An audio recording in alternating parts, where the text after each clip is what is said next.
now. Hello, everybody. I just the sun's out, and therefore I am giddy. It is nice out today. I still haven't gotten a chance to get back in my hot tub yet, even though I cleaned it. I replaced the water in it, but I haven't and cleaned it, but I haven't gotten a chance to really get in it yet. I haven't been like, I don't know. Even though it's nice outside, I haven't been in the mood. I've been sitting inside playing Mass Effect. I believe I said on the Sunday when we streamed. Yeah, that I finished Mass Effect 1, and I have to say, my immediate response.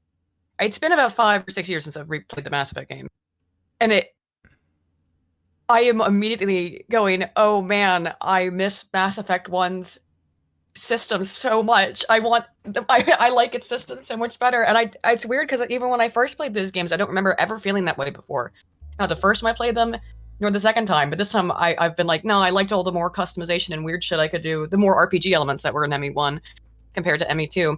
But I modded in, because what I was really enjoying doing was that, to be fair, probably pretty, maybe a little broken stuff, where I was doing the biotics and then allowed myself to use sniper rifles. Because you could at least use a sniper rifle in Mass Effect 1, you didn't have to be proficient in it. But in ME2, you're completely limited. If you do pure biotics, you can't even use the sniper rifle. I didn't like that. No, I had to put in a mod for it. Oh, biotics are strong as shit. It's fine. In Mass Effect 2. Yeah, that's probably why, but because they were a little broken. But I'll just put the game up on a higher difficulty if it ends up being too easy. But yeah, that's what I was doing today. And I finished my new script for my video on conspiracies, so that's good. I'll record that. We'll start recording that tomorrow. So yeah, things are going pretty good there. And another thing that's been really fun is AOC had a massive meltdown, and I assume is still having an ongoing meltdown on Twitter over a parody account. And that's been really fun to watch. It's been very enjoyable. So, by the way, do you shall think we start with that? Which? Her having a meltdown? Yes. Well, it's as deliberate as anything AOC does is. She's completely driven by emotions, so... Well, she's a woman. Yeah. But she's also an idiot woman. You idiot woman! She's not a very intelligent woman who is driven entirely by emotions, more so even than the average woman is, I would say. I think she's driven by a desire to seek attention, whether that's good or bad. Yes, yeah. I don't believe, sure. Because like no sane person would go, hey look, here's a parody account that has like really 17 likes on it. I'm going to tell people about it, even though I've got like what 5 million followers on my account. It's definitely not going to cause the account that I'm complaining about to spike. Like, yes, it is. Right. Like you have to be. Like, you know when you see something, you go, you must be doing this deliberately because you cannot be stupid enough to do this. No, I think she's lived in her hug box for so long, her Twitter hug box for so long. I think she really doesn't understand. Swirly in the chat thinks she's playing a character. Yeah, I don't know. Agree. You think she's just playing a character of a woke leftist? But on Twitter, she's playing a character. Yes. Maybe. Well, if she is, I mean, it's interesting because I think one of the reasons I think this actually really did annoy her because. She seems extremely upset by this. I think her Twitter account is smarter than she is. Well, there's probably someone who helps her run it. You know what I mean? I'm sure she doesn't make most of her tweets. Yes, this is why they literally said on Twitter, like, there's no one else she composes her own tweets because they're way too well structured. Articulate, yeah. Yes, and I don't believe for a second that she writes her own tweets. Hell, I'm amazed she can even fucking write. she is a bit special. Yeah. But it is. Bitch. I think maybe this might be a little bit of a. She definitely is an actress. Can you scroll it down a bit more? Because the last line of the tweet makes me laugh. Yes, we'll get into it in a second. But yeah, yes. I mean, we do know that for a fact she's an actress. She is absolutely an actress. That part's true. I don't know if that means how much she's playing a character. I mean, maybe certainly to some degree. But I also think she's though, to be fair. Right, and I think she's never. I think she really is offended by this. I think this really got under her skin because up until now, she's had the ability to say, like, this is annoying me, get rid of it. I need it gone now. And it's worked because up until Elon took works. It's like, yeah, I wanted to replay that clip. I have it in the show notes so we can watch that after. Or should we start with that? This is what I think is where this is coming from, is because in the past, her calls her to platforming have worked. If she sees something she doesn't like, she was able to get rid of it. Tucker Carlson is out at Look at her smug face. Fox Don't you just want to News. smack her upside her head? Couldn't have happened to a better guy. Yep. What I will say, though, is while I'm very glad that the person that was arguably responsible for some of the largest, driving some of the most amounts of death threats and violent threats, not just to my office. You know what? That she really wanted to say that he was responsible for Jan 6 there, right? Yep. But even she is not so stupid as to say that. Because that's... She'll be the end of a lawsuit, that's why. Yeah, because that's a lawsuit. Mm. She's not that stupid to say that. She just implied it heavily, right? She just implied it. If she had said that he was responsible for Jan 6, yeah, that would have been that's a lawsuit coming at you. But to plenty of people across the country. I also kind of feel like I'm like waiting for the cutscene at the end of a Marvel movie after all the... Oh, it's cringe! It hurts. And I think she. Hey guys, am I relatable yet? I don't know if she actually ended up getting sued or if that ended up getting dropped, because that was the rule, was that Donald Trump couldn't block anybody because he was a public figure, and then she also had to abide by that ruling, right? So, which I'm sure she was extremely salty about. So, like, well, if you can't block someone when you're a public politician, and you, I remember they were all so excited that, oh, Trump can't block me. All the Trump reply guys can just spam at him all day, and then this is why these people always, they're just so confused. It's like, oh, that Trump, he's so evil. Oh no, I'm so glad for this ruling saying he can't block anyone on Twitter. And then they demand he be removed from Twitter and celebrate that he's removed, but then they have no one to respond to, so they sit there and spiral. Like, they need this man to function. It really is, like, Brokeback Mountain, I wish I knew how to quit you shit. They do not know, they can't live without Donald Trump. They need because their regime, their narrative needs an enemy. And if it isn't Trump, it'll be each other, because they have nothing in common. Yeah, but besides all being spiteful mutants, yeah. Credits have rolled, and then you see, like, the villain's, like, hand reemerge. I want to start out, because this will come back later in a totally unrelated thing that we're going to cover later in the stream. If the only thing that someone can do to relate an emotional or psychological experience to you is refer to a piece of pop culture media, I instantly, even, like, it's just like, ooh, that really, it didn't used to, but now it really gets under my skin. When someone says, this is just like XYZ movie, or you're acting just like a character in this video game. I don't like, it did not used to bother me, now it does. Maybe if it was literature that you were citing, but Marvel movies or video games, yeah, literature. It gets under my skin. This woman? You think she reads anything? No, I'm not. Text no, obviously not her. I'm saying anybody, like, in general. Oh, okay. And it's fine, I think, to talk about, to make most people these days as well. Most people don't fucking read. Well, I think it's fine to make allusions to media when it's apt. It just anymore it makes me think of things like this. So. Yeah, she is a dozy bitch. Out to grip over, like, the end of a building or something, but deplatforming works, and it is important. And yeah, how smug and happy she is. Well, deplatforming works. Yes, and now he has a bigger platform on Twitter. Well done. Well, AOC. Rep AOC is furious at Twitter after a parody account of the congresswoman began to go viral, claiming CEO Elon Musk is behind its recent traffic. Right, okay. That's a major cope. FYI, there's a fake account on here impersonating me and going viral. Hey, do you know how you would make it more difficult for that account to impersonate you, AOC? Did she actually buy? Does she have the blue check mark? That's the gray one. If you're the government. Oh, right. Okay. Yes. So she has the actual government one. Yes. So then who cares? They can't actually impersonate you now, can they? But that's the thing. It can't really impersonate you because it doesn't have this. It's never going to have that gray check mark. It's not about impersonating her. It's just about making fun of her. Oh yeah, that's what it's really about. Yes, and she has no fucking skin at all. But she's really thin-skinned. Yeah, the CEO hates when people make fun of her. Yeah. I don't know how you could be such a contemptible person and be still, after all these years, like this unaccustomed to being made fun of. She is like the epitome of everything you hate in a woman. Yeah, like, so loud, up her own opinionated, loud, opinionated, really stupid though, and incredibly stupid.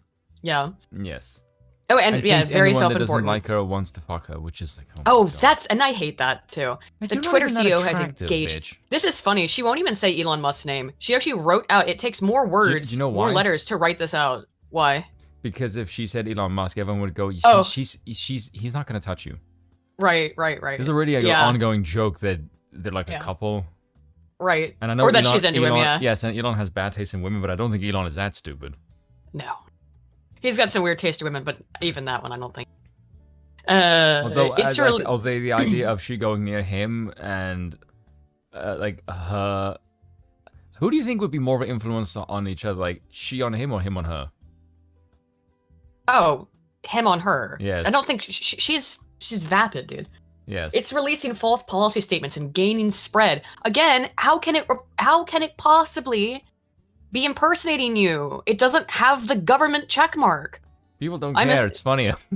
I know, which is just stupid. You know I'm assessing with my team how to move forward. In the meantime, be careful what you see. Okay. By the way, that last line, that makes it sound like your followers are stupid. Oh, they are. Okay, man, that's true, but you know what I mean. Like anyone who unironically follows this person and supports her is assuredly stupid. And also, it's because the... Can you go to the actual account and read some of the stuff I got it up here. Right?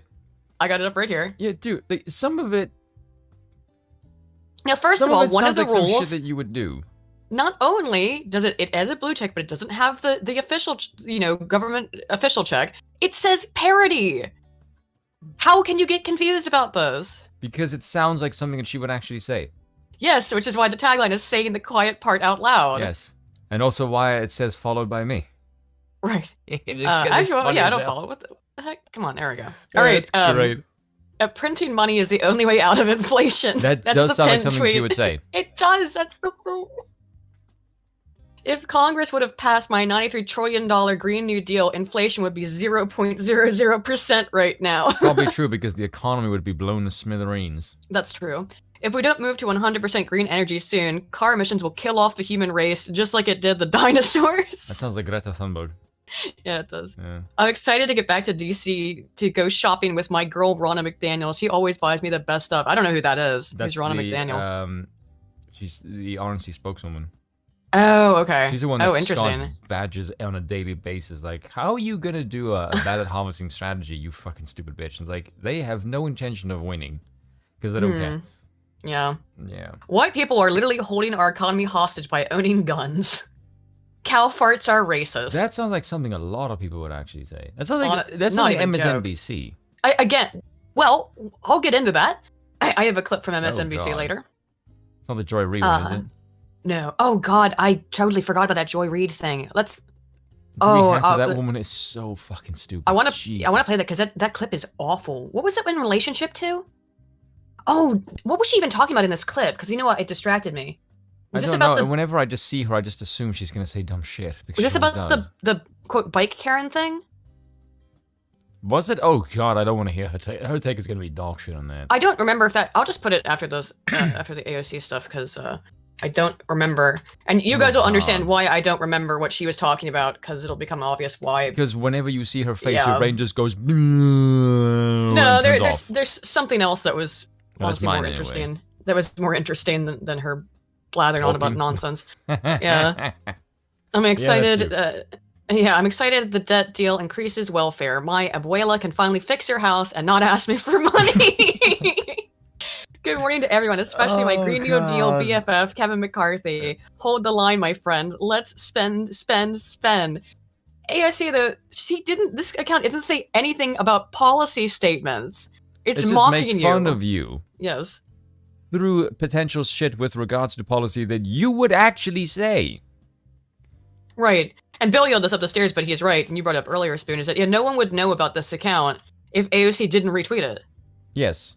Some people might. Yeah, well, like Paul Joseph Watson mentioned, it had like 17 likes. Mm-hmm. And now this one, look at that top one, 6.5 million. AOC, you did that, you stupid bin. 1 million? Yeah, look at that. Next to it. They go up. Oh, impressions, yeah. Yes.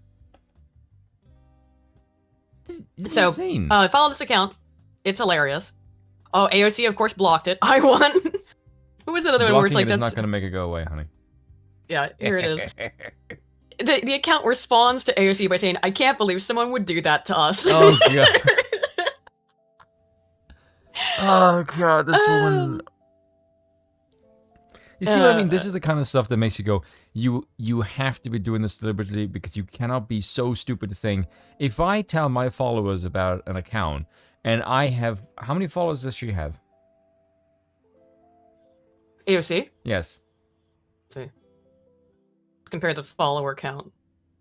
So AOC has 13.4 million. 13.4 million followers. You don't think if you say there's an account parodying me, people are gonna try and look for it? Yeah. Again, this account had almost no interaction, and now it's approaching 300,000 followers. It's obviously not on the same level. Again, people can tell that this is you besides the government check mark. By the way, I think that may be the case. It maybe have like 300,000. Okay, I was gonna say 1/3. That's bad math.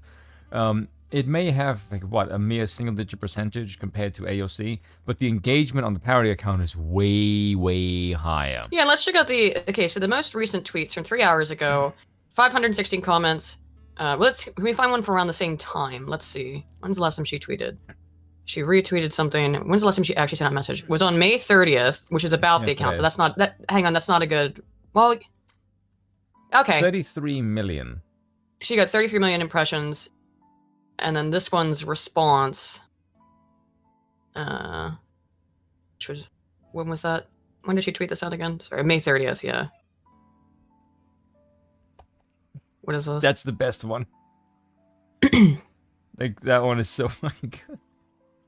Hey, Jerome, you know I love you. Please do me a favor. There's a new account impersonating me. I detest them. Can you tell them to stop mocking me? It's become so stressful that I can't even do my daily duties. Every time one of their tweets pops up in my timeline, I jump out of my seat crying and start crying. Just make them stop. Here's a heart for you, Jerome. Want a date? I still want to date you, AOC. So, yeah, okay, so this is the response. The response to it it's only 9.4 million compared to her 33.4 million, but that's still for an account that had no interaction up until this. Look at the engagement. How many people like that? The likes on the response is 91.4 thousand likes. Yes. And it's 170 on AOC's. Is that what I mean? In terms of the number of followers. And the other is 3 times the engagement. She would crush the engagement versus the likes. Right. Yeah. So the parody account is much higher in comparison. Comparatively to follow number. Yes. Follow number. Yes. Which is hilarious. Which is always good shit. AOC very butt blasted about this. So well, she's got a big booty, she can take it. Well, the fake account uses the same profile as the congresswoman. It makes clear it's not actually AOC. I can't believe people would think these parody tweets are from our office when they're clearly fake. Come on, y'all. You know I would never say something as stupid as that. The parody account joked in response to her criticism. The account hit back at AOC in a series of tweets on Tuesday, joking that the congresswoman was going to make parody illegal. After brainstorming with my staff, I'm going to push Congress to make it illegal to joke, laugh, or make fun of me. Parody should be illegal. The thing is, I can see her saying that. Absolutely. Because we just watched that video of her being like, you know, cancel culture is good. Shutting down people's free speech is great. I'm sure she does believe it. Cousin Cinema. Oh yeah. Okay, so Cortez, yeah. So that's just more information about her. Katie so Hall. That's hilarious. That's hilarious, and I'm all here for it because I think she's gonna be mad about this for a long time.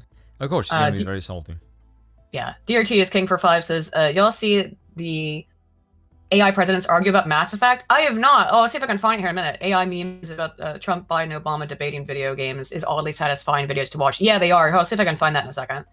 Horowitz, Feinberg, and Horowitz for 10 says, Cortez versus the parody account is an example of the fan fiction being better than the original story. I know, right? Oh god, that is absolutely true. It really is. Michael for 5 says, woo, a Broken Crown stream, and on my birthday. It's a good day then. Hey, happy birthday, man. Happy birthday indeed. Let's see if we can find the president's AI debating Mass Effect. Because considering I brought it up. Here we go. How long is... Oh, it's real short. Okay, good. Alright. But it's alright, because I got pick a yeah. I really do love a bit of classic PewDiePie. He just knows how to connect with an audience so well. Oh, hey, Biden.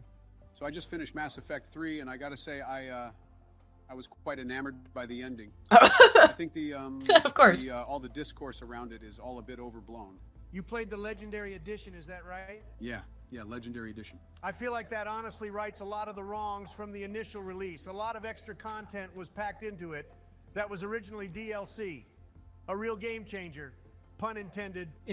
And again, you can use those mods that restored content that was dumped and fix the multicolor endings. But yes, crazy to me that a character with such important ties to the story, that being Javik, was initially day one DLC. Yeah. Oh shit, he was DLC. I honestly, I would have never guessed that. Him and Liara were my top picks for squad. He definitely adds a lot to the overarching narrative.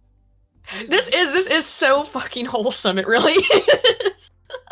Feel to Liara when they visit Thessia? What a crazy moment in gaming.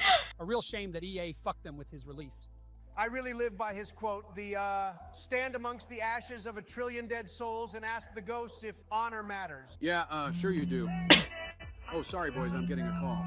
Yo, what's up? I just saw you pop that final Mass Effect 3 trophy. Congrats, man. How did you find the ending? Is that Angry Joe? Put him Oh my god. Hey, Angry Joe, I'm putting you on speaker. I was surprised at how much I enjoyed the ending. Shepard sort of becoming like Space Jesus, I thought was a clever way of giving the name Shepard a lot more. What happens? Oh, no, dude. You pick Control. What the fuck, man, that is just... Yeah, of course Biden picks Control. How did you not go Synthesis?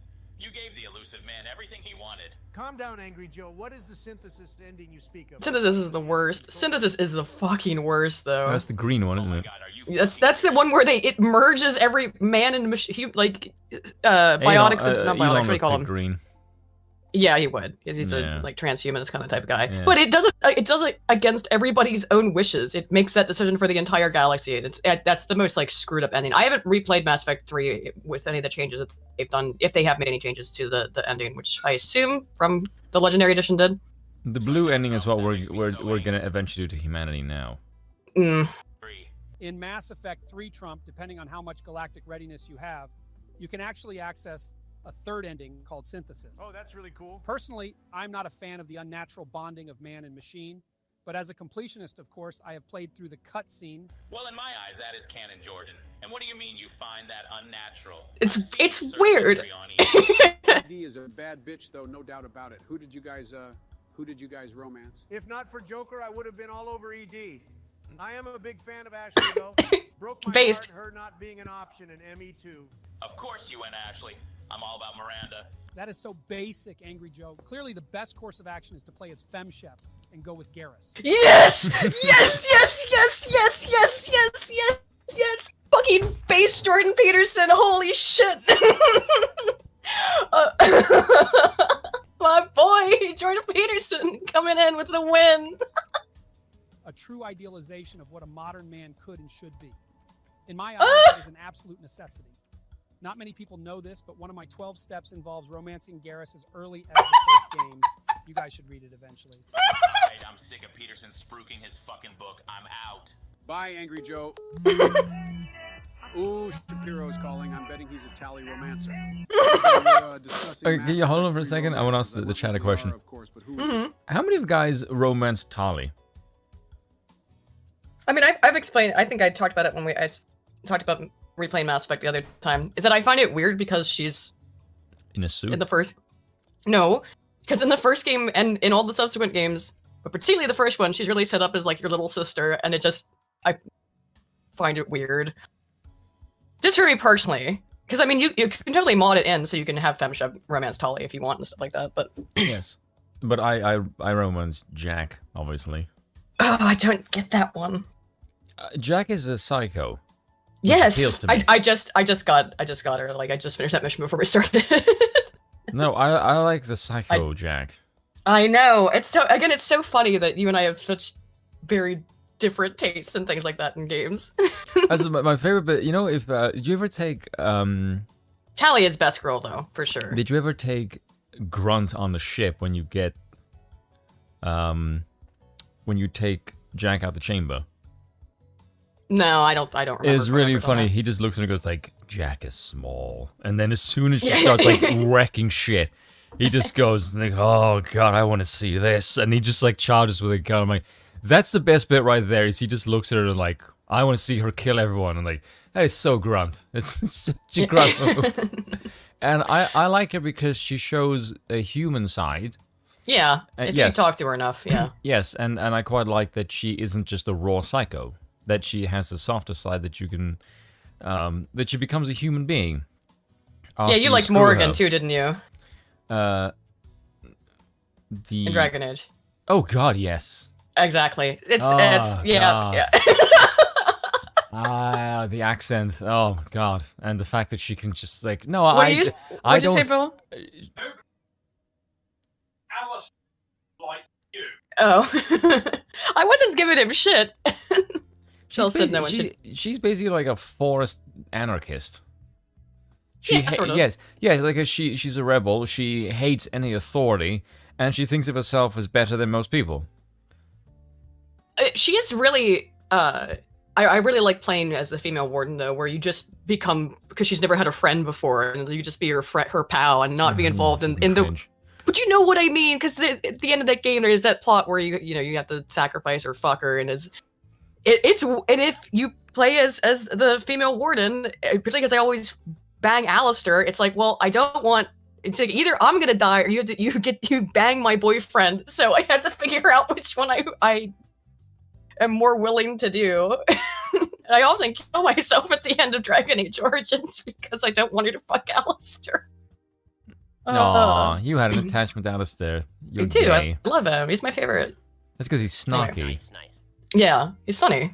Yes. I do like. I want to see who. I did like Liliana as well, but she has that. Yeah, but she has that girl next door type kind of vibe to her.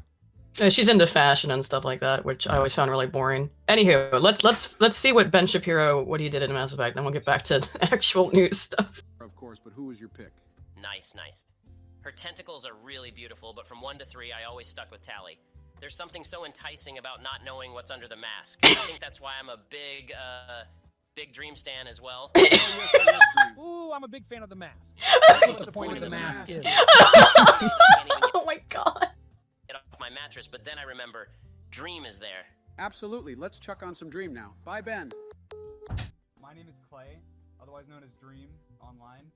God, he really was so brave making this video. A real hero in my eyes, too. You don't care who I am. After this, can we watch Gamer Poop Mass Effect? Okay. Excellent. I haven't been able to say base Jordan Peterson in a while, but here we go. So, speaking about New York City, though, since we talked about AOC, this stuff with the bike Karen woman, Sarah Jane Comrie, is still going on. And I noticed that Dr. Richie is not talking so much, but he's still about it, but he is having people on his channel talk about it. There is a weird fat guy on TikTok called Tizzy ENT who likes to go around bullying 10-year-olds. Actually, well, I'm going to play a video of it later. What is it with anyone called Izzy in their name is just a complete shithead? Tizzy. Oh, yeah. You mean like, yeah. Well, I see what you mean. We watched that Destiny clip of it, but yeah, this guy, like, he's just like a full-on adult man in his, presumably 30s, if not older, who spends his time doxing literal children on TikTok. And he's decided to throw his hat in here, and he was on, with, let's see, what's Dr. Richie's show called? You know, he went on that channel to talk about it. Well, we're going to play it because it's, well, it's what you expect. So, this is still going on. This is now the family of the one of the boys or whatever. It was. Oh God, lamented. Anna Kasparian is nothing like Morgan. Morgan is charming and witty and kind of psychotic, whereas Anna is none of that. Anna's just shrill. He's a left-wing Jack Murphy, no pants baby. He certainly looks like he's got the same kind of beard as Jack Murphy.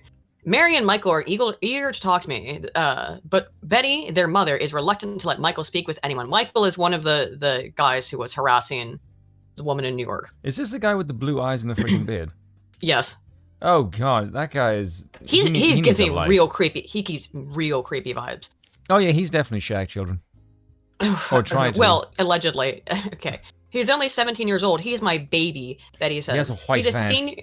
He's a senior in high school. He should be planning to attend his prom and looking forward to walking the stage at graduation in a few weeks. But instead, he and his family have spent the last week and a half living in turmoil. Maybe he shouldn't harass a 6-month pregnant woman then. You know what I mean? And try to steal a bike from her. Well, okay. So where we've moved in this story, which I can't believe, it's the second or third week of having to talk about this. I guess the second week. But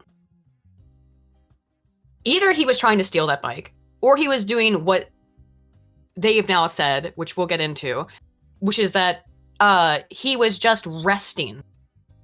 He was just resting on the bike because he was going to take it in a little bit. But it's like, but you're not using it. You can't just sit on it. You know what I mean? Like, there's other people who are supposed to be able to use it. But wait till you hear his freaking sister's response, which is kind of hilarious. I think I have it.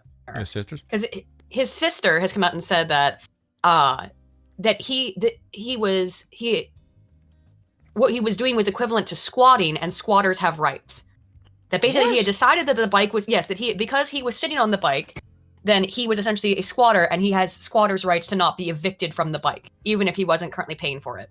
I'm not joking. That's the argument his sister came up with. I don't even understand how that makes any sense. It's that he's living on the bike right now, and so to evict him is a human rights abuse. My God, that like he's allowed to just sit on the bike for as long as he wants. Yeah.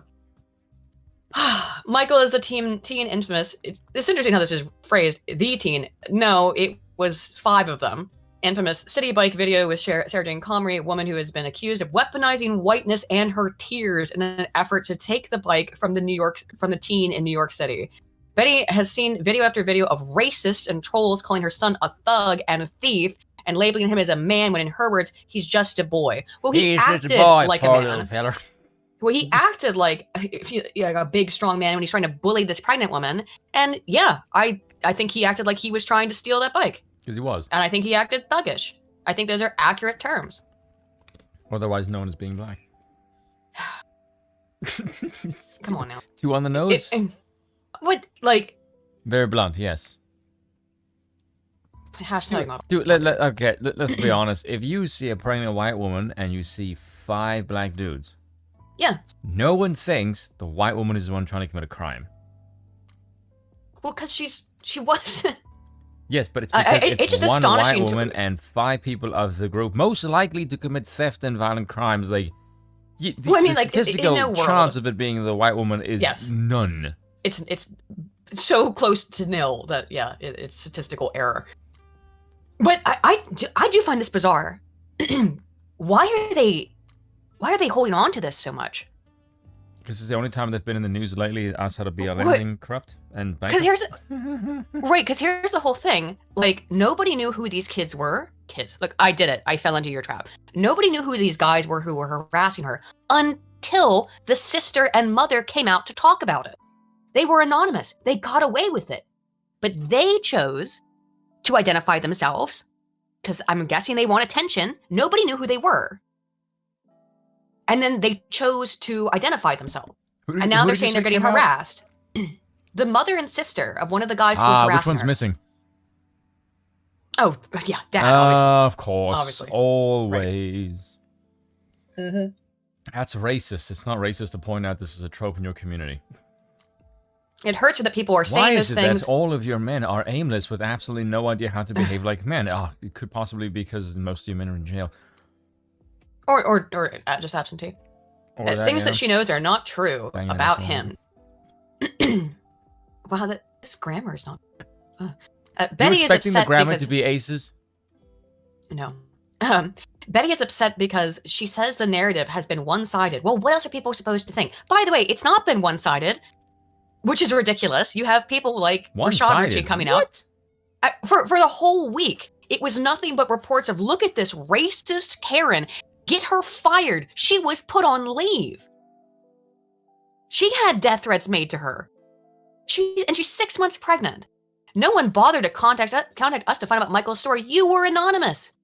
She said in a low voice during an interview on Wednesday. We did talk about this before. They write all these things about him, but no one bothered to ask him what happened or look at his receipts because he was anonymous.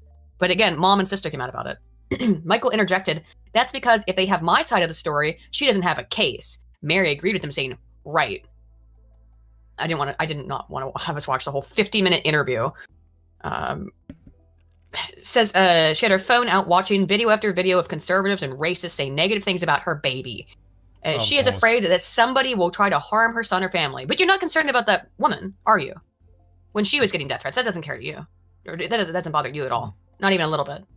No one's helping us, she said, her voice cracking. We are poor people. We are immigrants. We can't afford a lawyer. Who cares? Well, maybe you shouldn't have done this in the fucking first place. Yeah, I don't have any sympathies for you. Discipline your baby. How about that? Yeah, we'll get your husband too. Oh, wait, I forgot. Yeah. Mary, who is 24, and that's the sister, and Michael told their mother that now is their chance to tell his story. Betty agreed only on the condition that their names are changed to protect their identities. I don't think their name. So even now, so wait a minute, where are you getting hate from? Where are you getting all these death threats from if you're still anonymous? I'm sorry. Oh, that's a good point. I didn't spot that. Where are you getting all these death threats from? From TikTok, maybe? I don't freaking know. Are people being mean on your son's TikTok? Are you getting, I mean, like, yeah, okay, we're gonna look at the receipts, by the way. I don't want anything to happen to my family, Betty said. Do you know what I mean? Mary and Michael live with their parents and another brother in an apartment in the Bronx. Mary and Michael were born in the US, but their parents are immigrants from West Africa. Mary, on her brother, and both parents work to help contribute to the family income. We live in the Bronx, but my brother spends a lot of time in Harlem, Mary says. He has friends there. On May 12th, the date of the incident, Michael and 4 other teenagers rode bikes from the Bronx to Harlem. So, okay, no one was questioning this. Why even bother posting it? You know, because this adds to an air of credibility. That, yeah, he was on the bike and then he sat there on it. Yes. King says, Morgan is the best Dragonite's Origins romance. Meryl from DA2. I never actually romance Meryl because she's too geeky. Tali is that's who is the pirate chick? Oh, Isabella's? Yes, I romanced her. Alistair. For two reasons you romance her. A, she has massive tits, and B, she's actually if you spec her right, she can do serious freaking damage. Yeah. Like she can really, because you think, oh look, rogues can't really do damage. If you give her some proper dangers and I always play rogue, so don't worry about it. I'm well aware. But Alistair in 1, I did not finish 2. I gotta be honest. It really bored me. I was not into 2. And then Inquisition, Blackwall. So that's it's because he sounds like Bill. Does he sound like Bill? A little bit, yeah. It's got the same kind of attitude. He's just because he's the sad boy. It's because he's the sad boy of the game. He's pretending to be. Yes, he's pretending to be a Grey Warden because he was kind of a piece of shit. So he thinks he has to atone for it. Who did I romance in Inquisition? I can't remember. Hopefully not Sarah. No. The ugly elf. Oh, Cassandra. Cassandra, yeah. Yeah, Cassandra's good. Yes, and it's also because she seems like Bill coded, yeah, kind of. He's Bill, yeah, a little bit. Cassandra actually has an element of like a romance and like wifey attributes to her, which is a good character for her. There wasn't a character that I particularly very much liked in Inquisition. Although, there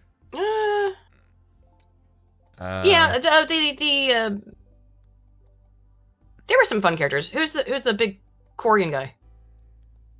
Iron something. Iron Bull. Iron Bull, yeah, he was fun. He's got a funny accent, yeah. And the dwarf is always, Varric's always fun. Yes. But yeah, Blackwall was just sad, so I liked him. I think the 3 best people, if you're gonna go for funnies, would be Dorian, Iron Bull, and Varric. Oh, I like Dorian. Oh. Yes, that'll be your 3 best. He's if a you fun want to just gameplayer. like funny shit. Yes. Yeah. He's very snarky. Funny. Yeah, this funny shit. All right. And he's aristocratic. Yes. Which? Oh yeah, of course. All right, understanding how Citi Bike works, okay? Oh wait, here we go. My brother is an extreme Citi Bike rider, Mary said proudly. He's in a group called Citi Bike Angels. Oh my Vivian? god. Oh my god. What about Vivian? Vivian's the black mage. I'm assuming you liked her. Yeah, but Blackwall was way better. How did you like... Okay. I liked her, but Blackwall was way better. She's how snooty. How can you not like Vivian? Cause she's snooty. She's stuck up. Yes, but she's also attractive. Yeah, she is, but she's stuck up. Dorian, or not Dorian. Blackwall was sad. She's not stuck up. She's yes, she is. No, she's not. She's also very aristocratic. Enchanter, yes, and she has the most powerful class, which is like a rare rank. So her aristocratic snootiness is definitely merited because she's very good. I don't mind. I don't like the arrogant snottiness if it's not merited. But if you spec her, she will like literally solo a dragon. So Vivian. Yeah, I think I almost always used Blackwall and Dorian though. I just use Vivian. If you spec her the Knight Enchanter and you spec her with the shield, she would literally solo the whole game. Yeah. Very powerful.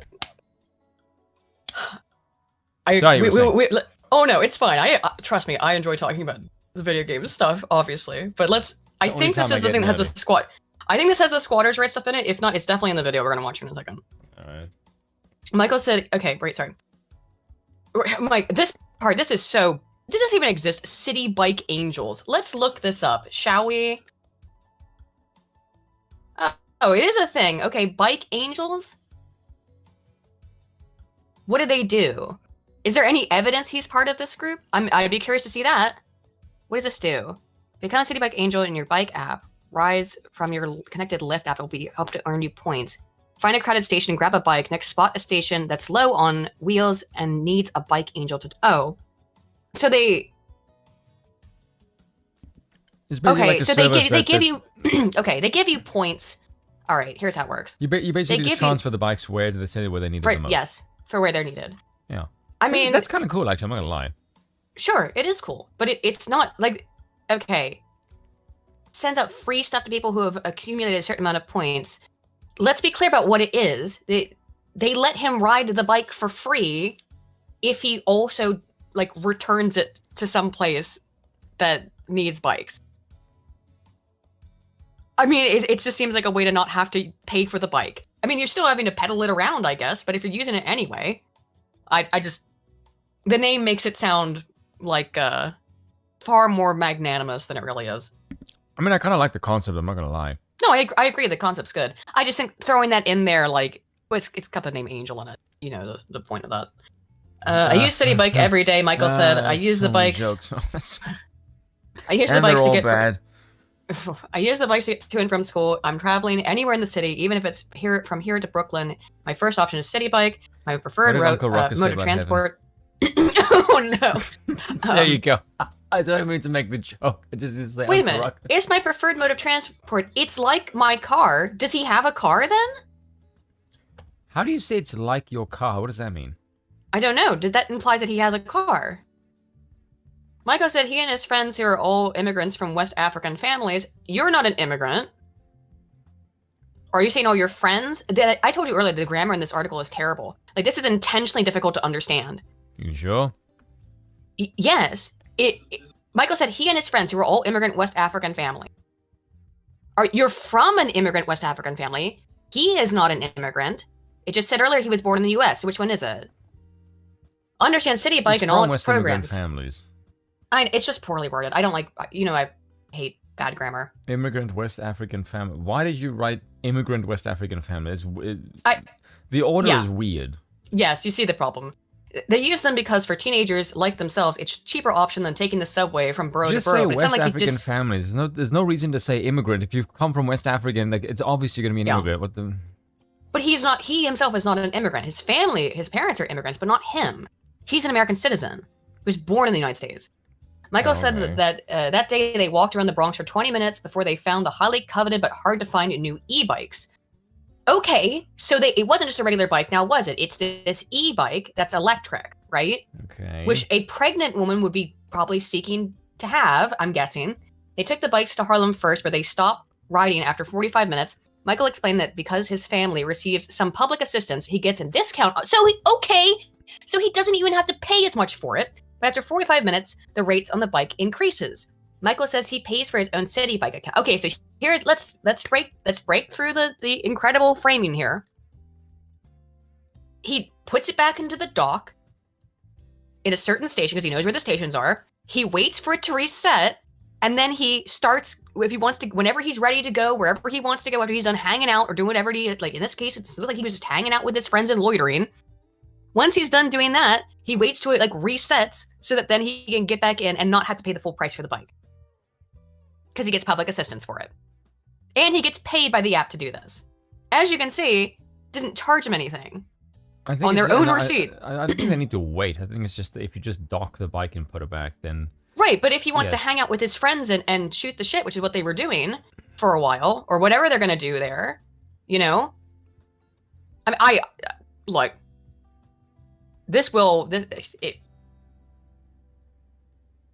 Bunch of young guys of any race hanging out in a public place. You usually think that they're going to be up to no good on some degree. Well, I mean, maybe not like committing crimes or anything, but what are they doing? Screwing around. Usually, that's what young guys do. I like the way that they say it's West African, as if black alone in America is not victimhood status enough. It's like, no, they need to be immigrants as well. Michael says he pays for his own Citi Bike account in order to avoid the higher charges. He frequently stops his rides before I just said, yep, there it is, to go over the 45-minute to rest and redock the bike. Yeah, so redocking the bike resets the timer, yeah. Even regular Citi Bike riders do this. Yeah, because you're trying not to pay for it. Look, thank you for riding with us. Charge $0.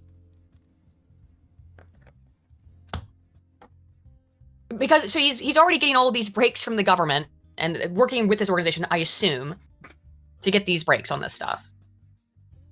I mean, like, oh, it's so infuriating. Okay, Michael said after resting in Harlem for a bit, can you read what it says on the left there?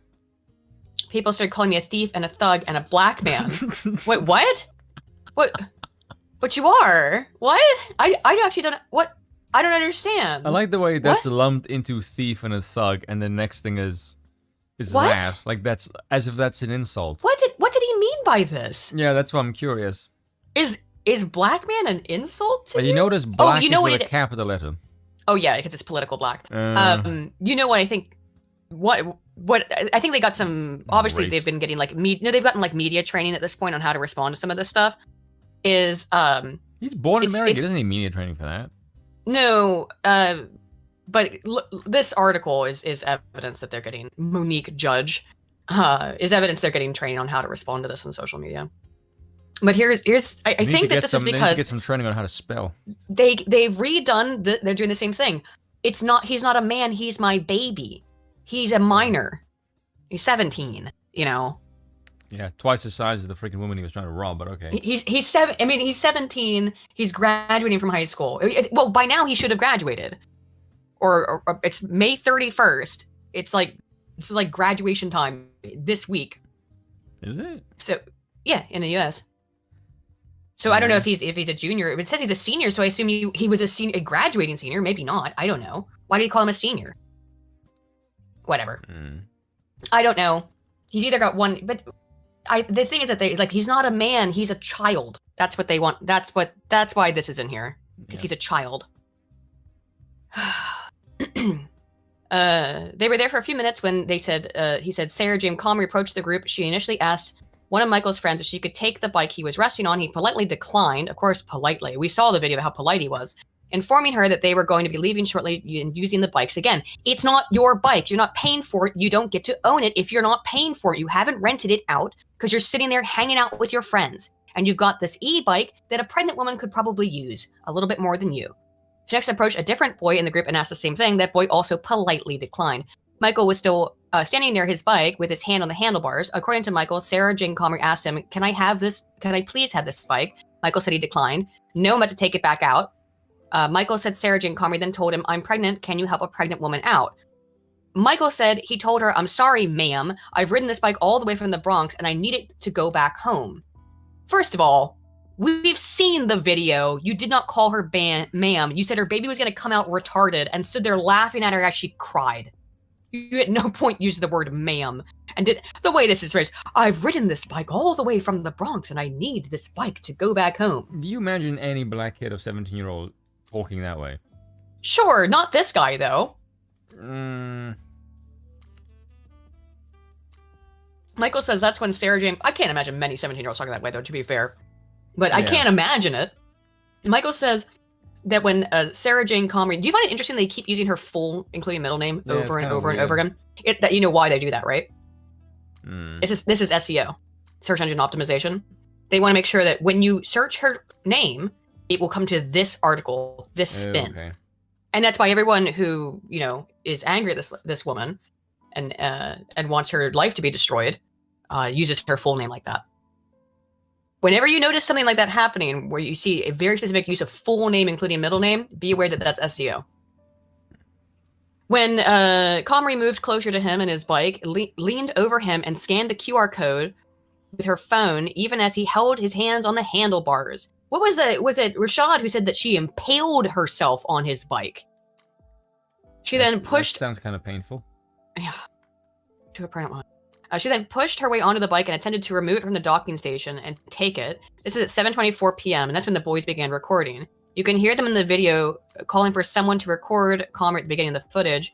You know, if someone is using something, Mary interjected emphatically, they are obvious physical cues to let you know when something is in use, someone is planning to use something. But he wasn't using it, was he? He was hogging it. She just got off a 12-hour shift. You're like, yeah, at some point, lady, I'm going to take this bike again, but right now I'm hanging out here. Because I guarantee that's what actually happened. He was like, fuck off, bitch. This is mine. I'm saying that not in a vacuum. I'm saying that because we have the recordings of what they were doing and saying and how they were behaving. Just a minute afterwards, after all of this supposedly happened from their totally unbiased side of events. Right? Mm-hmm. Michael insisted Comrie knew he was planning to use the bike. He said she asked him and the friend to use theirs. Well, here's the thing. They informed me they were all using the bikes, but they weren't using the bikes, were they? You were sitting on them or hanging out with the bike. You weren't using it. You were not using it. By definition, you weren't using it. You wanted to use it in the future, maybe, whenever you felt like it, but she's off a 12-hour shift and wants to go home, and this is one of apparently the only ones of these e-bikes around. He said she seemed annoyed that they wouldn't willingly give up their bikes. She said, it's not your bike! It's not your bike! He also said he believes that she wanted that bike as opposed to the others that remain in the dock and the rack because it's one of the newer e-bikes. Yes, no shit. Yes, because she's pregnant. An electric bike. Yes, so she wants, and she just got off a 12-hour freaking shift. You are a 17-year-old kid, a baby. You've got plenty of energy to waste, okay? You're not a 35-year-old pregnant woman. For fuck's sake. Yeah, camping the bikes like a CSGO player. For real, man. The rest of the interaction plays out in the video. Comrie, dressed in scrubs, bearing the NYC Health and Hospitals logo. Oh, another SEO. They want to make sure you know where she works at. Removed her work ID badge from her neck, placed it in her bag along with a brown paper bag she was holding, and began screaming for help. She didn't, I mean, would you call it scream? Yell. Scream is a little bit more, scream is just like a, you know. She did yell help, though, but whatever, that's just some framing. The boys can be heard repeatedly telling her it's not her bike, it's not theirs either. Now, is it? She is paid, actually, it is her bike, because she just paid for it. During the filmed part of the interaction, Michael was able to successfully push the bike into the dock. He said he then entered the bike's number into his phone and put the reservation back into his account. Michael said when Sarah Jane Comrie noticed this, she snatched his phone out of his hand, which is shown in the video. I didn't see that. Did you see her snatch the phone out of his hand? No. Let's okay, hang on. I didn't read this full article. I read a little bit of it. And I was like, oh my god. Also, this article is being passed all around on, the kinds of sides of Twitter, lefty Twitter. Let's see. Bike Karen full video. Let's see. White woman versus group of... let me see if I can find the full thing. A Ukraine war peace summit that will be held without Russia. Well, of course, they don't want actual peace with Russia. Where's the video? God, I hate when you like news sites do this. It's that like it's just you can't eventually at some point you can never find the actual video anymore. All you can find is different news outlets reporting on it. God, that's so frustrating. According to Robo, she did grab his phone. Did she grab his phone? I don't recall that. So let's see. God, why it's so hard to find this? Oh my God, there's some really stupid stuff. Okay. This is I actually saw this video, or some parts of this video. So this apparently also has the part where she grabs the phone. Watch this video as I show how some young guys tried to scam Sarah Comrie for her Citi Bike. This is a known scam in New York City where young guys tried to get free rides. Oh, I thought I saw this one woman in this thumbnail. This is Monique. She says she's a journalist. She's made many videos about this with thousands of views. She claims in her videos that Sarah tried to it's the TikTok AI voice, yeah. The bike from these 5 guys. The message that her lawyer is putting out in his statement, he says that girl rented the bike, she pulled it out of the rack, and as she was trying to back up, they rushed up to her and pushed her in the bike back in the rack, and then by the way, hey lady, that's what their own story says, by the way.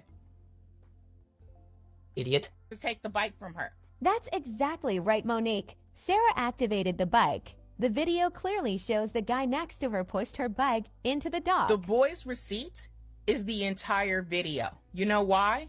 Because the bike is active through the entire video. You can tell that because the light on the front of the bike is on. It was her ride. He pushed it back. As far as I understand it, that's how this works. You can also see that his hand seems to be explicitly trying to cover up the number on the bike. Well, if she activated, then logically it would be on, because she activated it. Right. What kind of own is this? Monique is wrong. The video will show that the light goes off when the guy next to her pushes her bike into the dock. Let's watch. Keep your eyes on the pink light. That's right. Pink light in the front. Please help me! Please help me! Help! Please get off me!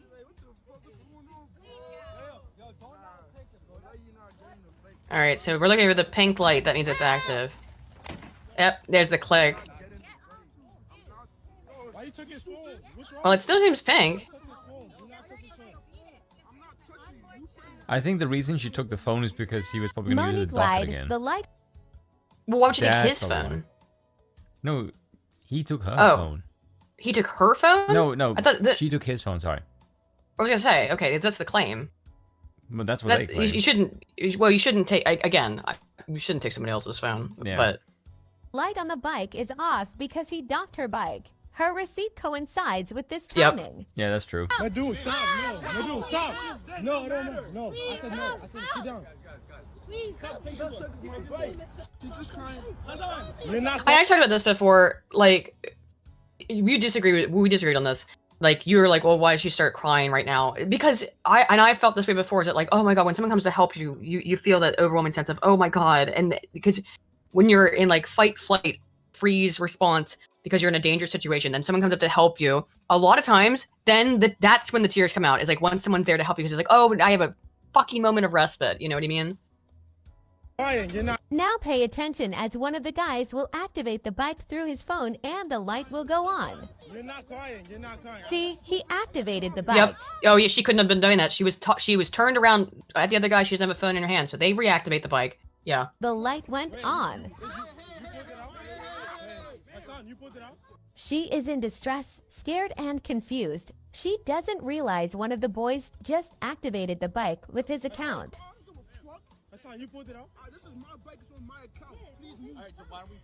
Wow, what scumbag fucking behavior.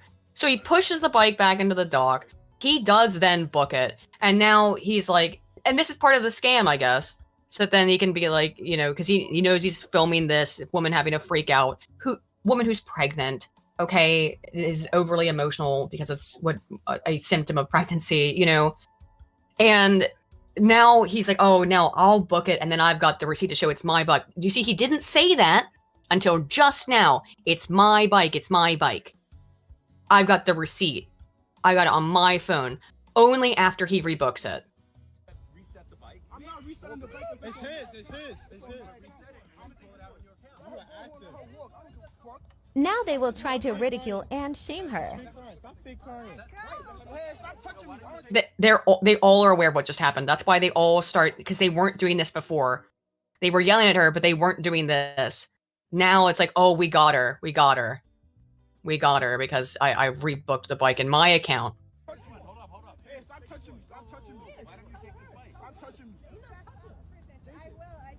Exactly. So take it. Now they will continue to degrade her by using expletives to dominate and intimidate her. Yeah, well, as soon as she realizes that what they've done, she does just get off, doesn't she? Not a tear came down, miss. Yeah, we've seen the rest. So, but where did she try to take his phone? I'm sorry, I didn't see it. Yeah, it's the beginning. At the beginning? Yeah, when she's on the bike. Hang on. There, apparently. Okay, one more time. Okay, she put her thing in the bag.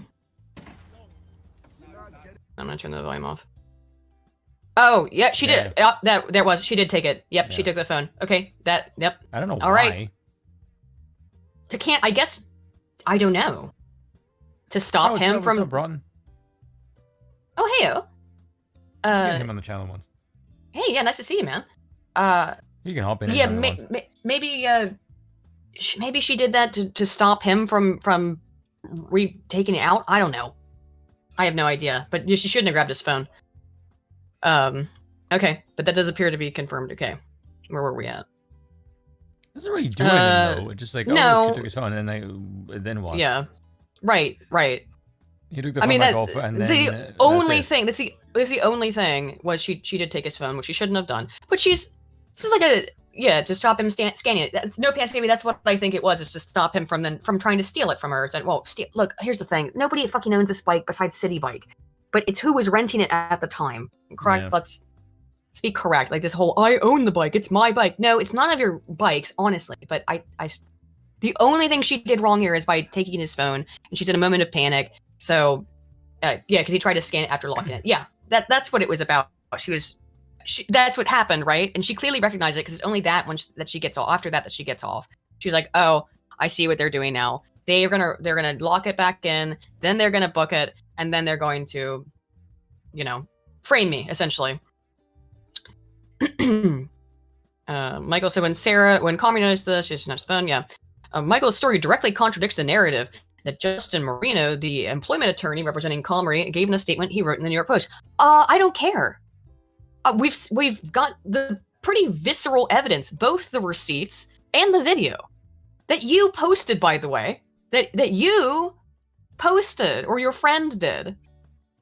In the statement, Marino wrote that Comrie approached the rack of Citi Bikes and got on an available bike, which no individuals were on or touching. Which, again, we have no idea what happened beforehand because it's not filmed, do we? But I, as we've said the entire time, I find it extremely difficult to believe that a 6-month pregnant nurse walked up to a group of 5 young black men or young men of any racial or ethnic background and was just like, I'm just gonna take this bike out of your hands now.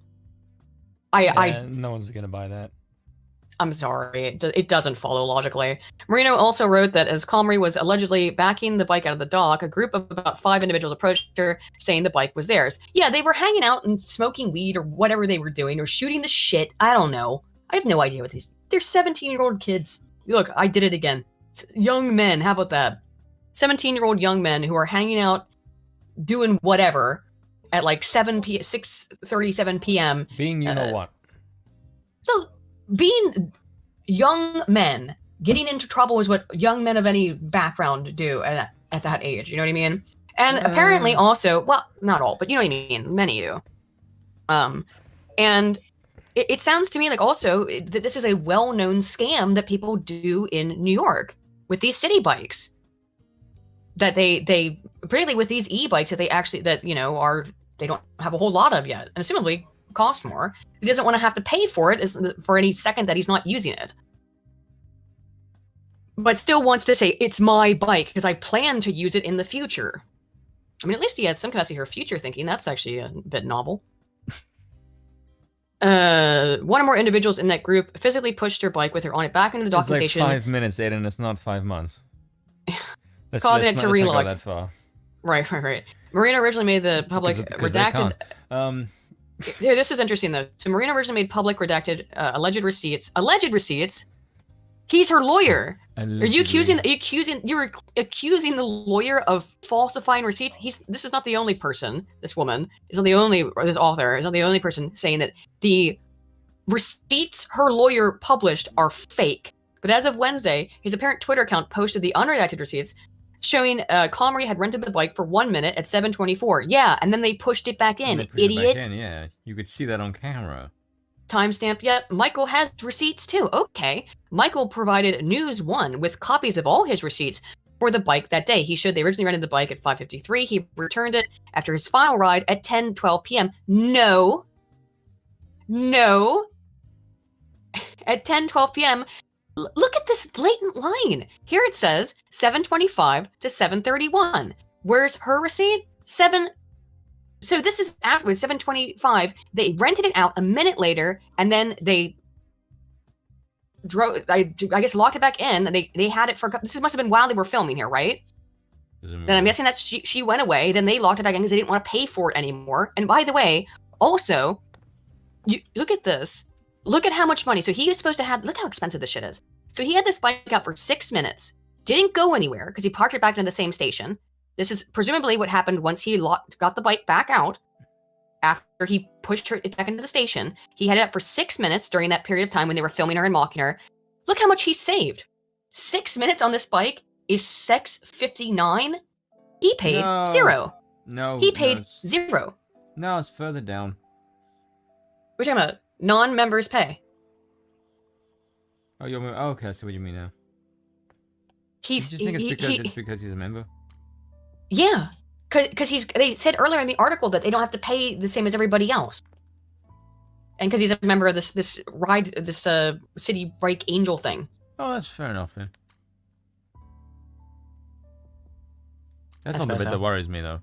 I'm just saying, so they record their shit, they have it taken out, and then dock it back in again to continue to hang out, which is what he wanted to do.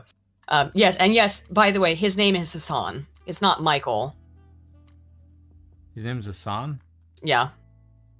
Yeah, part of the stuff is because you can hear them calling him Hassan in the video. Each of the receipts he sent for review show him riding the bike in intervals of 45 minutes or less, redocking the bikes, then taking it out again a short time later. Yeah, okay. Impact of all of this on a 17-year-old black boy in America. Well, if I can't say this is not. And it's under 45, then he's basically just riding the bike for free. So he just rides this bike for free around all day. The impact of all of this on a 17-year-old black boy in America. I can't say that all of this is not affecting me. Michael said, "At first, I felt supported." By the way, did he say this? This is the journalist rewriting these statements, right? There's no one who talks like this. At first, I felt supported. It was like I went through this thing. People saw the video of it, and they were supporting me. Yeah, because they were destroying that woman's life, and you felt really excited and happy that you thought you got away with your little scam. But that all changed when Marino put his statement out in the media. What a piece of shit of black people. Facts. Oh, what? Yeah, well, of people like this is facts. When those receipts got released, everything flipped, Michael said. People started calling me a thief, a thug, a black man. Again, that's so weird. It's definitely having an effect on me, he continued. Just like, wow, this is crazy. Michael added, she did something wrong, and she basically got rewarded for it. I believe that part is real. Where he Which says, part? it's just like, wow, this is crazy. Yes, because that sounds like something he would actually say, language-wise. Yep. The former, no, because there's no mentioning of like or wow or this. Yeah. Everyone who was on my side is just kind of, oh, right. She made over $100,000 on GoFundMe. Yeah, because people saw what you did to her and they felt bad for her. Also because she potentially was going to lose her job. When you were feeling, when you thought it was great, when you were so happy about it and felt all supported, she was very likely being fired from her job. She was put on leave. Now I call bollocks. Read the rest of that statement.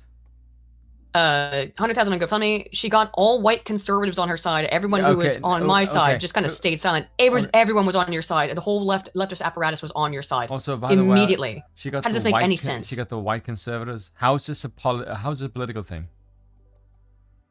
Because he didn't write this. That's what I'm saying. That's what I'm saying. That's the point I was trying to make. This was written. This was written by the author of this article. Hell, he would say that shit. Get real.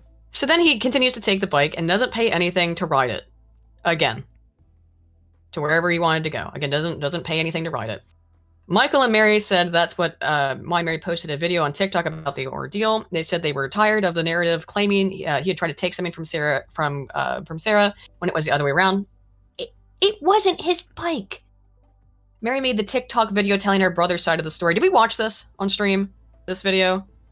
No, and dear Lord, please don't. It's so it's his sister giving her side of the things, which again, no one knew who these people were until they exposed themselves. This is Tizzy, the crazy guy who we're going to watch in a moment. He also talks over it, but this is what the left is saying are the incontrovertible evidence that she's an evil white racist Karen and Hassan, aka Michael, was in the right. Just watch this. We didn't watch this before on stream. The only reason why Sarah Jane Comrie was able to produce this receipt for this bicycle is because she jumped over this young man standing right here who had his hands on the handlebars. This only happened after the ordeal, the conflict started, so no. Jumped over him, impales herself. Oh, this was the impales. That's where the impales come from his sister. Yeah, a 6-month pregnant woman jumped onto this bike, impaled herself on it, and then tried to run off with it. Yeah, okay, bitch.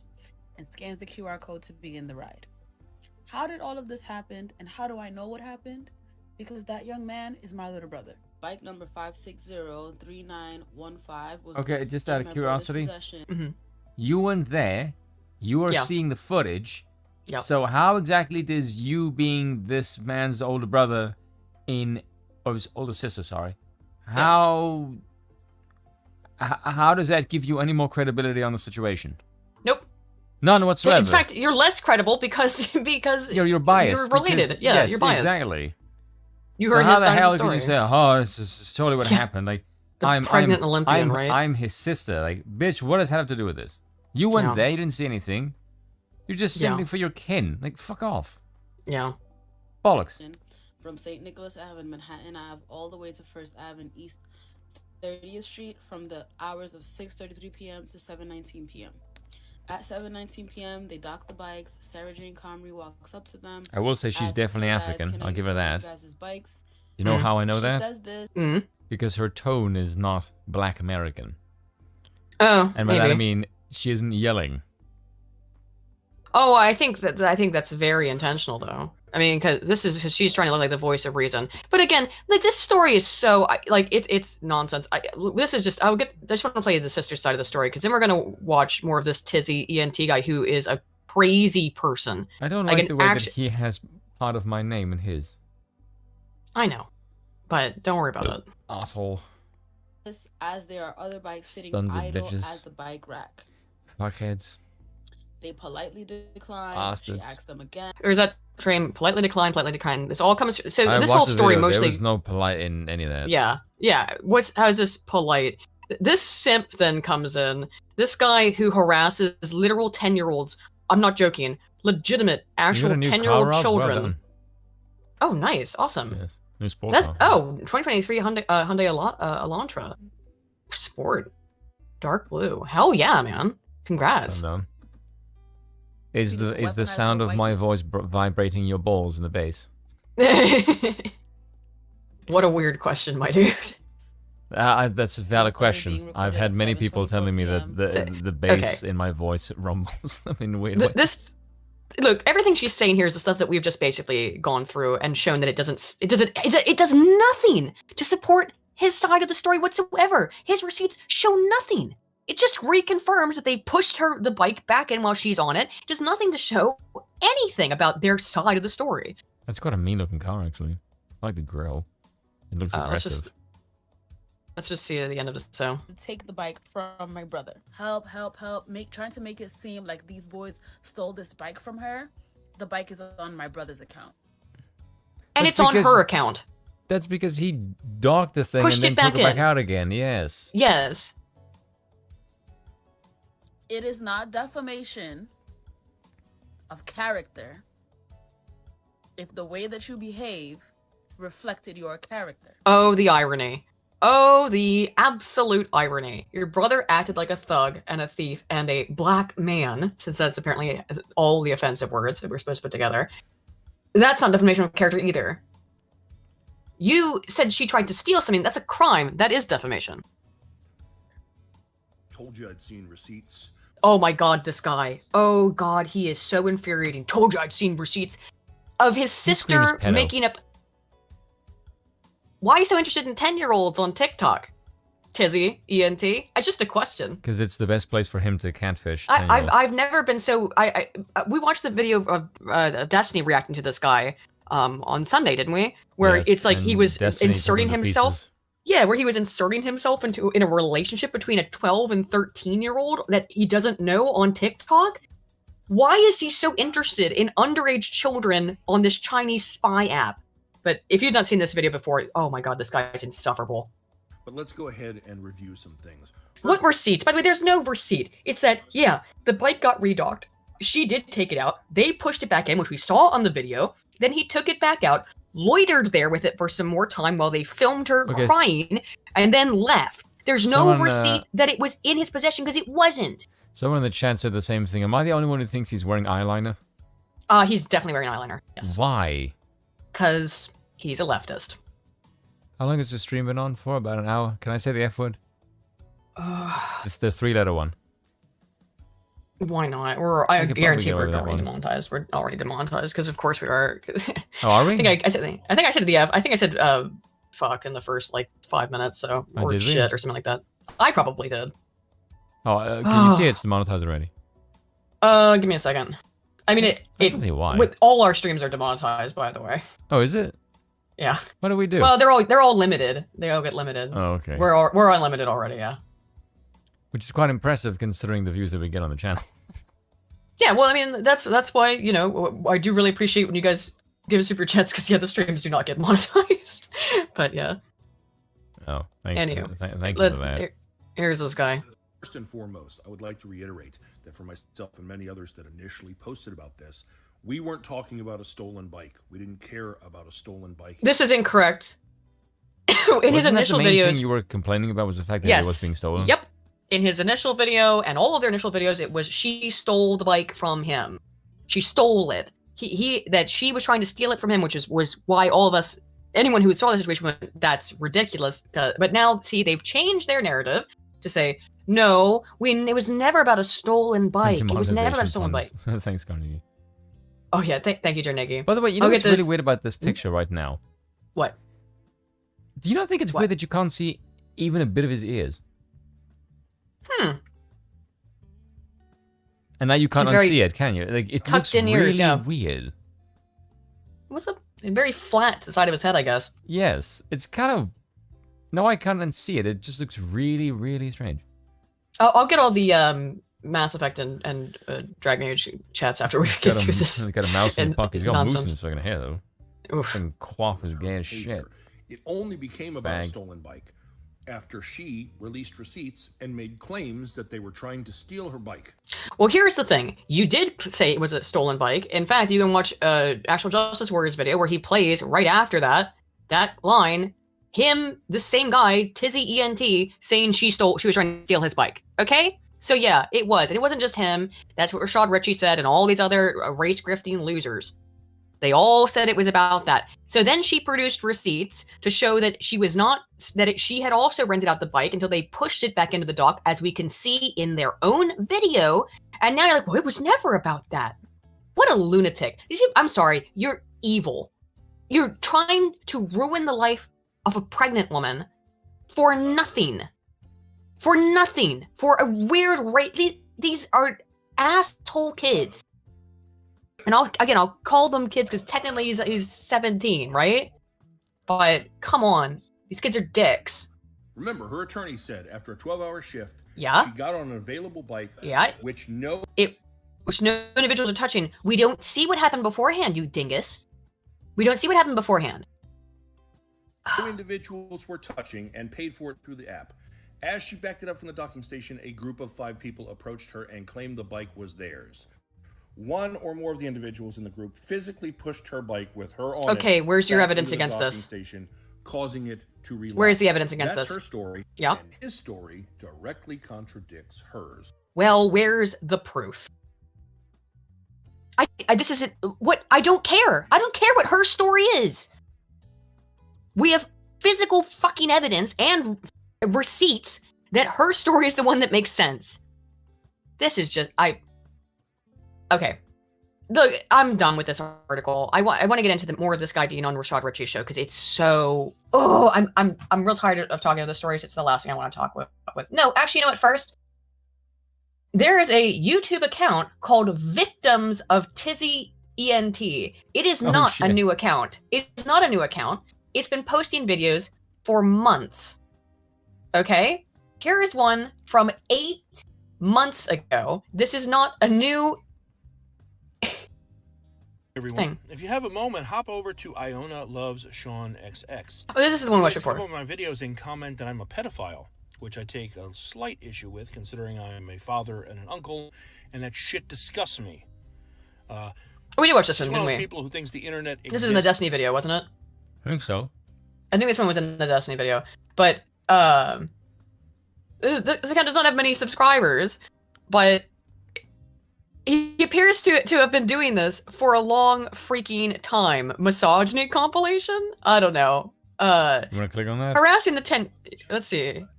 You know, whether or not you believe in like your astrological. This is 7 months ago, guys. And all that kind of stuff is up for debate. But I found at the very least, like people born under certain signs, like there are personality traits. Oh, he believes in astrology. To relate there, and I'm a Gemini. Oh no! Get out of my star sign. When I tell people that, they cringe because most Geminis, or a lot of them anyway, are kind of like batshit crazy. You're not helping the case, my man. I think the reason they cringe is because there's a bearded jackass like you telling them star signs. It's a 40-year-old man talking about star signs. That's the reason they're cringing. It's not because of the star signs, it's because it's coming from you. Is the volume low? Hang on one second. It might be my. Let me turn it up. Not Chrome. Because you're loud, and I use. So am I. See if this is better. Yes. Believe. Yeah, there you go. That's because Geminis have dual lives, dual personalities. And you definitely don't. Yeah. Okay. You should say, I am 30. One girl said, I was gross for obsessing over a 15-year-old boy. This charming little cunt. Now see right there? That used to say, I am 36 years old. I wonder why she changed it. Domestic violence is not typically one-sided. It's usually both parties engaging in physical violence. I want everyone to listen to that real clearly because this is one of the talking skin tags that is investing all of her energy into defending Brian Carlson. She's a bad person. She is a terrible human being. She isn't bending over backwards. Wow. She's pinning both ankles behind her ears and then lathering herself in like animal lard. What the fuck? I don't even know what that means. He's saying that this woman who just said that like both sexes can commit domestic violence, his response is saying that she put her legs behind her head. Because I don't know the story that they're talking about, but the idea that both men and women can commit DV is that she's masturbating, and he called her a human skin tag. This guy's a lunatic. To be ready. Some small part of me has my fingers crossed that you crazy kids find each other, and I'm wondering if you keep that same energy when you're the punching bag. A terrorist, as everyone's so quick to do with BIPOC. Meanwhile, you want to be here henpecking my fucking content. The Clapper shit? Bitch, everyone is verified on Clapper. That was the fucking joke. So you unfollowed but couldn't find the block button, so I'll help you go fuck yourself. I actually hate making videos like this, but it speaks to a larger problem. Oh, do you? And that is people who will get on a platform like this, they will see larger out of curiosity, and decide that is this Vosh's dad? Is this Vosh's dad? It's like he's like a mix between Vosh and Jack Murphy. He really is. He looks like he's got the Vosh man bun, he's got the Jack Murphy beard, and he has a vile personality that seems to target anybody he can like to Vosh. Bully. Yeah. Person could help them get something that they want or need. And then they decide that. And he's also that thing about like rub yourself down with animal lard and put your legs behind your head, woman. Wow, dude. What if this look, I don't say things like this very often, but I gotta be honest. you know, I hate the Fed boys, but somebody might want to investigate this guy's computer. I'm just saying, I would not just out of curiosity. Be at all surprised if you investigated this dude. Ooh, he's weird, and man. He had loaded to the hills with CP. Well, I mean, that's just a theory, you know, a game theory. But wow, walks like a duck, quacks like a duck. It's a pedophile. Person is somehow obligated to help them achieve that, and if they don't, maybe they're not as nice as they claim. Also, he's wearing makeup. He wears eyeliner, which is so weird. So tonight, I saw a random comment that took me to the video of a woman. He's wearing blush too. Yeah, that's what I'm saying. He's wearing makeup. She wants her child back. That is understandable. And she said this: I've reached out to large creators like Tizzy, who follows me, who I've helped support his platform, but he has never helped me.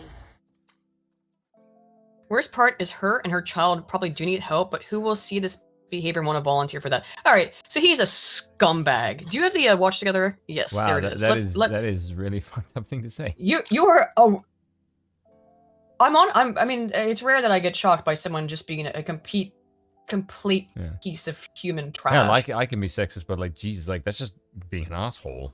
But here he went on indisputable, right? Hang on, let me make sure I got this. Not Control S, Control A.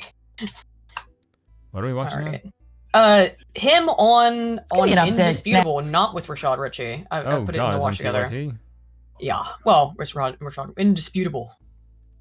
Oh God. Okay, go on. This is awful. I saw this on AJW's channel. Watch his video on this, but whew, man, I wanted to react to it. Now, mother of a teenager in Citi Bike video speaks out. The teen involved, the Citi Bike viral video. Hang on. See, this is just, and this is if going we leave TYT, this one will be your replacement. Yeah, this is going over this stuff. I want to wait till this guy comes in here. We went through all the stuff. There's no receipts that show anything that contradicts her claims whatsoever. This is pathetic, it's weak, and anyone still standing behind this shit is an ideologue to the nth degree and a race grifter. Okay. It seems pretty clear, but no, there's it really doesn't. This mountain of evidence. Oh, I mean, it does seem very clear. Yeah, what happened, but just doesn't align with your victim narrative. That black youth, black boys, black young men have to climb, it seems, when a certain type persuasion points the finger. What say you?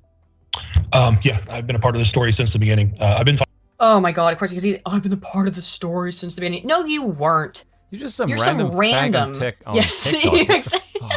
You're some random guy on the internet. I've been involved in the story from the beginning. No, you have not. You've inserted yourself into the story since near the beginning. But yes, you have not been involved in it. You freaking loon. Talking to his sister since last week. And that is the issue. I mean, I can't speak for anyone else. I can only say myself. I made a video initially about that video. Yeah, look at the eyeliner. eyeliner. It had nothing to do with a stolen bike. I didn't care about a stolen bike. That was not what I saw. But that's what you said in your initial video that went viral. Yes, you talked about the importance of the stolen bike, that she stole this bike from them. So stop lying, because you've been proven, like, it's you can go watch AJW's video because he puts them like side by side. You can see he initially, and not just him, but Rashad Ritchie and everybody else, because we watched these videos on this channel before, all talked about the stolen bike. Y'all did. Now you're back here. Yes, hello, I'm very important. Oh my God, he's so insufferable, dude. By the way, can I just say in the chat, if I ever say anything like that in my video, please unsubscribe and mock me mercilessly in the chat.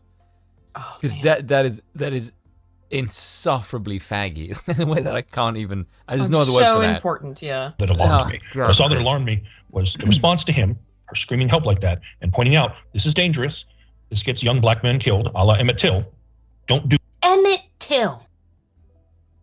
Emmett Till. When did Emmett Till, when was he killed? 70, 80 years ago? How long ago was that? Let's see. Notice his Emmett beer Till, color 1955. 70 years ago. Okay, someone said in the chat that is quite the dub face. Yes, it very much is. And yeah, he's definitely wearing eyeliner. Why do they have to go back to Emmett Till? Something that happened nearly 70 years ago. I mean, how many people are alive who were like cogent when the Emmett Till situation happened? Queen. Oh, yeah, well. Yeah, that's pretty good. He's going to show you who he is. A piece of shit who harasses children on TikTok is who he is. Do this. Literally. And then receipts came, and a narrative came, and a press push came. Well, no, a narrative came first Yes. that she was a evil, white, racist white Karen woman.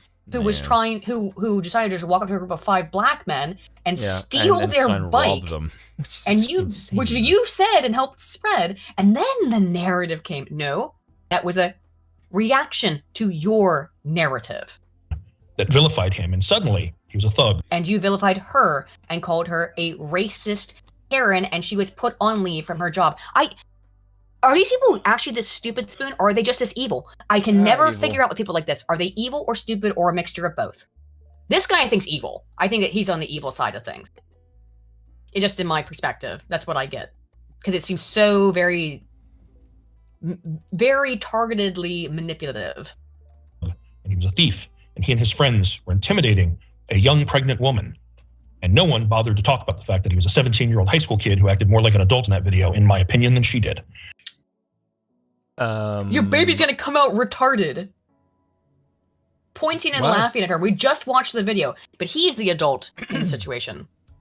What lunacy. It really is. And then, like he said, no one was sharing his story. No one was... He was anonymous. As soon as as soon as people actually started to look into this, she provided the receipts that were demanded of her to provide because she needed to clear her name. Then, yeah, the tides changed because he got ousted as being a liar. But you still have to sit here and defend this race-grifting hustler. Being a voice for him, it seemed. And someone said a Timcast article said people with narcissistic, psychopathic tendencies are more likely to support left-wing views. Oh, yeah, I have a video on that. Oh, okay. Yeah. So what does that mean to me? I don't have any left-wing views.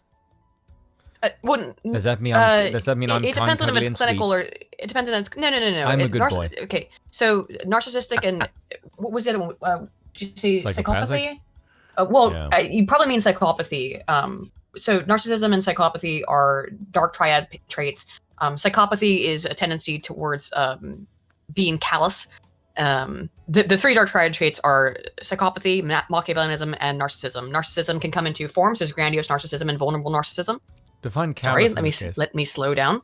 Lack of empathy for other people. Oh god, yeah, I definitely have that. In oodles, I lack empathy to the point where I'm pretty sure part of me is definitely psychotic. Well, psychopathic would be the it's psychopathy, but I don't. I'm aware I do have a deeply disturbing lack of emotional reaction to a lot of things that normal people. I don't know. I considering that you're my best friend, I have a hard time believing that, but I don't know. That's maybe why you're biased. Yeah, I guess so. But you're nice to me. Yeah, but you've never pissed me off. Believe me, I think I have pissed you off before. Nah, I guess not seriously though, right? But no, you've shown empathy towards me and other people. That's because I know you. Well, right. It's a little bit someone who has clinical psychopathy doesn't have empathy for anyone ever. I might be autistic. Yeah, thanks for that. you have empathy for your family and friends. So if you're like actual family and friends, right? Yes, but again, but that's like people that I know. That's not clinical psychopathy. Okay, because like if I watch car accidents and people get like horrifically injured, and I think I'll give you hang on, let me go to IDR Labs and give you the dark triad. For example, like on a Discord group that I'm in, right? Someone shared a bike accident where no, don't worry about that kind of stuff. Someone opens the boot of a car, and like these 2 guys on a bike just like ride full force into the boot. One smacks his head on the back of the trunk and just falls over, and the other guy goes flying in midair like a rag doll. I watched that shit and I'm crying with laughter. You take this then. This is the truncated dark triad personality test. It's funny as hell watching them in slow motion fly in the air. I hope he's okay, but my god, it's funny as hell. Do you see what makes you not psychotic? The fact that I find it funny? The fact that you said, I hope he's okay. Well, yeah, I don't want them to die. That's not That's the part that makes you not psychotic. Oh. I mean, it's really funny just watching them.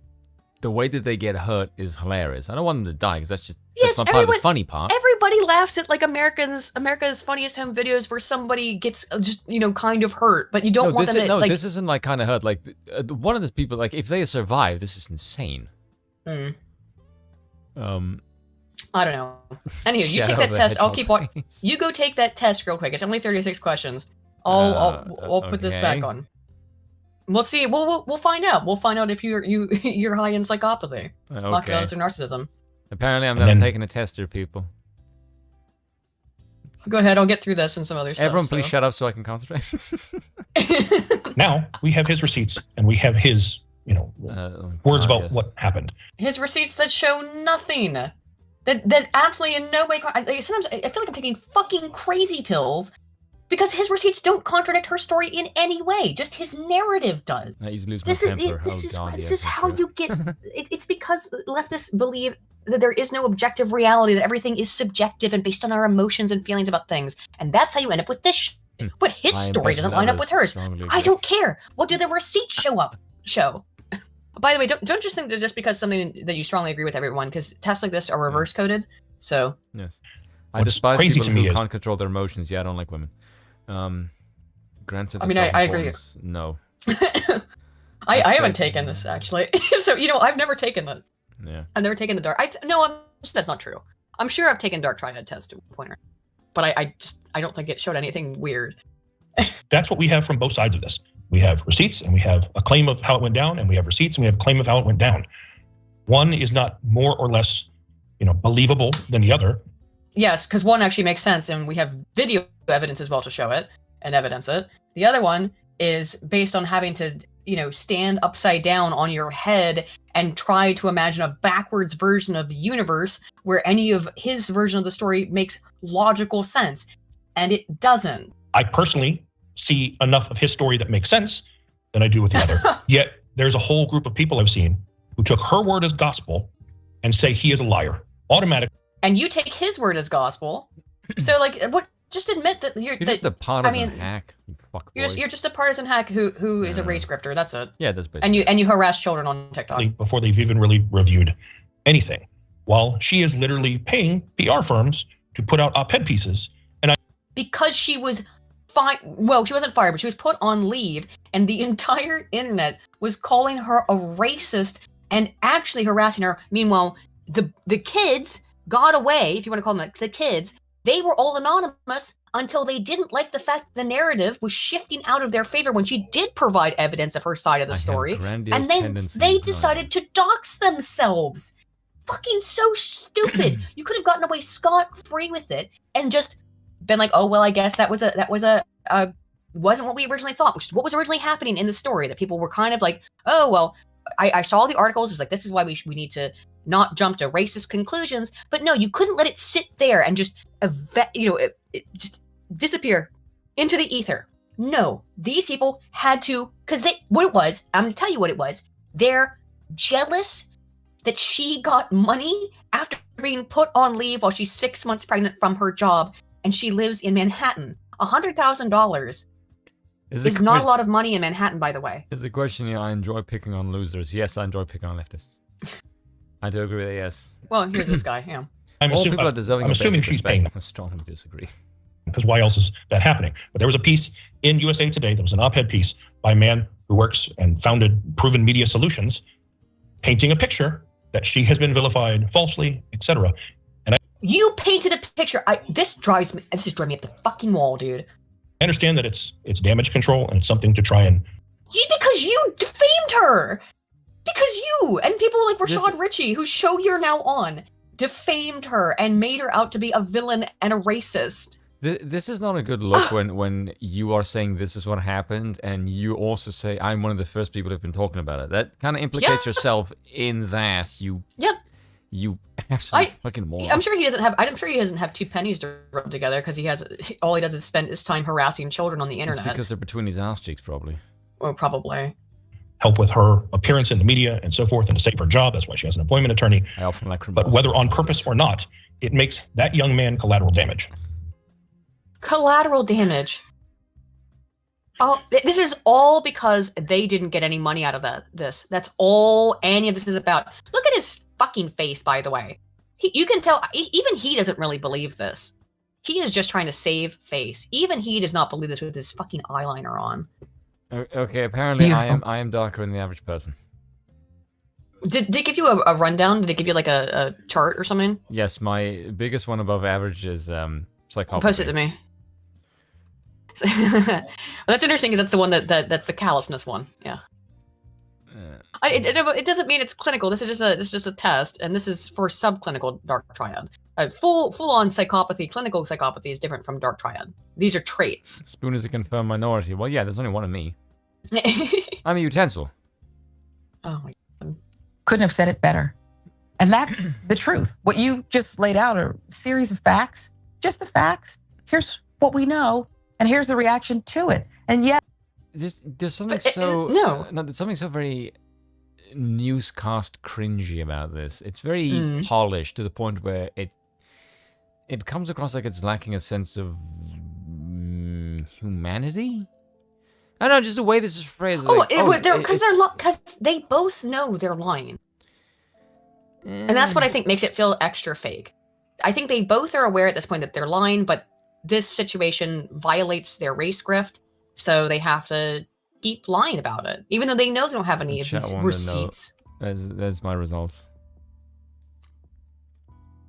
Oh, there you go. Yeah. Yeah. Yes, there are people who are willing to not just take psychopathy as the average person. That's a little bit disconcerting, my dude. But well, okay. Finish this. I'll take it. I'll take it real quick. We'll see how bad mine is. What is my astrology? Capricorn. Yes. I will say, yes, a lot of the Capricorn tendencies with regards to narcissism and arrogance definitely does exemplify me rather well. I am very much... Well, since we talked about it, I am very much a Gemini. Yes. I don't think you're insane and crazy.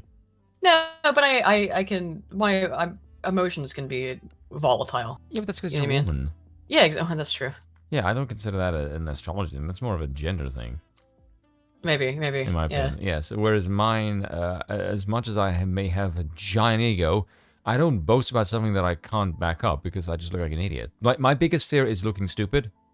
And oh my God, why would I make myself look stupid? Yes. I guess so. It's not my biggest fear, but I don't like to look stupid. Yes. Well, if I'm an arrogant narcissist, why the hell would I make myself look stupid? That's completely antithetical to what the hell. Yeah. I would like to look good, especially in my own eyes. Like, I like looking at something like, wow, I'm a genius, I'm the shit. But, you know, I'm not going to say that to everybody else because I look like a twat doing that, so... Yeah. Capricorn is least emotional. Her word is God. Oh, that would make sense. Yes, what makes her word more important than these young people?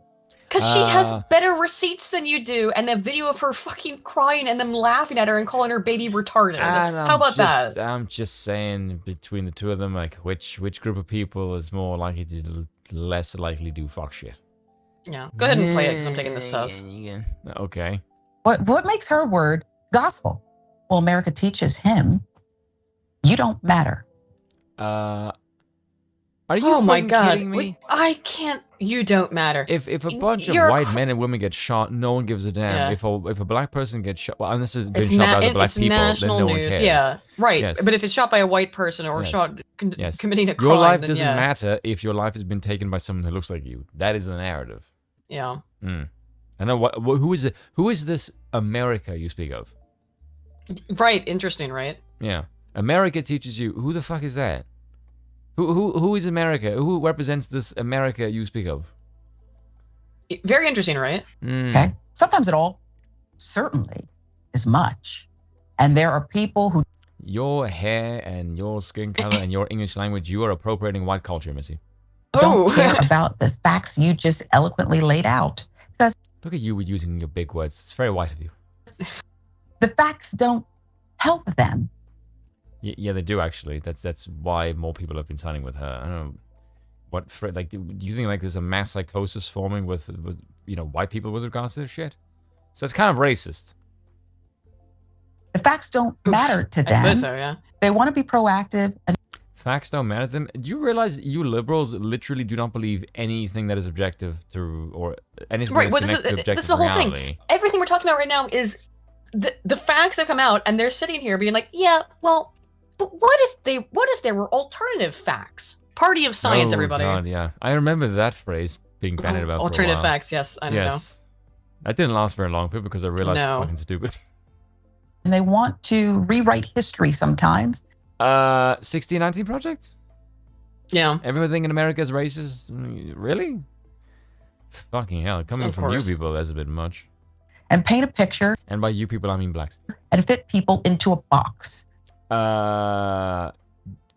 Jesus Christ. Do you people have anything else than projection? Nope.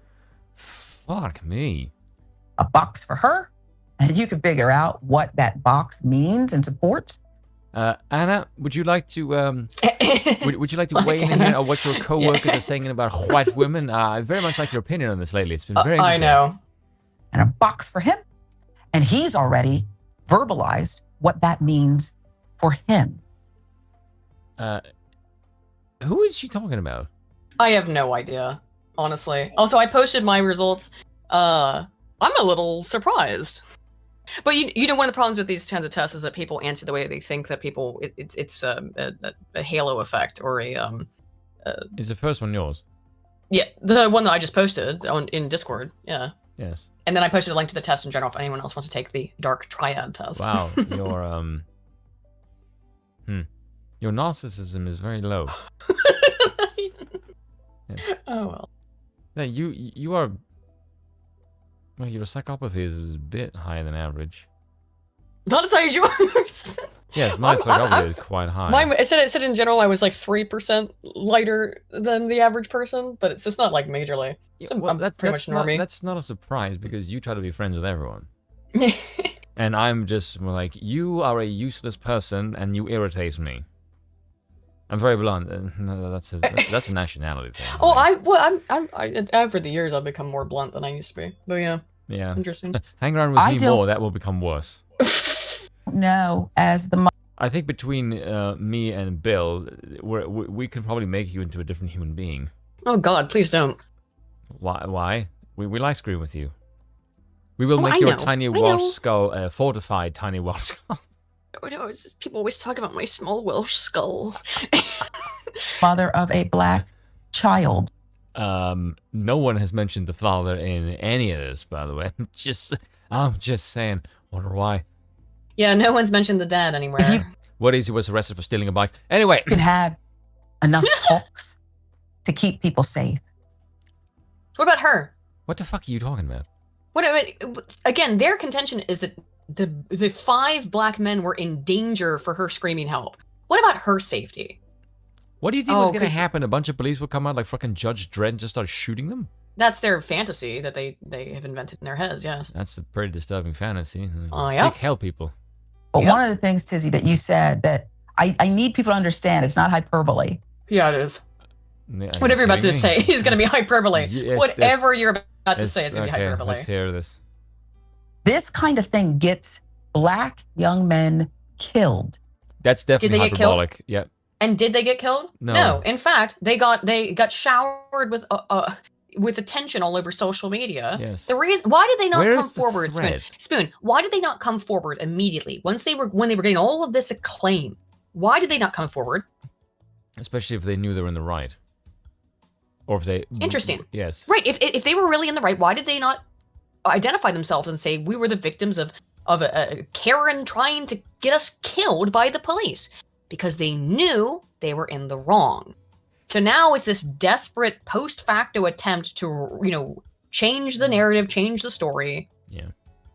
If they were in the right, they would have, they would have immediately made a GoFundMe themselves. They would have been asking for money. And a bunch of their ire is that they didn't get money for this. I think it's actually the main thing that they're mad about is that they didn't get money. By the way, all offense intended, black people, if Hollywood is anything to go by, you can't write stories unless you pinch them from white people. Okay. Oof. What's that? It did in the 50s? That's what we call funny. And it's also true. Oof. And it does today. Why the lame acting? Acting like it's the 1950s. We're still talking about Emmett Till. Unfucking believable. Oh my God. By the way, there are people in the 70 50s years. I was listening to some music earlier. By earlier, I mean like 2 days ago. Or like last week or whatever. And it was like a music list from like the 70s. And like 60s to like 85, maybe early 90s. And it was just like a load of black artists. I'm like, where exactly is the systemic racism when there's like a whole load of black artists who scored #1s in America? Like, yeah. Fuck are you talking about? I don't know. Your systemic racist argument is just nonsense. Oh, we're talking about this for a game. minute. I'm It's done not with a PR campaign. Yes, it is. Yes, it's literally a PR campaign. It is literally a PR campaign. All they're saying is, well, they don't have the money to pay for a PR campaign. They don't need it. You do it for free. Well, you don't really do it for free because you get paid to do this, but you didn't get paid by the family to do this. No, that's good. In that sense, you do it for free. Sweep it up, Janny. Sweep it up. It's actually about life and breathing, surviving. Dude, the acting in this is so crazy. I know, it's so disgusting. You don't care about her life. You want her life to be ruined. You want her to be destitute. It's about life, it's about breathing. Except for this white bitch and her stupid, retarded baby. I get the impression anime leave TYT because it's anti-white. Yeah. At this point in time, they are kind of going that direction. Yeah. Directly, yes. Yeah. I'll give you the rest. Yeah, no, and I mean, I've seen people ask, why did those boys start recording? Because they knew that. Because they knew that behavior like that gets them killed, gets them... No, it gets them attention. What they also knew is that they were in the wrong. And that's the only reason they are not upset that they did it. They're upset they got caught. Oh my God, Lance. Jeez. Lancer5 says, all this whining makes me think that Emmett Till deserved what he got. Holy shit, dude. Dreadnought for 2 also asked for the link to the psycho test. I did post it earlier in the chat. God damn, that was fucking mean. Let's finish this up and then I'll hit the super chats and let's move on to another topic because I'm so tired of this. Ugh. It's not going to stop though. They are so lacking of George Floyd's that this has become the new petard they're willing to hoist themselves on. 5 black men harassing a woman in New York City because they've been on about this for 2 weeks, and everyone else has just been trying to keep up with their fucking fluctuating narratives. Like, there can only be one George. Actually, I take that. Oh my God, there's so many ways I can make that joke really racist. Yeah. Never mind. You guys can probably do it for me. You don't need to fucking fill in the blanks. Yeah. Arrested. They knew they were in danger. And they pulled up. No, by the way, hang on. Being arrested also does not put you in danger if they were in fact violating the law. Well, why would they be so threatened and afraid of being arrested if they weren't doing something illegal? And they wouldn't have been arrested for that anyway. It's New York City. The cops would have sided with them. Yeah. Come on, this is ridiculous. The police are too busy trying to arrest and persecute Donald Trump. In New York, yes, exactly. Yes. I have a really weird. I wanted to say Scott Adams, but that's not it. What's the mayor of New York's name? It's Adams is his last name. Oh, Mayor Eric Adams. Eric, thank you. It's not Scott Adams. That's very different. That's like the opposite. Oh my God, Scott Adams was mayor of New York. That would be funny as hell. He made a really weird statement the other day that I want to bring up, and it's because the left is having a bit of a melty on Memorial Day. So check this out. It'll be the end of the New York segment. He is a former police officer. Yes. So I think there is an element of him that sort of does carry that. Yeah. Like he's a lefty, but there's moments where like, okay, my past is making me realize this is some dumb shit to say. We'll bring it up here and then we'll end out the New York segment and then move on to other stuff because it's all we're on the eve of Pride Month. We are leaving Pride season and we are entering the true Pride Month. And things are ramping up. Faggy rainbows and shit everywhere. Yes. Started recording, check themselves. Okay, so I need to make my room and everything around me as black and white as possible. Well, white is actually like, in terms of the prismatic, it's all of the colors at once. Black is a lack of color. Well, in terms of the color spectrum, did you know that? My room is basically black and green. The room that I'm in right now. That is the theme of my room. And it has Asian plants. Oh, that's nice. Yes. Bamboo? And silk sheets. Yes. Did I show you a picture of it before? You have shown me a picture of your room. Yes. It's when you were setting up your recording stuff, though. Was it? It's been a long time, yeah. Okay, yeah. Like a year, man. It looks the same, yeah. And then what does he see? He sees a ton of people donating thousands of dollars to her to raise over $100,000. Oh, thank you for saying the quiet part out loud. As I said before, it's about the money. On a GoFundMe. Good news is, myself and others encourage that family to post a GoFundMe. They finally did yesterday afternoon. They've raised over $50,000 so far. And I hope. Oh, wow. So there you go. This is just a grift from everyone involved. So there you got your money. You got your money. Congrats. It continues to happen because every interaction that I've had with them, they are sweet, kind, loving people who never even wished ill will on her. Yes, they did. It's in the video. I mean, like, come on. Dude. You know, in case we really live in separate realities. By the way, it's unbelievable. If someone, if you tried to give someone $50,000, there might be a reason they'd be nice to you. Right, weird. Why would they be so nice to you if you're trying to get them a bunch of money to grift off of after they were demonstrably did something wrong? Yeah, wonder why they'd be nice to you. My God. He just had worked very hard to find a bike. He had the bike. What you mean very hard? He rode it to the location, you dumbass. He worked hard to find a bike that he didn't pay for. That's something that they didn't even like bring up at all. Is that his own receipts now show that he doesn't pay to ride these bikes around town. Yes. So what's the very hard part? What are you talking about? He worked very hard to ride a bike around for free. DRT King said, should I be concerned about being high in Machiavellianism? Because I always spike that in these tests. Machiavellianism tends to mean that you may want to manipulate others. Machiavellianism can be a positive trait. There's an excellent book that we often recommend called The Machiavellians, Defenders of Freedom. Yeah. It depends on how you look at it. To be either manipulative or shrewd. Right.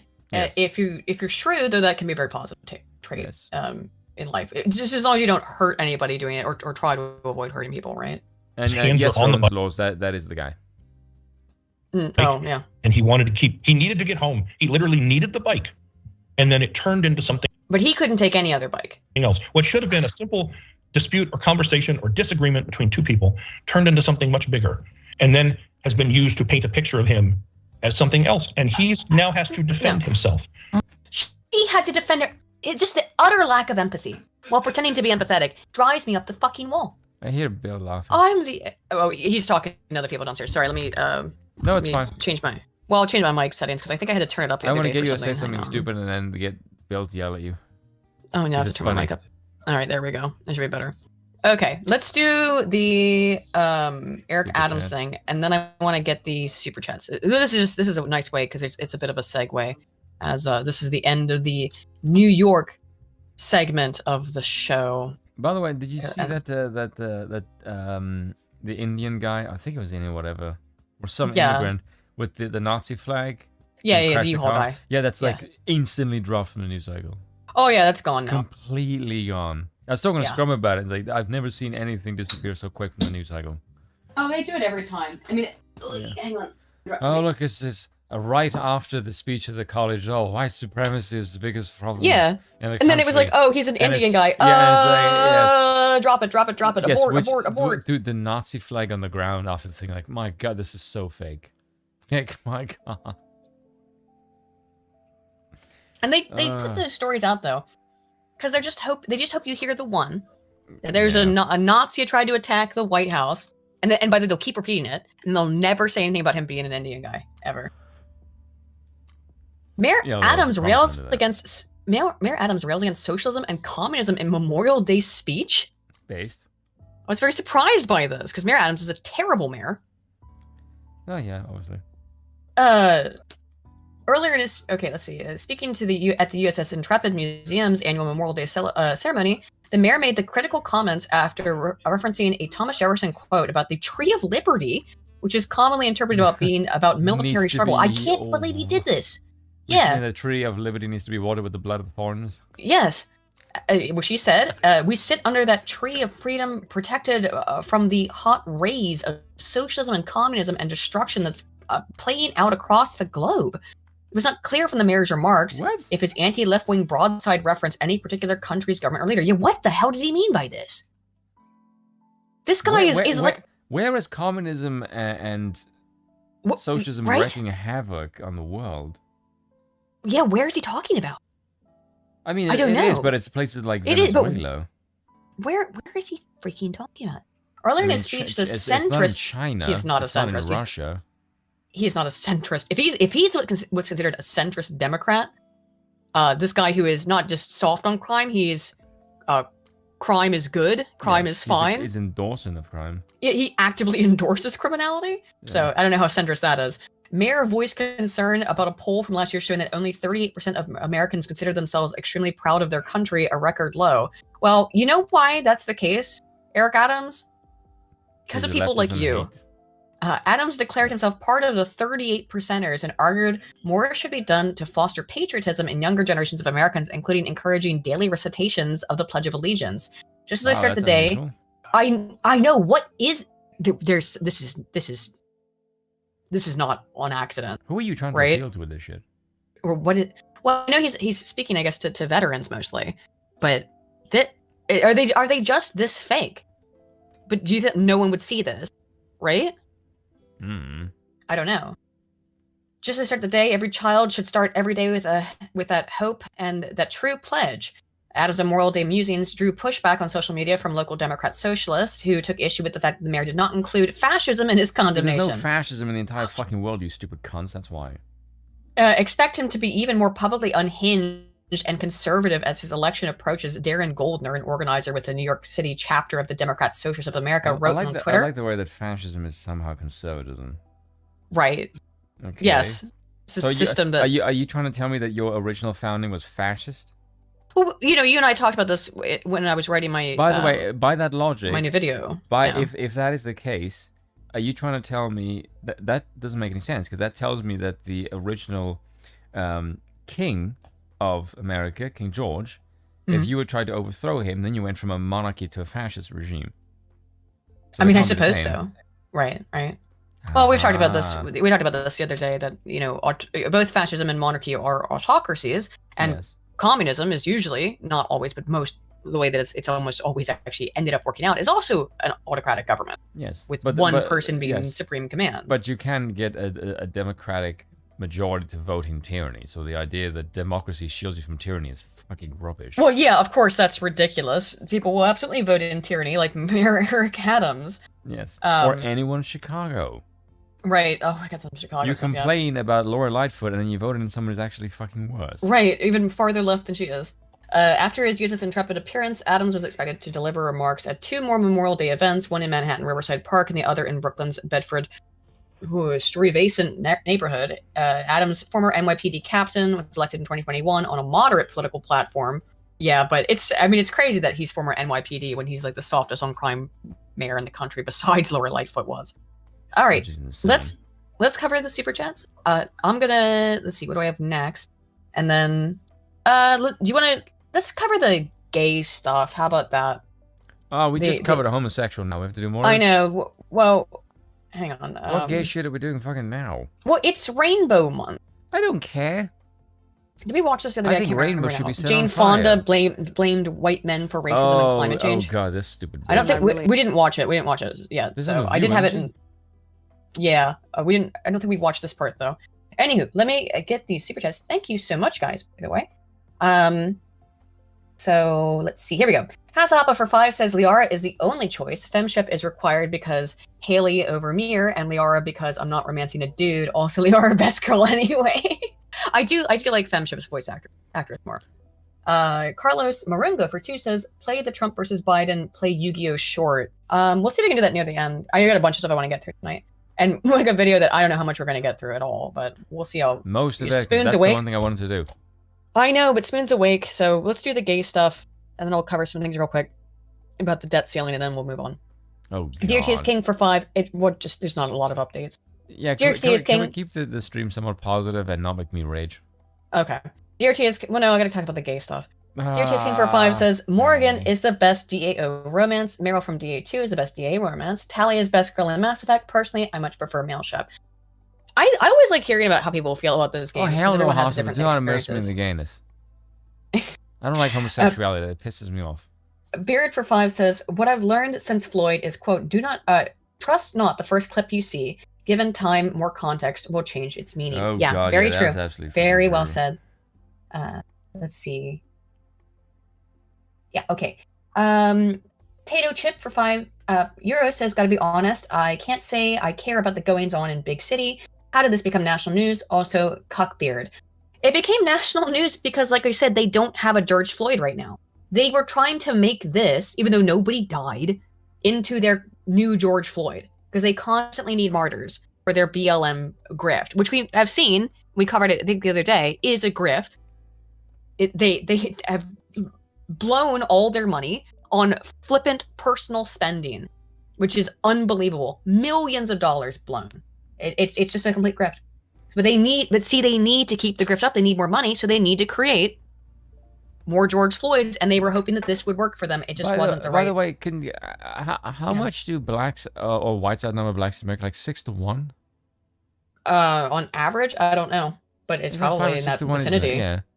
How is it that the whites outnumber blacks 6 to 1, but they can't find any evidence of white supremacy? That tells me like white people are way better behaved compared to the two. Like just like mathematics. Well, you could look at FBI crime statistics for that. Yeah, I said you could look at FBI crimes. Yes, for that one. But you know what we should do? We should have segregation, because that is somehow going to make it better or worse, depending on what time of the month you ask a fucking progressive.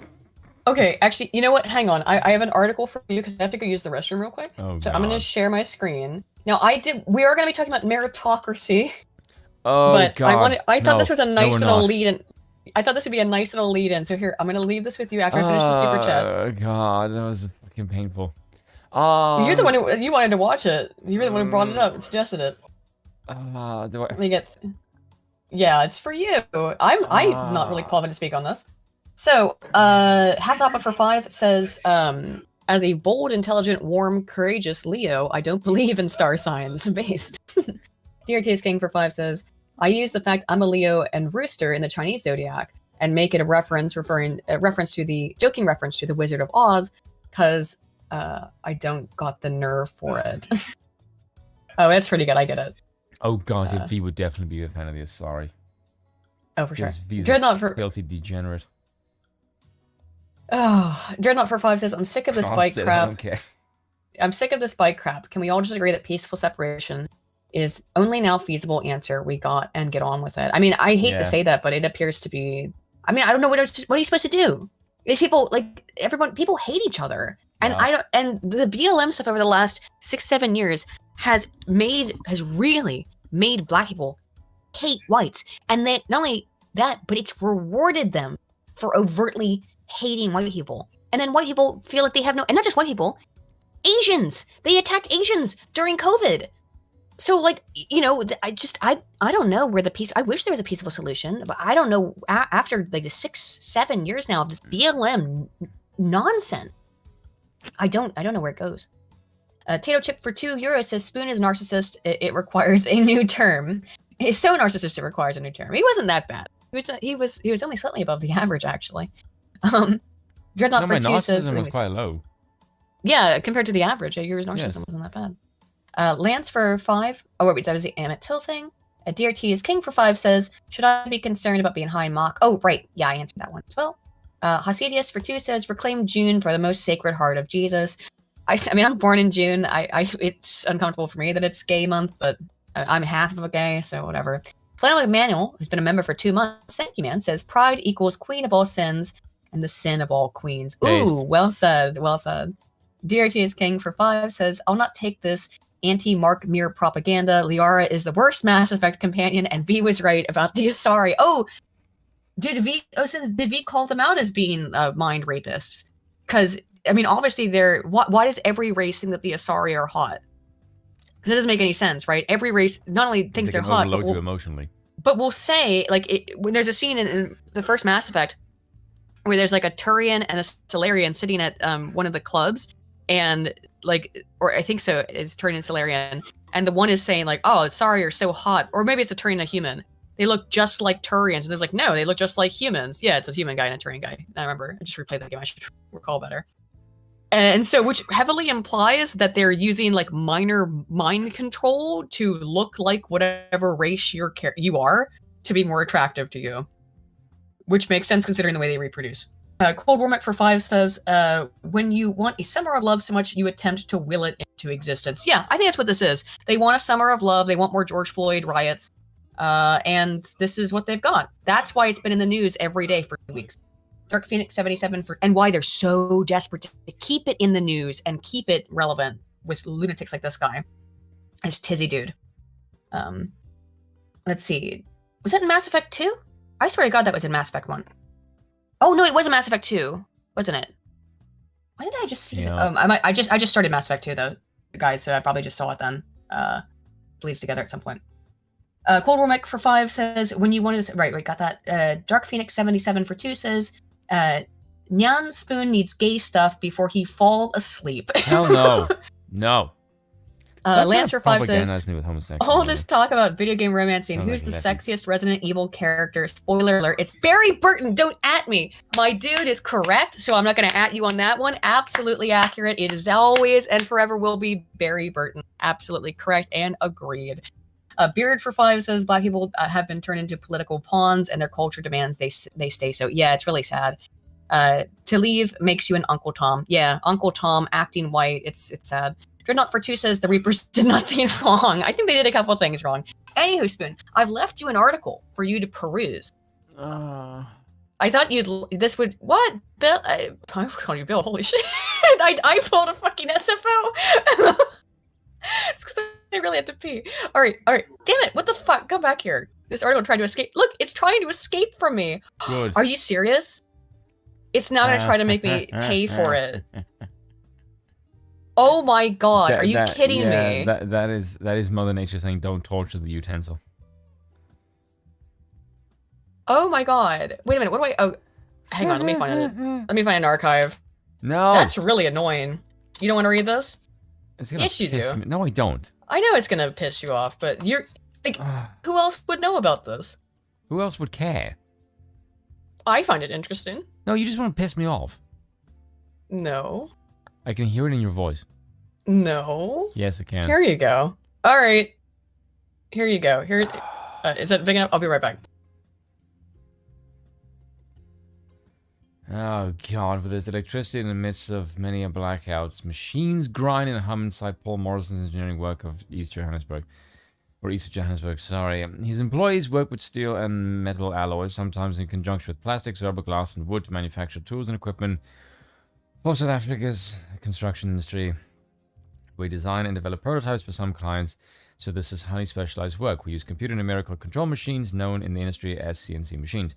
We cut metal and steel using laser technology, and enthusiastic Morrison told the Epoch Times his 318 employees make a formidable team that churns out a diverse range of products from run-of-the-mill forklifts to air-chain hoists, okay, which use air compression to lift heavy equipment via a complex system of chains. Okay. Now, I'm struggling to find out what I'm supposed to be carrying yet, because right now my brain's just going, okay, yes.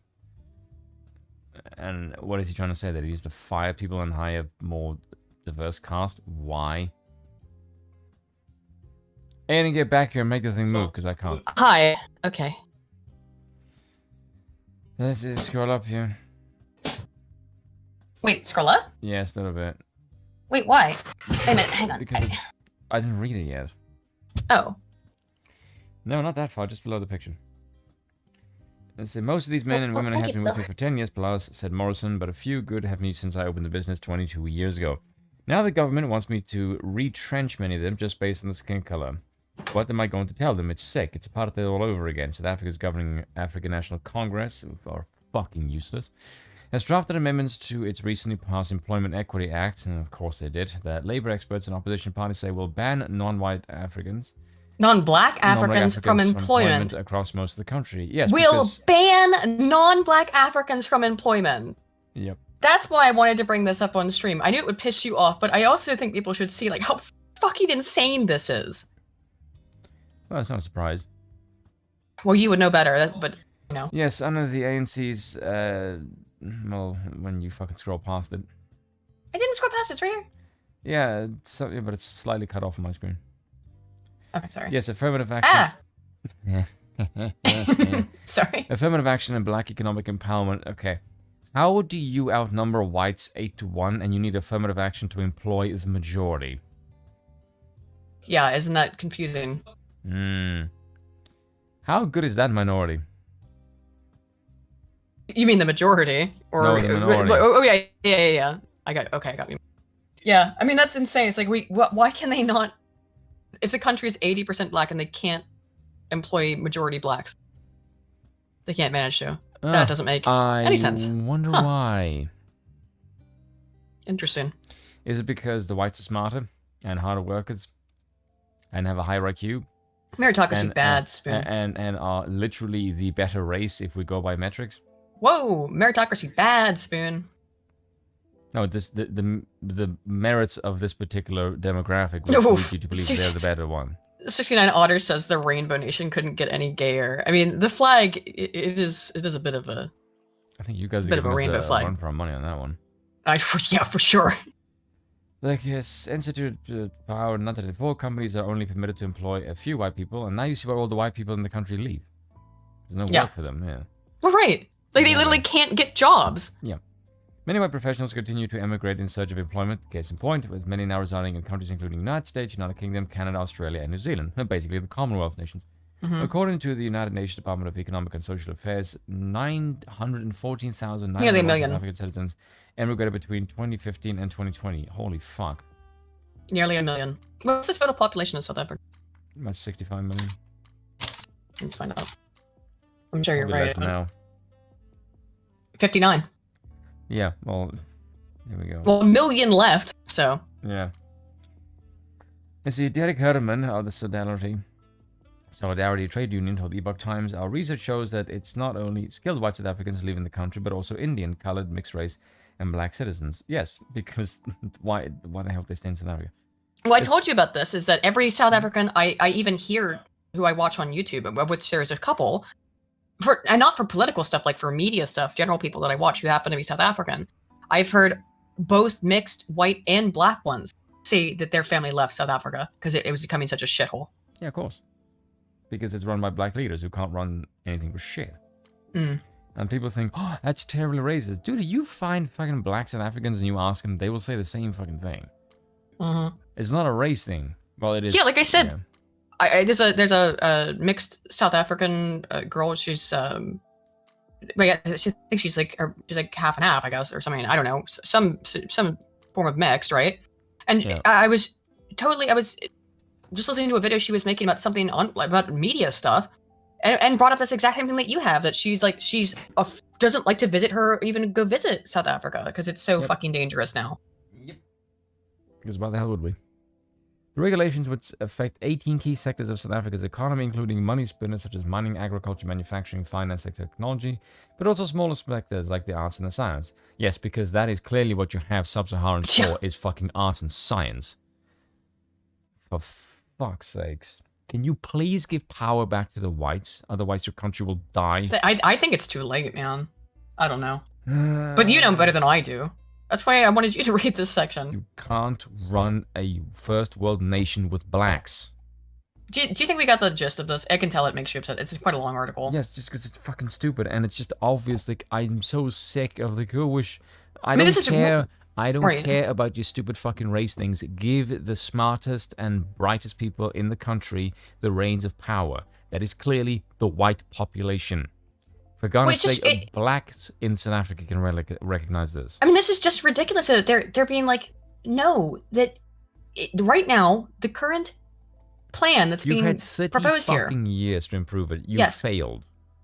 And the plan that's being proposed here is, no, actually get rid of more of the white people working in the government. Yes.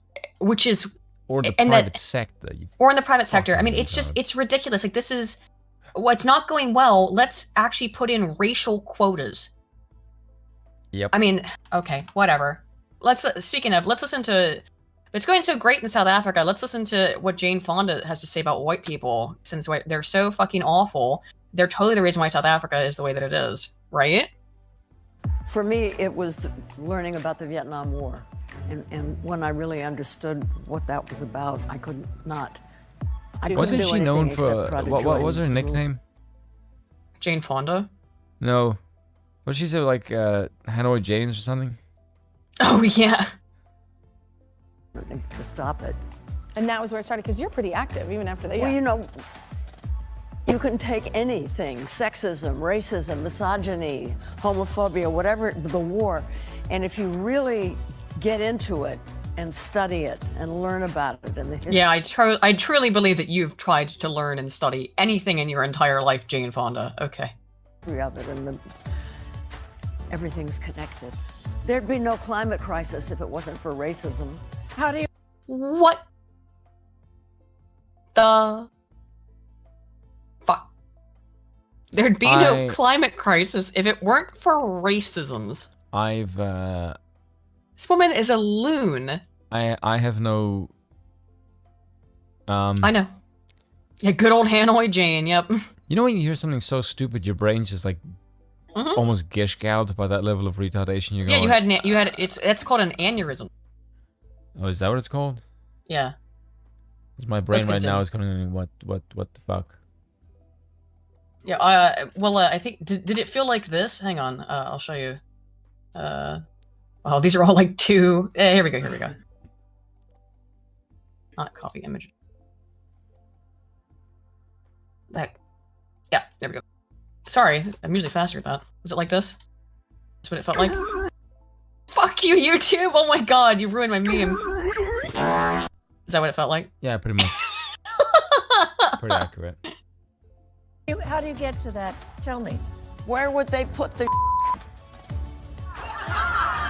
Where would they put the poison and the pollution? They're not going to put it in Bel Air. They've got to find some place where poor people or indigenous people... What? They've got to go find a place to dump the poison. Okay. This woman's... I mean, like... Again, I'm working on a video on conspiracy theories while I finished the script. But how is this not a conspiracy theory? That the white men of the world are taking all the poison and dumping them in poor communities intentionally. Why don't you ask what India and China does? Yeah, I was literally about to say the same thing. Oh no? Wouldn't want to ask that question, would you? Oh. What is that Curious race, by the way? No, it has nothing to do with race. She's just a crazy person. Europeans have been kicking the shit out of other Europeans for most of human history. More than they have other races. No, Spoon. Only for the entirety of European history have they been beating the shit out of each other. But whatever. Yeah, China and India don't pollute at all, Jane Fonda. Of course. Or people of color are living, put it there, they can't fight back. And that's why Fonda does kickstands of adrenochrome. Thank you, Orwitz, Feinberg, and Orwitz. I'll get you other chats here in a minute. Oh my god. But that's a fucked up image in my head. She's so crazy. She might actually think that that's why there's so much pollution in China and India. It's not that they produce the pollution, it's that white people import it there. Bear in mind, this is the person that said on The View that if Roe versus... if they can't abort babies, they will kill people. Yes. Yeah, she's completely unhinged. Which makes her funny to watch, though, on a stream. A big part of the climate movement now has to do with climate justice. What the fuck does that even mean? She was arrested in 2019 for crowd obstructing and incommoding. Come on, Fox. Incommodating? I actually don't. I'm not familiar. Incommodating. I'm not familiar with that word. That's unusual. It's very rare for me. Incommodating. They're calmed by the traffic. Gerund or present participle incommodating. Incommodating. But what does it mean? Oh, to give inconvenience, distress. Okay. I could have inferred that from the spelling and stuff, but I've actually never seen that word. Anyway. Oh, thank you. It's easy to read there. Yeah, Jane Fonda's 1972 visit to a North Vietnamese anti-aircraft gun unit in Hanoi, Vietnam earned her the infamous nickname Hanoi Jane. Well, there's Hanoi Jane for everybody. Now, we've seen some lunacy. We've seen some funny stuff. Time for a little good news. Bud Light risks losing #1 status in U.S. as sales plunged 25.7% in latest week. Bud Light sales suffered their worst week ever, falling 25.7%, endangering its status as the world's #1 beer brand, according to latest data provided to the Post on Tuesday. Plunge falls to 24.7% decline from the previous week, so it's don't let up. It's getting worse for them.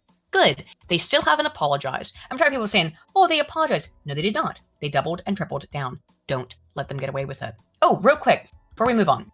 Horwitz, Feinberg, and Horwitz for 10 says, didn't this idiocy screw over Zimbabwe's farming capacity? Yes, which is why the money in Zimbabwe is so worthless you have to put it into wheelbarrows. And Horwitz, Feinberg, and Horwitz for another 10 says, and now the infrastructure in South Africa is falling apart. Good job, peoples. I thought Somalia was supposed to be the primary lawless hellhole on the continent. Don't worry, there's plenty. Speaking of a hellhole, though, we are in Pride Month. However, again, doesn't appear to be going well. The precipitous drop has narrowed the gap in sales between Bud Light and nearest rival Modelo Especial, which saw its sales surge 9.2% for the week ending in May 20th, according to Bump Williams Consulting and Nielsen IQ data. While Bud Light loses week after week, Modelo Especial gains week after week, and now Modelo outsells Bud Light on national basis across all trade channels combined, Bump Williams, who runs the consulting firm, told The Post. If this continues, Modelo will surpass Bud Light this year. Anheuser-Busch InBev owns both brands, which is unfortunate, but it does not control Modelo in the US, where it is owned by New York-based conglomerate Constellation Brands.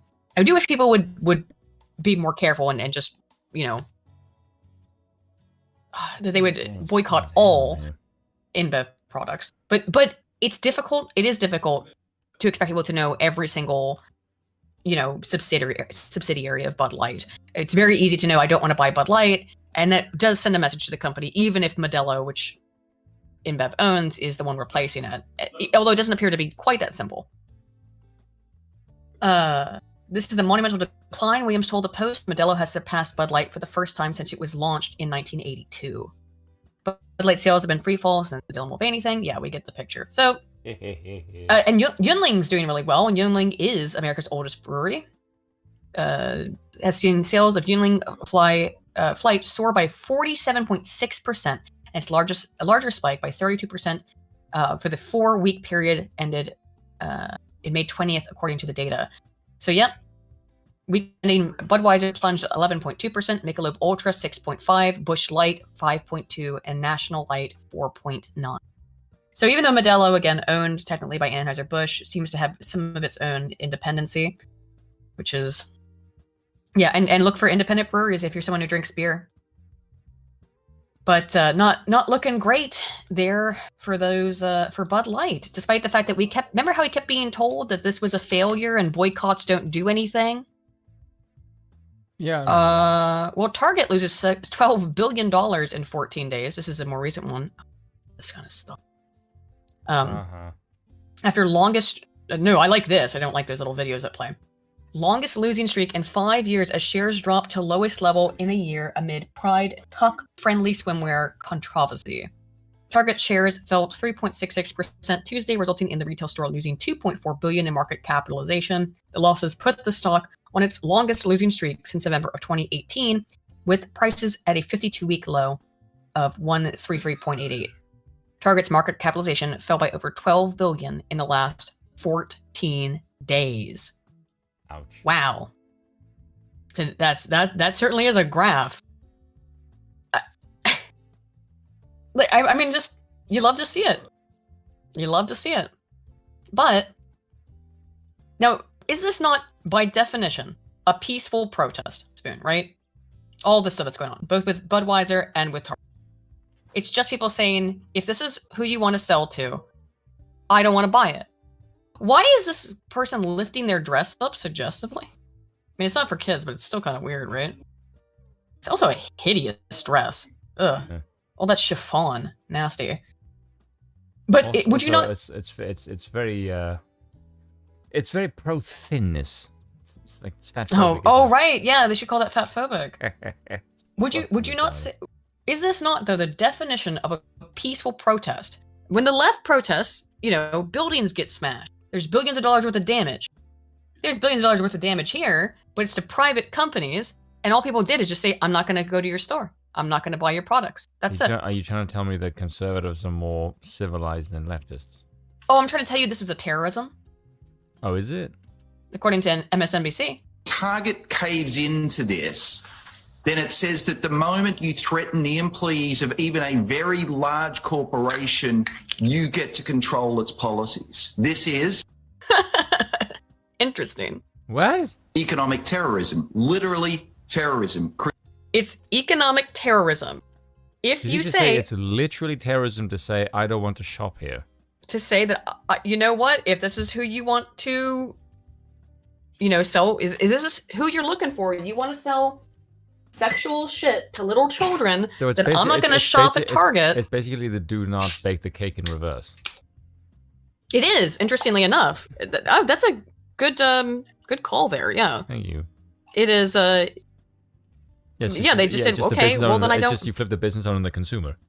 Right, just saying, well, Yeah. I don't, okay, well then I don't want to, you're not going to bake the cake? Well then I'm not going to shop here. Well, these people were saying, well, you're going to bake the gay cake? I'm not going to shop here. But I do think there's a bit of a difference because I can't remember any time during that when that gay cake stuff was happening that it was called a terrorism for not baking the gay cake. These people are so hyperbolic on everything. Everything has to be exacerbated to the nth degree. Of course, the movement is overwhelmingly feminine, so that would be why. This is on MSNBC. This guy saying it is to not shop at Target is terrorism. Creating fear among the workers and forcing the corporations to sell the things you want and not sell the things you don't. So when Jesus Christ. I mean, it's just, you're out of your mind. You're absolutely out of your mind. If you don't shop here, you're doing a terrorism. Now, on the flip side, I have a little musical interlude for us all. This song, like it or hate it, it might not be everyone's cup of tea in terms of music, has hit, I'm going to play a little bit because it probably is copyrighted, I'm guessing, has hit number 2 in Apple charts this last week. Yeah. Digital shoppers. Yeah. There's a cleanup on every aisle. Yeah. Target is targeting your kids. Yeah. They put a target on my back, but they targeting your kids. They don't even need to ask, cause you all know what it is. Yeah, that's why I keep it strapped, and I'm always by my beds. This agenda gotta stop. Yeah, you know we gonna win when they target. Yeah, they targeting. Target. Yeah, they target kids. This song's number 2 on Apple Music right now, on iTunes. Sorry. Seriously? Yes. I don't know what to make of that. It's interesting though, isn't it? Kind of weird. This song is number 2 on iTunes. The world is going in a weird direction. The world is going in a weird way, but we are in Pride Month as of tomorrow, my birth month. I'm so excited. This is we're going to celebrate with things like Craig administration. This is in New Hampshire.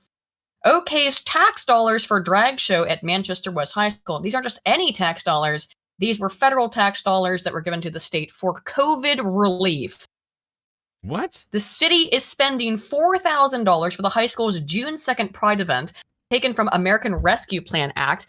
Funding that includes $500 to pay drag performers to appear at the public school. It's a high school, to be fair, which doesn't make it that much better, because high school starts at age 13.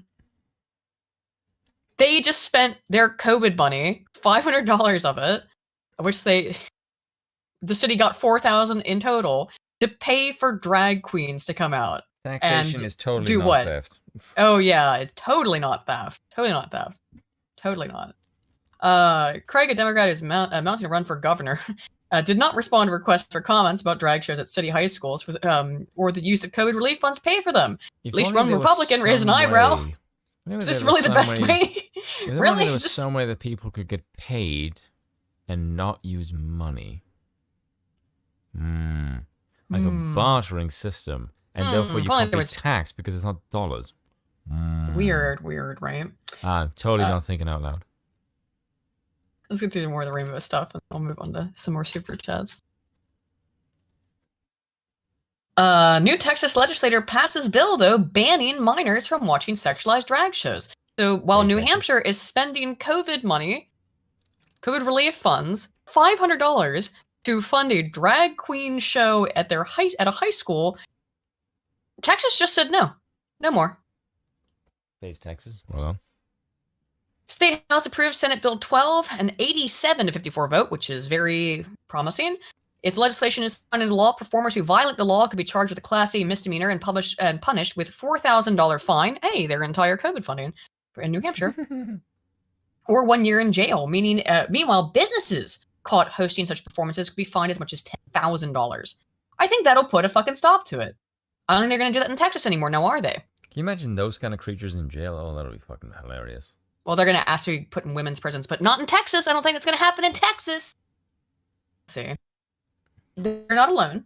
That is good for Texas, but other states are also cracking down on this stuff. Obviously, Florida is the other one, and the furries are upset about it. Furry Fandom Con in Florida just announced it would ban minors based on the governor's ridiculous laws, writes E.J. Dixon from Rolling Stone. So basically, they got forced to not allow little children at their inherently sexual convention, and they're crying about it.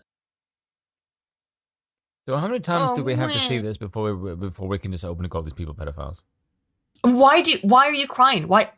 Okay, what is furry? What do you like? I don't know how much you know about what furries are, because you're comparatively and thankfully a bit of a normie. What do you know about furries, Spin? Nothing, and I'd like to keep it that way. You do know that it's inherently sexual, though. Yeah, of course, I know that. It's a fetish. It's a kink. Like yes. that. It's okay. This furry stuff. I mean, look at it. It's sexual. It's a kink. No, you're basically discounting bestiality. This is the image Rolling Stone chose to say that it's a ridiculous law, and then this is the image they put at the top of the article. What are you doing? Are they so deluded? Is E.J. Dixon so deluded that they don't see like why it's a ridiculous law? Why shouldn't children be able to go to this event? I mean, look, again, I don't know how much you know about furries, but this shit it's a kink, it's a fetish, it's sexual. Oh, my mind is definitely not innocent. I just keep it away from certain ideas. It's for the best, probably. Many have raised concerns about recent changes in Florida legislation, the statement read. After reviewing Florida SB 1438, wow, that's really close to being a very dangerous number. It had been decided that for legal reasons and protection of our attendees, our venue, and the overall convention, Megaplex 2023 attendees must be of 18 years of age at the time of registration pickup. If, by the way, violation is punishable by a year of prison and or $1,000 fine. That's the nice and or on that too. If it is unsure if this will have to continue for future years. It is our hope that this change is temporary and that we can welcome members of all ages back next year. Why do you need children here so much? No, I gotta be honest, okay? I first went to an anime convention when I was 11 years old. My mom did go with me, to be fair. But when I was 12, the next year, either the next year or when I was 13. I think the next year, my mom was like, this is fine. And I went alone. Now, I mean, it was there for a couple hours of the day and then it got picked up by my mom. But things were different in 2002. Do you know what I mean? Like they were just, I don't know if there's less, but it was certainly less overt. I mean, there was weird shit. Like back in the day, like at conventions, there was a big thing. They would have these yaoi paddles and they were wood paddles and it was a wooden paddle. People would spank each other with them in the hallways. Like, there was certainly a sexual element to all that shit, and I got exposed to it from a young age, but even the weeaboo stuff is less sexual than the furry stuff. I mean, the furry stuff is explicitly sexual. My mom might be listening. You might not have known about the yaoi paddles. Yaoi is gay sex. It's a Japanese word for boy love, is what they call it. Yuri is the opposite. It's girl on girl. What is with the degeneracy? It never ends, does it?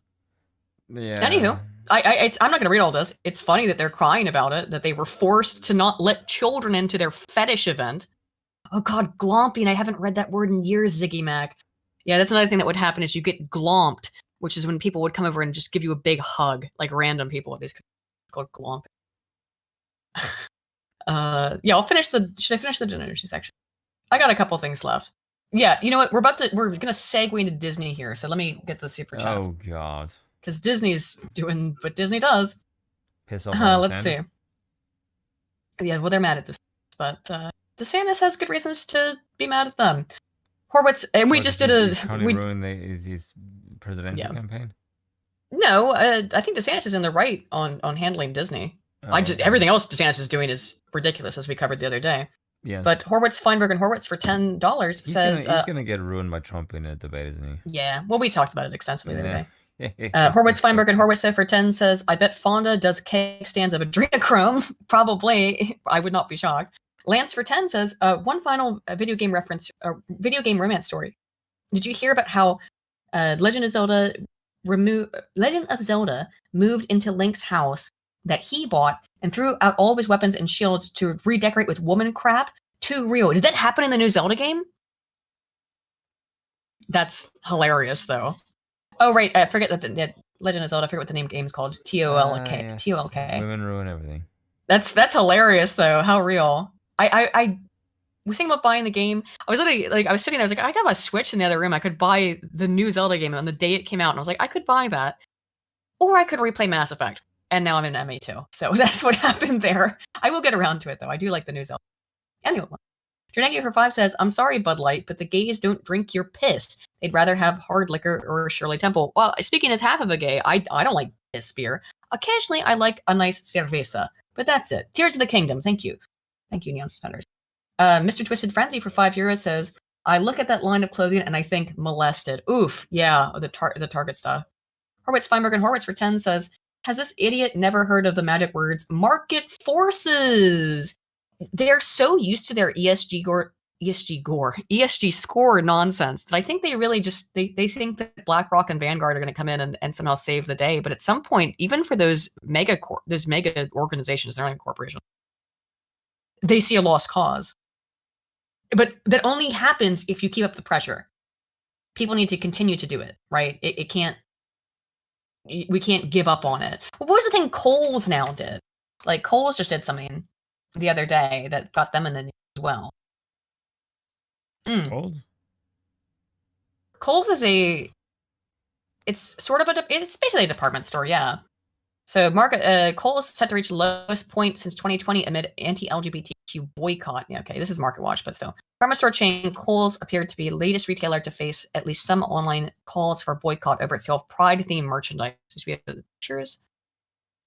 Do we have pictures of the Pride-themed merchandise? Not on this article. I heard about this, but I didn't have this pulled up or ready for the evening. I want to see what were they selling?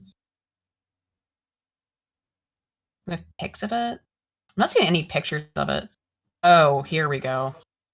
Oh my god. Okay, thank you, Independent. Okay. Crazy. Posted this on TikTok earlier. Quickly went over 200K. Let's watch the videos. This is from Kohl's. Is also the other thing is that Kohl's is like, if there's a discount on something at Kohl's, it's really cheap. But like, it's why you don't ever buy anything that's not on sale at Kohl's. But when it's on sale, you can get like, a lot of stuff there quite cheap. Yeah, it's a department store. Video yesterday and it was taken down. I'll explain that in a minute. We're here at Kohl's to show you that Kohl's is much like Target and having lots of similar, we'll just say pride gear for children, toddlers, and infants. Belong, believe you. And a freaking Mickey Mouse logo. You got everything. What is up with this? Be proud. Pride is a deadly sin.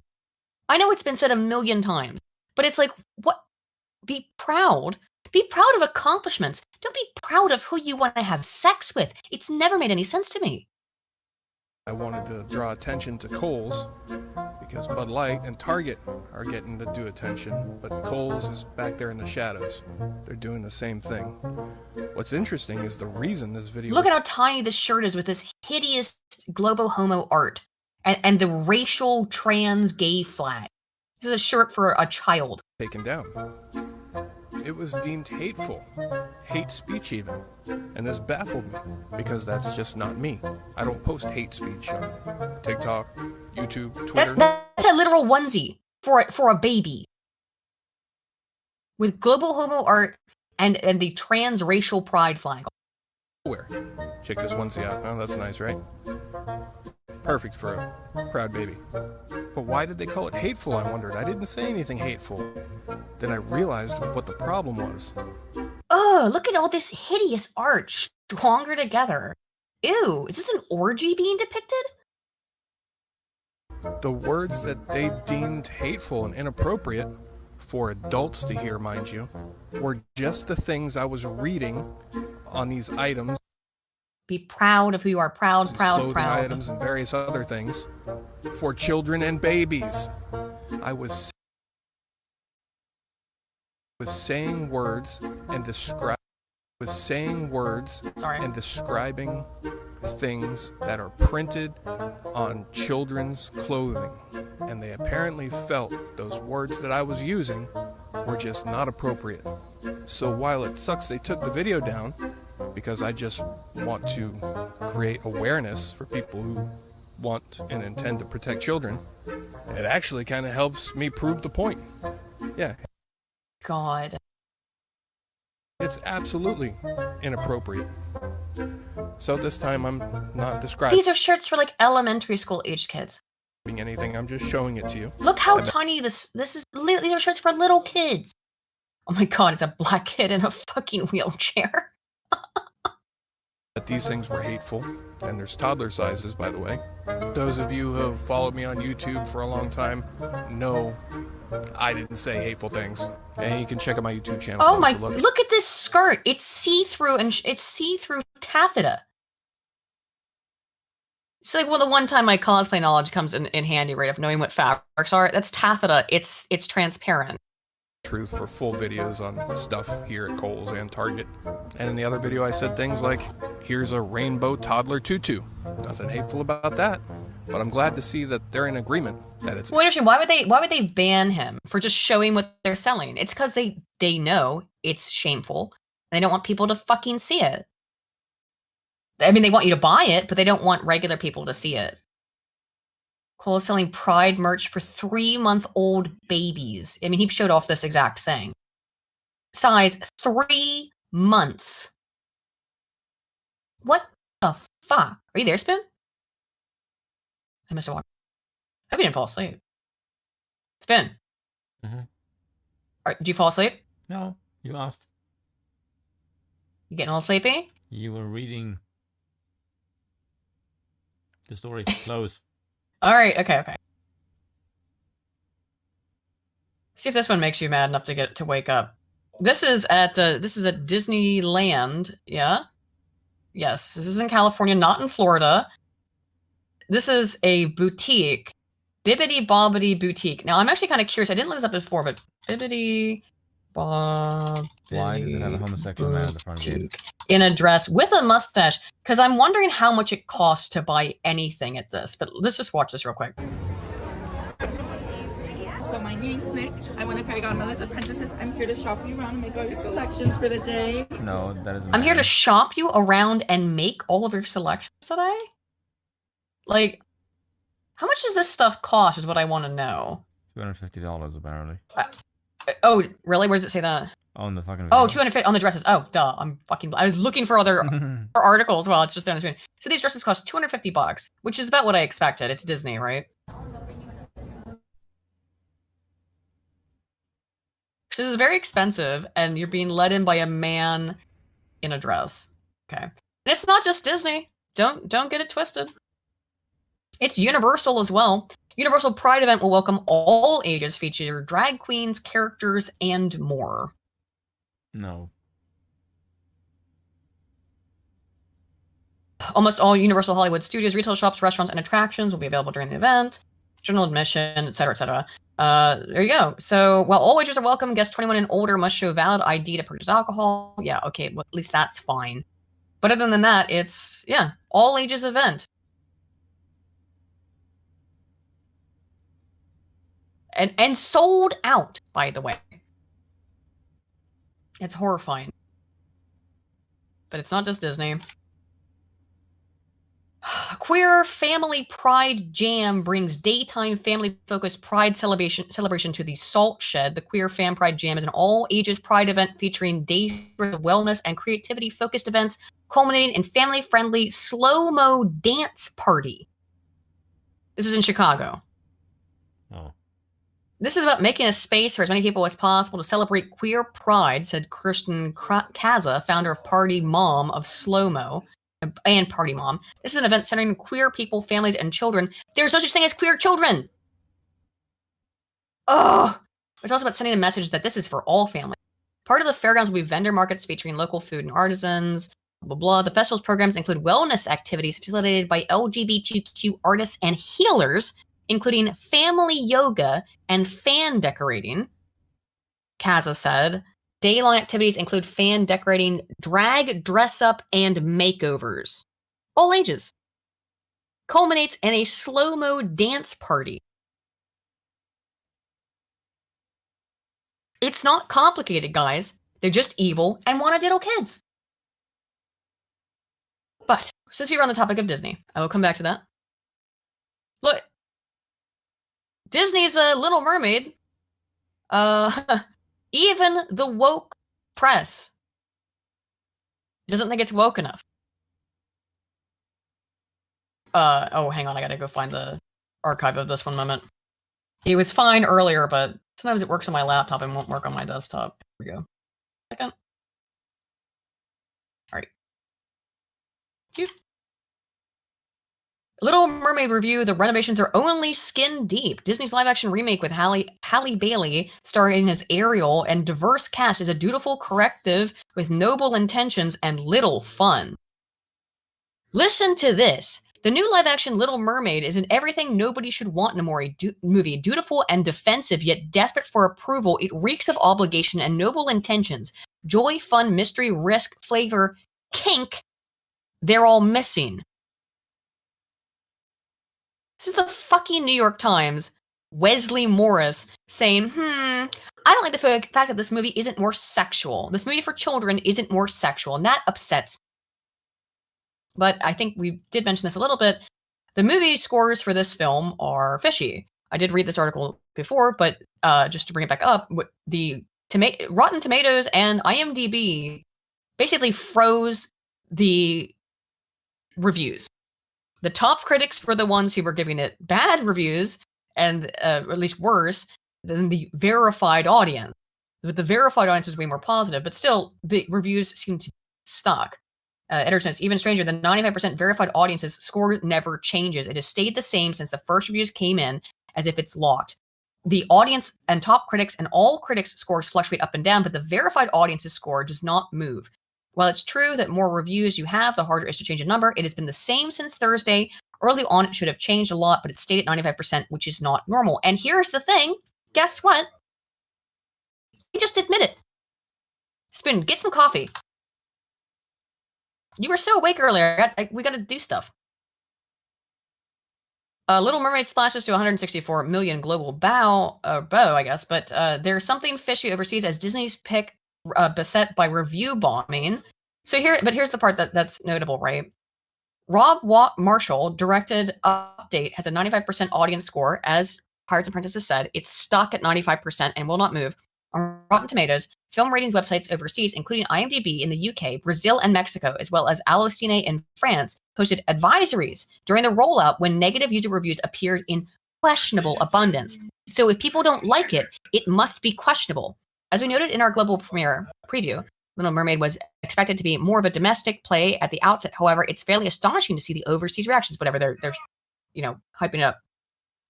IMDb says that it publishes weighted votes averages rather than waiting for the raw data averages. Although we accept and consider all votes received by users, not all votes have the same impact or weight in the final rating. When unusual voter activity is detected, an alternative weighting calculation may be applied in order to preserve the reliability of our system, the website explains. However, it does not disclose the exact method used to generate the rating. In other words, they don't like the fact that the movie is not being well liked, so they have invented a new rating system where they'll just kick your review out because you don't have the correct opinion. Now, I want to play for you just a little bit because I can only get away with a little bit. 2023. A little snippet. What I can get away with of the quality of this film, because I won't be able to get away with much, right? Let's see. When does the song start? The song is really bad. Hang on. Think about this. Did Ben Shapiro review it? Apparently a lot of people have. But so in the Little wait a minute, hang on. God damn, this is another thing where then basically some people talk about it that it starts to get hidden and difficult to find. Okay. Apparently there's color-coded lyrics on this. I'll just play a little bit, just because otherwise we'll get obviously copyright fucked. But okay. Listen to this. Just a little bit of this. This is the quality of this movie that everyone, it's like, well, it's so great. We have to protect the reviews. The who said what, who does that? Yeah, that's scattlebug. Well, I was flying over land and seeing ear to the ground. Then this is their, It gets so much worse though. Hang on. I came flying here for you to see and hear what I found. Remember the swamp? Remember my song in the swamp when I was like, wham, chicka, wham, wham, chicka, wham. I remember. That's the quality. Spoon, did that wake you up? Yep. Yep, you awake now? I'm up. You sure? If.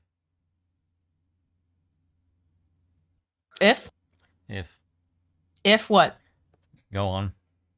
Okay.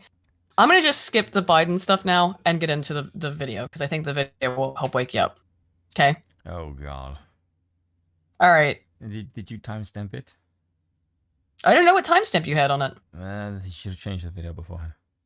Wait. When do you have any idea? Do you have the link? You just play it from the start. Okay. They get into it. So, alright, okay.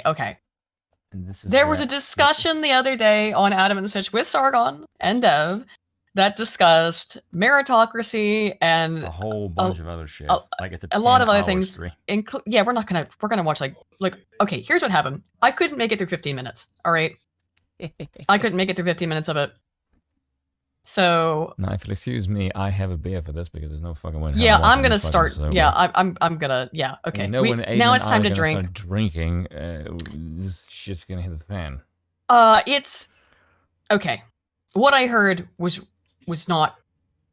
Again, I made it through 15 minutes, and then I mean, like, you have to understand, like, you know, Adams should do a lot like us, where they do they have a lot of super chats and they go on tangents and things. But what I heard of this. And you said it's mostly front packed, right? Like front loaded, the stuff that you wanted to get to? Yeah, it's about like the first half an hour.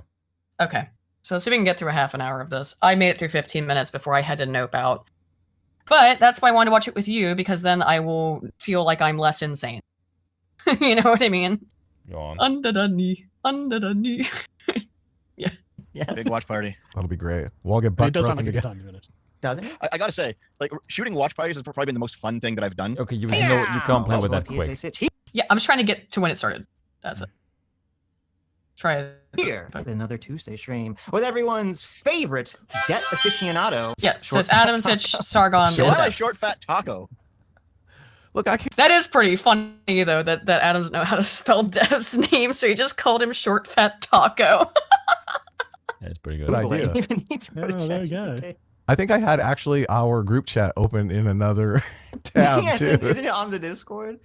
I could have just copy pasted, but I was like, I'm just gonna go with the taco. And yes, by the way, we're also Dev joined did. by Carl Benjamin. Hello. Dev did come off as reasonable in this discussion, which is horrifying. Is why it's interesting. It was like, again, Dev can come up as reasonable. He came off as reasonable when we talked to Adam and such, and he was there about monarchy stuff. That tells me that his capacity to be reasonable is sort of depending on where the Overton window lies in the people he's currently talking to. Well, if your sense if you of compare identity, him to put us, he's going to be extremely far left. Or right, to the left but of us anyway.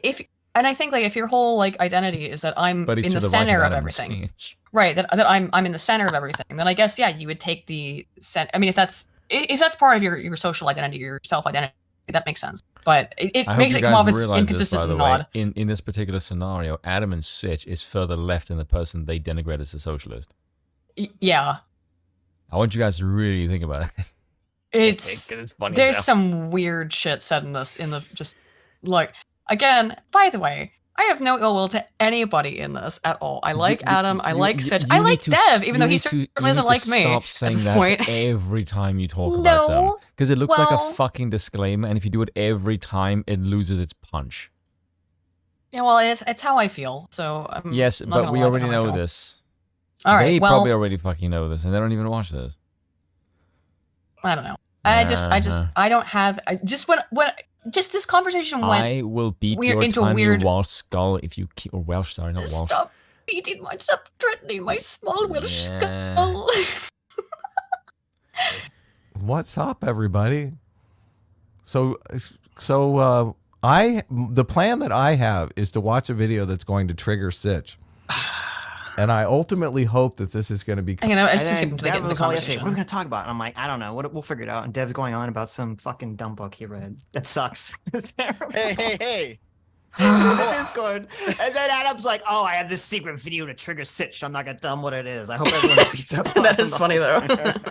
Yeah, so chat, just so that the chat is aware, we were originally considering doing chapters 7 through 10 of the open letter to open-minded progressives. I'd really like you to make your video on open letter to open-minded progressives so I don't have to scroll through 40 hours worth of streams to be able to react to you occasionally talking about it, Dev.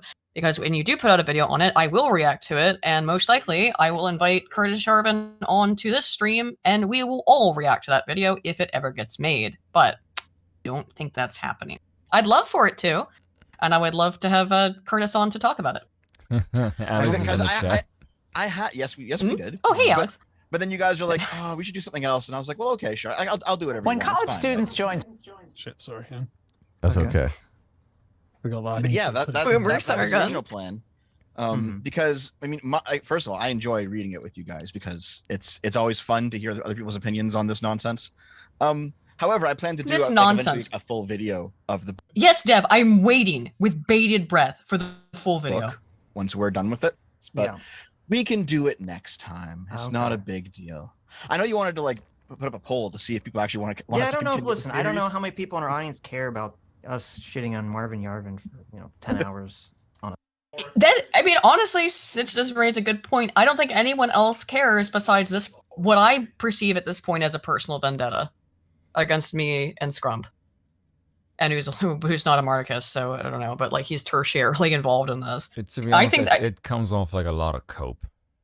I think it's a lot of cope, and I'd say this: like, you don't have to agree with Curtis Jarvin at all. And also, obviously, the reason why you discuss this with Adam and Sitch is because you need people to reaffirm what you believe. Right? He would never have talked to us about it. Yes, he'd never talked to Curtis Jarvin about it. Right? Yeah. Right. Or by even the way, Sargon. here's the thing, Dev. By the way, Curtis is an extremely easy to contact individual who will go on anybody's show. If you wanted to say I have come up with refutations of the entirety of Open Letter for Open-Minded Progressive, I guarantee he'd go on your show. Okay, yes. He'd go on your live probably stream. Bully you. But that's the thing, yeah. Then you'd have to actually address his arguments rather than making straw men up about them and taking them in very bad faith. Yes, which would not end well for you. Wouldn't. Again, you don't have to agree with Curtis. You don't have to like Curtis Jarvin. But to call him stupid is kind of ridiculous. Come on. All right. Okay. Nah. Let me hit that guy has read more books than everybody else in this entire audience combined. Yeah, I know. I mean, I read a lot of. I mean, like the people on the panel there, between Adam, Sid, Sargon, and Dev, I guarantee he's read more books. He probably has. I've read more scientific. Well, I've read more scientific studies, but that doesn't necessarily mean much of anything. I've read a lot of science studies. But yeah, he's extremely well read. I'm gonna hit the super chats here before we get into this because this is gonna be the end of the show. Obviously, we're gonna end on this stuff. Hasappa for 5. No, I mean I'll keep reading super chats as they come in and as relevant to this, but we're segueing, right? Hasappa for 5 says, "Sweet innocent spoon, you absolutely are supposed to pay tax if you barter goods. Definitely true in the U.S., probably in the U.K." Yeah, I mean that's true, but I figured that was in reference to. Don't trace them. And Cold Remek for 5 says, "Smiles an anti-furry. Finally, my time has come. Grabs the flamethrowers." By the way, if press the Flammenwaffe. If Clarence Thomas didn't have to, why should you? True. Carlos Morongo for 2 says, unironically made the "don't ooh woo" $250 fine meme real. Oh yeah. I picture your mouth every time you make that phrase, and it makes me giggle. Ooh woo. Yeah. Dreadnought for 5 says, "The furries are upset. Oh no. Oh dear. How can we deal with a bunch of disgusting, sweaty pervs being annoyed? Burn, pillage, kill comes to mind." You know what cat do I pick? Oh, what comes to mind? You know the one that you sent me, I think it was the pink and the white cat that hug each other. Mm-hmm. It reminds me of that. Oh yeah, true. Yeah. Horwitz Feinberg and Horwitz for $20. Thank you, man. Says, there were Grammy Award-winning scores and soundtracks for the original productions. Now it's fallen to the quality of average SoundCloud rapper for the remakes. Nostalgia berries are getting sweeter by the year. Yeah, that song. Like, I know it's supposed to be like a seagull, but still, come on, it sounds so bad. Anywho, let's get into the tea. On a Tuesday, so. Audience, what do you think? I met Curtis Yarvin. He seemed like a really nice chap, actually. Oh, the voice of reason has entered the chat. Yes. So, Sargon is full dad mode in this, where he's like, "Listen, children." Well, yes. And Dev is more of a voice of reason than he has been on most things recently, which I do applaud him for. Yeah, but I wonder if that's Sargon's I think influence. I think it's Sargon's, because Sargon's there to be. Because again, I do think Dev is very. I mean, he's made it very clear that he's very focused on this idea of always being in the center of, and it doesn't matter what the topic is. He always has to be in the center of two things. So he had to take an actual centrist position here between Adam and Sitch and Sargon, because Adam and Sitch went full I don't stupid. know. Well, I think part of it is that they're getting fed in many ways their opinion on Curtis Yarvin from Dev, who is bad faith reading Curtis Yarvin. So Yeah, it's, because I think, his whole mission is I have to debunk this because it's Yeah. far right propaganda. which it's not, but okay. So they're getting like a warped version of Curtis Yarvin's writings from Dev, but now Dev is not going to go along with it to the same degree because now Sargon's here and his centrism has to fall somewhere else. And So when, I don't when know. when he spoke about it originally, he said like it's definitely propaganda. Like, oh, that isn't like poisoning the well from the fucking get go. He said it. Well, we watched a little bit of it in the first like second they talked about it. He said that open letter to open-minded progressives is propaganda. Yes, and then he Anyhow. said that I read it and I was converted by it. Which Yeah, is like well, that such was a the part crock that I of thought was shit. really fucked up. That he made Yeah. that claim about you. Yeah, 'cause it's that you read it. not You read it true. like 10 years ago, and then you became an Yes. extreme hard. Or no, like it was like 5 years ago. You read Yes. it. You used to be a I was an open-minded leftist. progressive at some point, and then I read this and became a monarch. It's like, dude, what the fuck? No, that isn't remotely my fucking journey. Get real. It's so solipsistic. Oh, we've talked about that before, though. It's like Yeah, I made a video on it ridiculous. because I'm like, this is I know. fucking bollocks. He just. There you Yeah, that's what I was going to say. Well, we have you here, Carl. What is your take on Marvin Yarvin? Well, I mean, I think being a monarchist in America is a pretty long shot. So, you know, good luck. But I mean, it is. Curtis Yarvin's a really nice guy, and he, very friendly, very easy to talk to when I met him at a conference. So, I wouldn't want to disparage him. Sure, but we can say By the way, Did you hear the moment of silence there? Because like they want to disparage him a little bit. by the way, I it just mean, they've made 40 hours of streams. yes, and by the disparaging way, him. for those people listening, like, oh my god, I said monarchy in America would be so unlikely. Yes, that's what the Greeks fucking thought, or the Romans rather. So yeah, the idea that your regime is going to last forever in the current form, if you Curtis might have called honestly it think this, propaganda. if you honestly think that your regime is going to last forever, you are more naive than fucking Hitler in the 1,000-year Reich. So yeah, don't count your chickens, Americans. Boomsday said he thinks Curtis has called it propaganda, which I do think I actually recall him having said.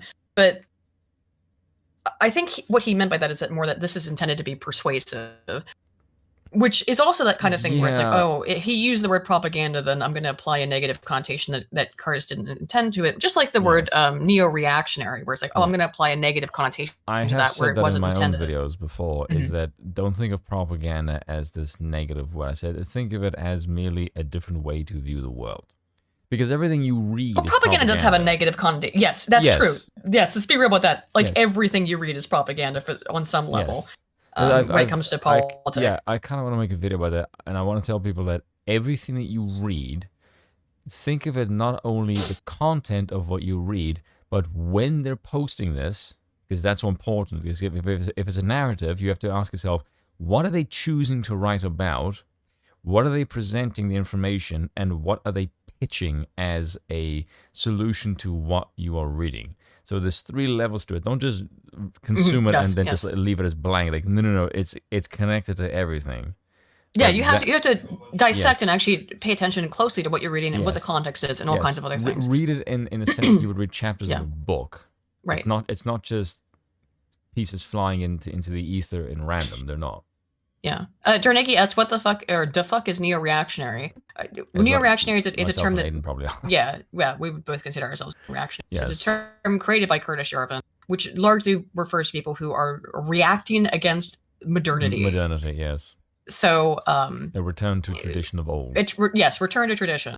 Reject modernity, return to tradition. It's a little bit Ted-pilled, not entirely Ted-pilled, but It's almost pre-enlightenment. Yes, return to pre-enlightenment systems. Usually, I'd say that's probably pretty accurate. Rationalism has been shit for humanity.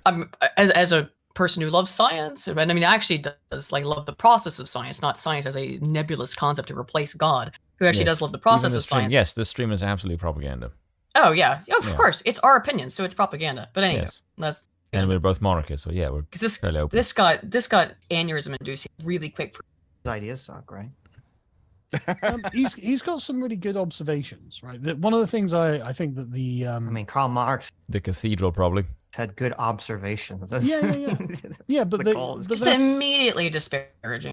So to relate him to Marx is so fucking disingenuous. Like, Jesus Christ. Like, I really? mean, look, what harm has Marxism caused the world versus what harm does open letter to open-minded progressive cause to the world?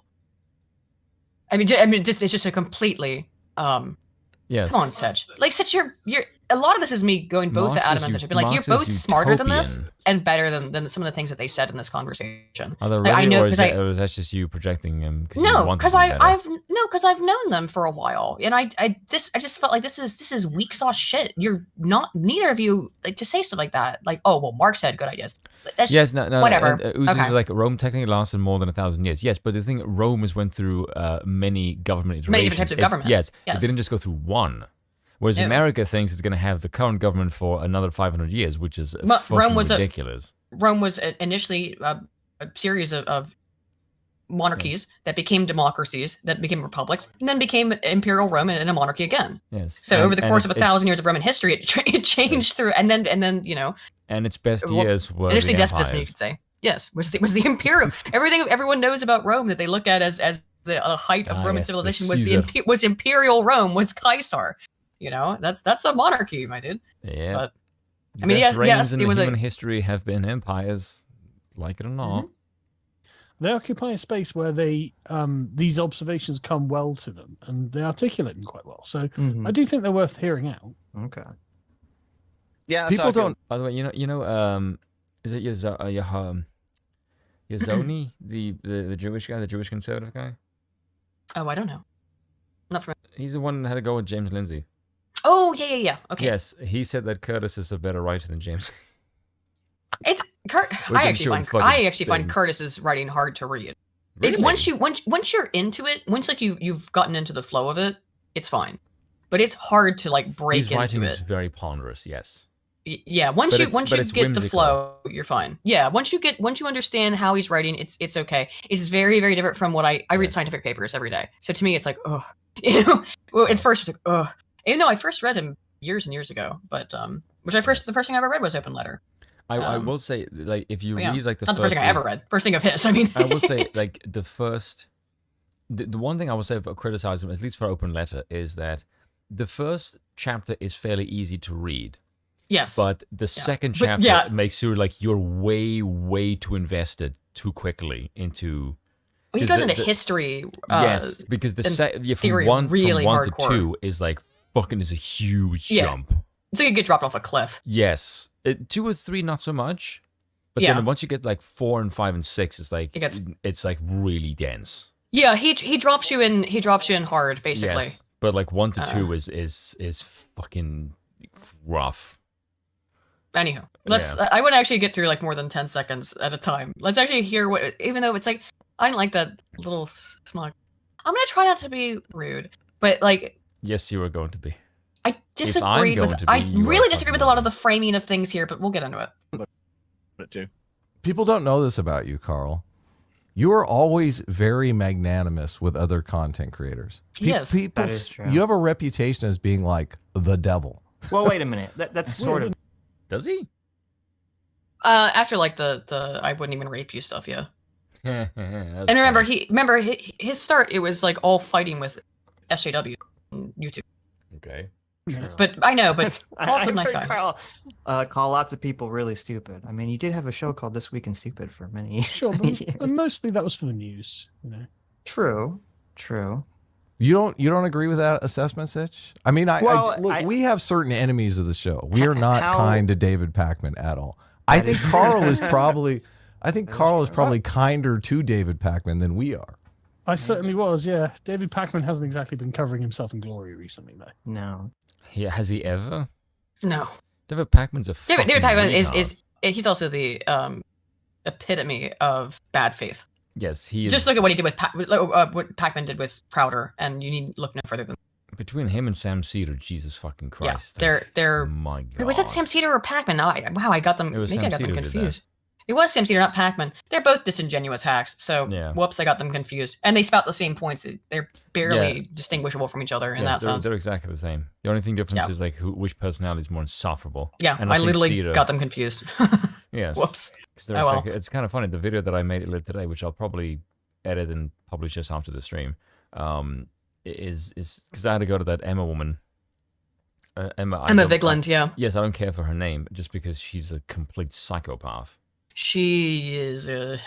Yeah. Like the bit that I said to her about her at the end of the video, I just said if you were to put her in the Third Reich, she would be the staunchest Nazi supporter. Oh, for sure. Hundo. Absolutely, Hundo. She would be like they're authoritarians. She would be the kind of person call me a fucking autocrat all you want. I accept the label proudly, but I'm not an authoritarian. Yes. Fuck's sake. And there is a difference. Come on. Yes, we just want the person that holds absolute power to have kind of some stake in the regime beyond just their own personal self-fulfilled glory. We want them to have a reason to make the nation great beyond fucking like military conquering and enriching their own fucking purse. Remember when Pakman saw cornfields for the first time and tweeted about it? I did not. I did not remember that, but my dear. Oh, is it good? See, they all blend together. They're all the same person. I didn't see how the hell do I know them differently is fucking horrible. Oh, well. I don't pay attention to any of these people, but when it's like memeing and shit that they made fun of, I'm like, well, I remember all the dumb shit you do. It's aliens, man. Have you literally called him an imbecile, stupid, moron? Like, he is all those things, by the way. Recently. Retard. He is all those things. Yep. Listen, if you want to see it, Carl is definitely a lot more magnanimous than we are. So. I'm not sure that I agree with that. Maybe in the past. Well, there was that event a few years ago, Sargon, where I think it was Big Joel and then who was it? Big Joel and somebody else, some other leftist. Big Joel's a lunatic and these two guys came out and they said it was really weird how we don't agree with Sargon, but he was still polite trying to set up debates with us. And it's like, well, yeah, why wouldn't you be? But they just it was completely outside of their realm of understanding that someone could disagree. Well, again, because Dev's right there. It is outside because they're combative and aggressive and vile to everyone who doesn't agree with them, and probably people who do agree with them when it's useful. So yeah, they couldn't comprehend that. But I try to be the same way, magnanimous to the best of my capacity. I'm sure Dev doesn't think that about me, but whatever. The reason that they do that is because the people who are polite are the people who knows that their arguments would be able to best them and they would win, whereas the people who are combative are the kind of fucking people who think the only way to win is to berate and bully. That's the reason. Oh, Linda Hunter, that's a good point. Look what Pakman in the script did with thoughts and prayers. Now they spout it as a slur. Yeah, I've noticed that every leftist now uses the phrase thoughts and prayers as a slur, which is interesting. And we're going to get into some of that stuff about the idea of the importance here in the part that I was able to listen to of belief in theology and things and metaphysical things that are outside of the very physical sense of the self, which if you care about philosophy, which is intrinsically involved in sociology and psychology, you should care about, and to just be like, ha ha ha, that's so stupid, is a very 2012 atheism plus kind of way to still be thinking about stuff. Can we see if we can get through the next 10 minutes? Yes, let's just go. Agree with you and also be polite. Yeah, I don't really know what's wrong with them. I assume it's some sort of mind virus that they have. Mm-hmm. But like I look at it, kind of like a parasite and a host these days. Because you basically know every single thing a progressive is going to say to you, right? Right. The second they open their mouth and go, oh, homophobia. Okay, I know every position on every subject that's going to come up in this conversation already. And so it's literally like, like a worm has taken control of their brains. So I'm not really angry at them anymore. I've kind of reached a plane of enlightenment when it comes to this. I've been doing it for so long. I'm just like, no, I genuinely understand literally everything before they even understand it. I literally made the same point in my videos that these people, like the only difference between, say, Pakman, Karl Kalinske, Schenk, and like Sam Cedar is their human form. because they all say exactly the same fucking thing. If you looked at them in a sort of... Carl's right. If you looked at them in the power apparatus of the regime, they're basically signal repeaters and that's it. That's the thing. People would probably have a fairly difficult time trying to predict what you or I would say on something. You know what I mean? To the same degree. I mean, there's some things you could guess, right? Yes. But I think it would be really hard to confuse. Now, I do get confused. Positions are not mainstream, so that would help. I get confused with the Watch Mojo lady apparently quite frequently because my voice apparently sounds like hers, which sorry, I can't help it. But I think it'd be very difficult to confuse my videos with anybody else's. Do you know what I mean? With me, just because my avatar is quite unique. It's not about the avatar even. It's like it's about what I'm saying, and also on the stream, it would be difficult to. I mean, look, there's dozens of us. There's dozens of us monarchists, dozens of us, just like people who wear jean shorts in the shower. Welcome to the Spiffing Brit. you don't sound like Spiff. You don't sound anything like Spiff. People, I swear, people think you do. It's weird that people think you do because no one has actually accused me of that. No, I talk to you all the time, though, so like I'm not the best person to ask, but you know what I mean. Anywho, let's try to get through it. I have been told I sound like a few content creators, but I never know any of them. Oh, okay. You really just go full NPR voice. Apparently, you do. So, I can do the like NPR Neo, voice. and when they start talking, you just see the code of the Matrix. Yeah, that's exactly what I'm saying. Actually, but I feel that way too. None of them have got an original take on anything. You have to be unplugged. There's something to that because as soon as you understand that they're ideologically captured, all you have to do is run the ideology in your own head like it's a computer program. Give it any kind of input, it'll give you the proper output, and then it'll be the same thing. Yeah, that's true. Like I did a quick and dirty video a couple months ago about Mr. Beast and the whole like curing blind people controversy that he found himself in. Yeah. Well, I went around to like 5 different I recorded the script before getting the video clips to even see if I was right, and I went around to 5 different bread tubers and found that they all said what I thought they would say, and it was all the same critique. Let me guess. It was something to do with making a value judgment that suggested that being blind wasn't as good as being sighted. No, actually, no. Oh, that would be an advanced critique then. No, I think it was no ethical consumption of their capitalism, right? It was.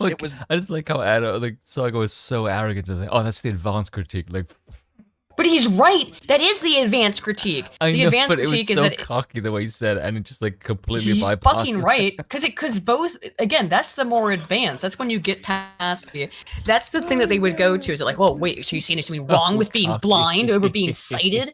But he's right. The more advanced or the more simplistic. The simplistic critique, which I think I did listen to this before, but I think it's the no ethical consumption of their capitalism thing, right? That Mr. Beast's entire business model relies on people being blind, and so he doesn't cure people out of the goodness of his heart. He cures people because he supports capitalism. Yeah, there you go. Like Mr. Beast is wandering around poking people's eyes out just so he can fix it. He's putting lead in. I don't even know how anyone can even conceptualize that as like the base of their argument. Well, they did. They said it. They said, like, the only reason why he gives money to people is because he makes money off of it. And it's like, okay, but yes, that is true, by the way. That is true. The reason he does these big charity projects is because he makes money off of it, but he wouldn't be able to do the charity projects if he didn't make money off of it. So what's the fucking point? At the end of the day... like recycling. Yes, at the end of the day, blind people get to see, poor people get shoes... What's and the people? They get ear and yes, and he comes off like a good human being. I think he comes off as creepy to me, but that's it's mostly just the his thumbnails creep me out, man, and I really don't like his style of content. It's very fake. But hang on, even though I think his content's fake in terms of like it feels very phony, he is giving people cochlear implants. He's providing them with the money to have cataract surgery. He's donating shoes to people so that they can walk to school. I mean, like you can't. Why is that bad? It's not bad, but these people they're vile, and they have to hate on this shit because they're spiteful mutants. To take a pipe and some crack. They're spiteful mutants. I'm dude. white. We don't smoke crack. Yeah, it's zero fucks. It's his weird thumbnails that freak me out. His thumbnails freak me out more than anything. Have you seen the latest thumbnail that I just did? No, send it to me. Have you seen a Mr. Beast thumbnail where he always has himself with his hand, his arm around the person that he's curing or whatever? It just looks it looks very weird. He's always making the same smiling face. It's just it looks I don't know. It looks weird. It looks weird. Oh, I did see the thumbnail. Yeah, that you sent me earlier. That looked really cool. He's being led in the water like he was. I mean, like the one with the eye, right? Yeah, that was the one. All right, let's get back into it. Properly advanced, like scholarly critique would go, full postmodern. Go, yeah, well, you're just saying it's a value judgment. Say it's not as good to be blind, and therefore you're some sort of hierarchical bigot. And I'd be like, yeah, that's true. But this is a really basic bitch like bread tube take that you're giving there. But Vosh, Hassan, Xanderhal, Lance, and actual Jake all gave the same take, and I wrote and recorded the script before even checking what take they gave, and I was right. Hasn't everyone switched though on Mr. Beast because of? Did they?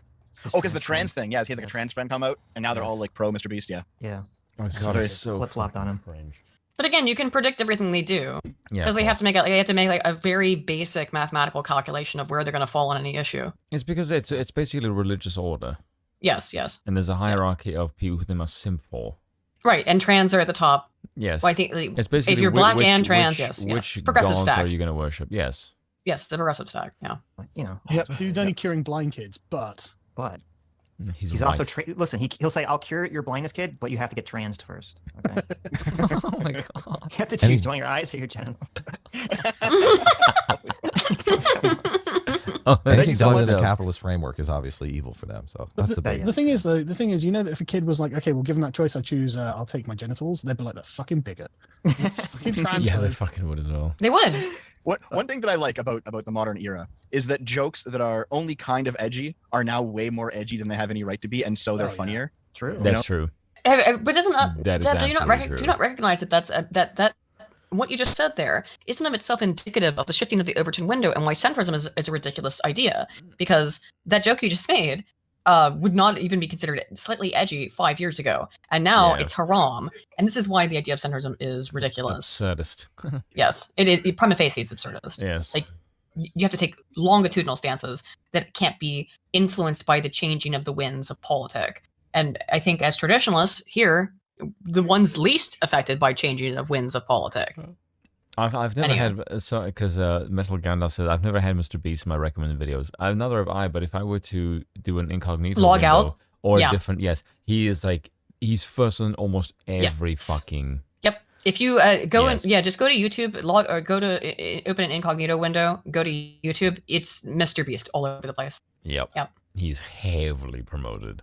Yep. By the algorithm. Man, I saw a clip, and it was a clip from the Lord of the Rings movies, and the clip was something about when you discover the WNBA players, and it's Aragorn sitting in the tavern, and you hear the scream in the background, and he just says ominously, "They were men once." And it's like, that was very funny. I saw that. I've seen that. Laughing. It's the dumbest joke. God. But the fact, I mean, I've seen it as well. It is hilarious. They were men once. The fact that you can't say it today is what makes it so much more fun to say. Well, Dev, who's I'm sorry, but Dev, like, you argue for that kind of shit on your channel because you're so supportive of the transgender stuff. I'm not, because I think it's cringe and just insane. I know, but he really supports the transgender stuff. I mean, including doing it to kids, which is, again, weird that it, like, look, I'm not trying to, like, attack Dev or anything, but his opinions do tend to, in my opinion, seem to shift a little bit depending on who he's talking to. Right now he's in front of Sargon, so he's making this transgender joke, whereas he would never do that in front of Lilith. You know what I mean? Yeah, that's technically speaking true. We got to talk about Black Aragorn at some point, I guess. We do. Thanks so much, our surrogate father. We covered this over a month ago, but I think it just recently hit the mainstream news, so I'm going to skip this a little bit. Our surrogate father, J-Man. Separating to a new nomadic worldview opposed. Literally, like, I think I got like 3 or 4 chapters in, and he's going on about on the list. Okay, wait, here we go. Tried reading it, and it was really long, and he's literally like, I think I got like 3 or 4 chapters in, and he's going on about mathematics for a long. This is unqualified reservation, or not? Yeah, or is this? No, I think he's talking about Curtis, isn't he? I have no idea. So I just want to skip. Let me go back again because I skipped past the super chat. Sorry, and I thought they talked for longer than they did about the Black Aragorn thing. My bad. Some of his predictions of the urban culture separating to a new nomadic worldview opposed to the old seems pretty spot on. I haven't read it yet, but it is on the list. Oh, it is Ebola. It was really long, and he's literally like, I think I got like 3 or 4 chapters in, and he's going on about mathematics for a long time. Oh wow! and it's not even like he's not going through sums or anything. He's going through like the cultural genealogy of mathematics, and holy fuck, it's boring. And like I had a bunch of people going, no, just power through it. It gets better, I promise. And I'm sure it does, because I'm sure he does make some great critiques. But man, I couldn't get past that. I was just saying, no, I'm just going to read something else. Okay. I do know he's one of those writers that, you know, anybody who is just moderately left wing and who doesn't engage with politics, he'll just say, "Oh, you're a Nazi if you read him." It's like, well, you can be more sophisticated than that, you know. He's one of those like outside of the zeitgeist writers. It's kind of weird because you've more or less said the kind of stuff about Curtis Yarvin and just did earlier. I've never read any of Evelyn thought he was a Nazi. I've never read anything of his that made me give the impression he was a Nazi. I mean, the ultra fascist thing or whatever. Sargon touches on it here, but in the context in which that was said, or the mega fascist, or super fascist, I think that's what it was. It's like, well, I mean, read Ride the Tiger though, and tell me that that's fascistic. I'm not the biggest fan of Evola, by the way, but I think it's very reductive to just say, oh, he's a Nazi. That's reductive. It's also reductive to call Curtis Yarvin a lunatic, also, idiot who doesn't know what he's saying. My God, we need a new villain. Because the Nazis are so fucking boring. It really is. At least for like the modern day. Like the Nazis are actually an interesting point in history. But to make them a villain in this like overly saturated go-to thing of the modern day is so fucking tedious and boring. Oh, you're not like... Whatever. Atomic Peach, you're right, by the way. That black Aragorn art in MTG, it's actually nice art, but it's not Aragorn. Yeah. Yes, Aragorn is white only. A lot like Evola, to be honest, you know? Yeah. Like, I read Evola and I actually enjoyed it. Oh, no, they were talking about Curtis there. Okay. Right, because I was just saying, like, the math, I don't remember there being math in Evola, but yeah, there's a lot of, like, mathematics stuff in Curtis because he's a genius. But yeah, now they get into Evola. Here we go. Sorry. Oh, no. You are a fascist. So. He's not a fascist. He's a super fascist. What do you mean? He was being facetious when he said he was a super fascist. But it's a great defense in court. You're a fascist. Yeah, this is the thing. Well, but here's the thing. He was accused of being a fascist, and he said, "No, I'm not a fascist. I'm a super fascist." By the way, if they aren't talking about he was shit posting and also trying to get out of like a serious freaking thing. Yeah, thank you, Bill. By the way, if they are talking about powering past chapters 3 and 4, because one of the chapters in Open Letters is really fucking long. Yes. Yes, and I will say after chapter 5, it does get really fucking good. It does. Yeah. Bill sent me this tweet. I don't want to have to like go through. If you want me to bring up we can real quick, but it might be a pain to switch. Is that you can see on the right hand? Look, do you mind if I share my screen real quick to show this? Okay, hang on, and we'll go back to the watch together. This will take 1 second. Because Bill sent me this. This is the art of Aragorn.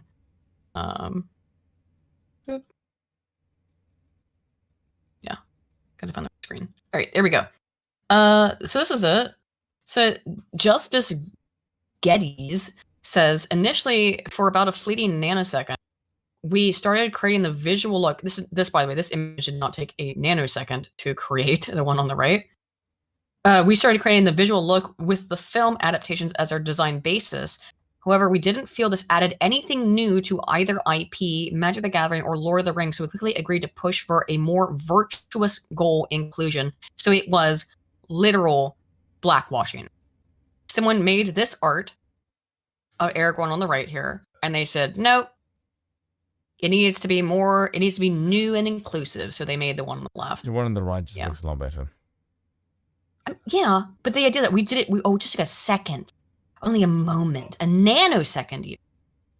No, someone took hours to paint. Ass. What a piece. Person's never made life. Also, ridiculous. Also, black people look ridiculous in chainmail because they never had it.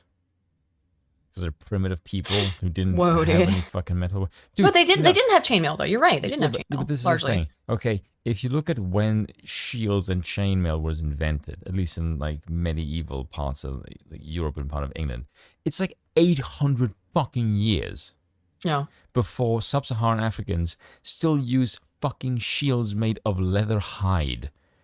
Like, you do realize metal smithing is known to the Europeans almost 1,000 years before sub-Saharan Africans. Like, I cannot emphasize how unbelievably primitive these people are compared to Europeans. Like, it's not even funny.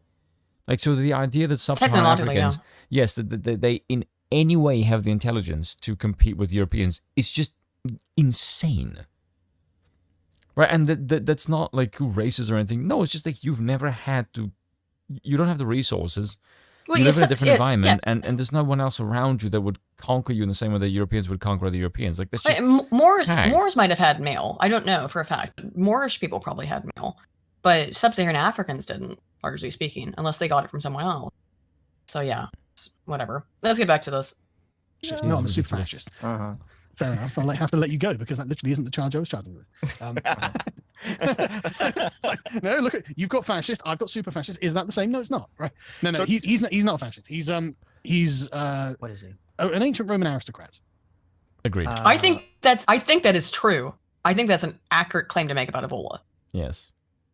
I don't think he's a fascist either. He constantly gets labeled with that term, and I've been cautious about talking too much about Evola because I've only read one of his books, and I'd like to. I need to read more of it. But why? I think it's because anything that smacks to the right of the modern day democratic regime is instantly assumed is fascist. Because we've basically disregarded disregarded the entire monarchical era prior to the Second World War. Because it just doesn't exist. Because like in our framework, it's basically the world began at the Second World War, and then it's that phrase that Ledden says, for like the average person that the world begins at the Second World War, the student, the First World War, and the genuine scholar of history, French Revolution, something like that. And yeah, that is absolutely true. It might be what people have read of Evola that gives them a different perspective. So I have actually not read Revolt Against the Modern World, which I think or Order in the Kali Yuga. I should. I just haven't read it. I have read, however, Ride the Tiger, and I think that maybe that's where Sargon's getting his perspective. One, I assume Sargon's read both, or all three of his his big key works, which is Ride the Tiger, Revolt Against the Modern World, and Men Amongst the Ruins. Yes, but and I should read Egyptians are not Africans. There's a bunch of admixture. Yes. There's Arabic, there's European, there's African, but and Macedonia, Egypt was conquered by many for a short period of time by all kinds of people over the course of years. So yes, you do have different groups coming in and out of Egypt over the years, but they tend to be more. Yeah, really. All right. What does that mean? Here's what it means. Here's what it means. If Evola was playing Fallout New Vegas, he'd side with the Legion. Yeah, that makes you a fascist, or some kind. Well, I mean, I made a statement earlier about something. I'm not sure I agree with that. Which part? That he would side with the Legion. I made a statement earlier about people who use video game references or pop culture references. I think it's more. I think it's more. It instantaneously makes you go, ugh. No, but I think it's more. It's a relatable anchor point that most people can relate to. Maybe that's it. Yeah, I don't know. I think Evola might side with the Legion. I mean, over the failing NCR, which is a bloated bureaucratic state. I imagine he probably would pick Mr. House, to be honest. I think probably Evola would pick Mr. House in terms of New Vegas. Yeah, you're probably right. I said it might be Legion, but I think it'd be more likely to be Mr. House because what is Mr. House Spoon? He's the perfect autocrat. He's an autocrat. He actually says that when you ask him. It's like, so you would rule as a dictator? He goes, I prefer the term autocrat. Okay, all right. Like, again, this is just because, I don't like him, so he must be Legion. And it's like, no, I think he'd be more towards autocracy. I think he's more of an autocrat. I think he'd side with Mr. House. Just saying. Yeah, yes, the NCR is the gayest choice. I always side with NCR, but that's only because of Boone. I've explained my decision. Oh my god, you sell the soul of the entire New Vegas for a guy. Like, you cringe woman. But Spoon, he's sad. I don't care. My whole point is I want progress. Who is the best person to lead the Mojave? And it's Mr. Spoon, House. He's sad. No. And so are you.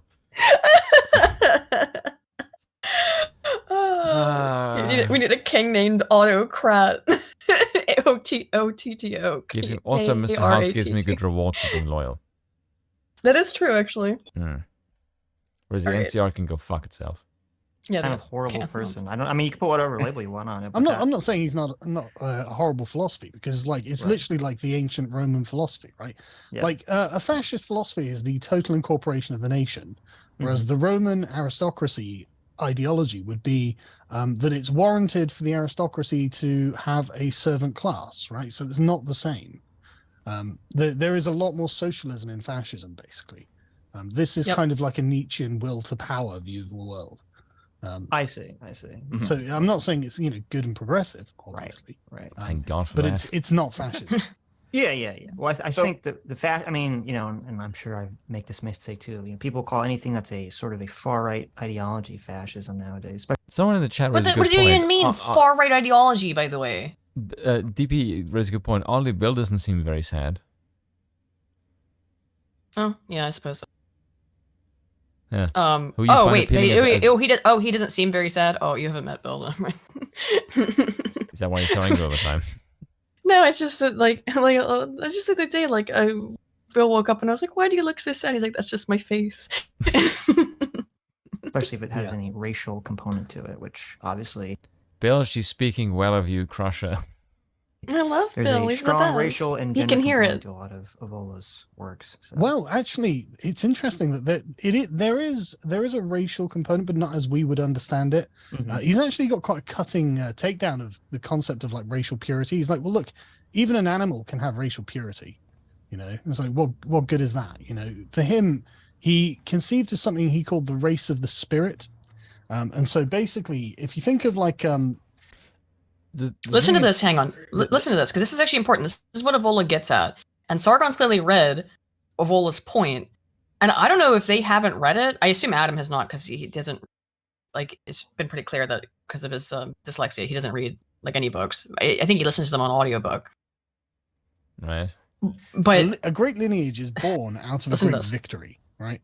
So, like, Alexander the Great and his generals, or his, like the sons of kings and stuff like this. The sons of William the Conqueror get their legitimacy through their lineage to William the Conqueror. And so Evola's point is that, look, you can have the purest blood in the world, but if you don't have this race of the spirit, this unbroken, maintained lineage of transcendental inheritance, then it means nothing, and you're upholding nothing, and you're a nothing. And that's why he wasn't allowed to join the Nazi party. I by the way agree with that idea. It goes very directly. Constitution. Exactly. Actually, Sargon brings that up. Oh, is he? Is it where? Yes.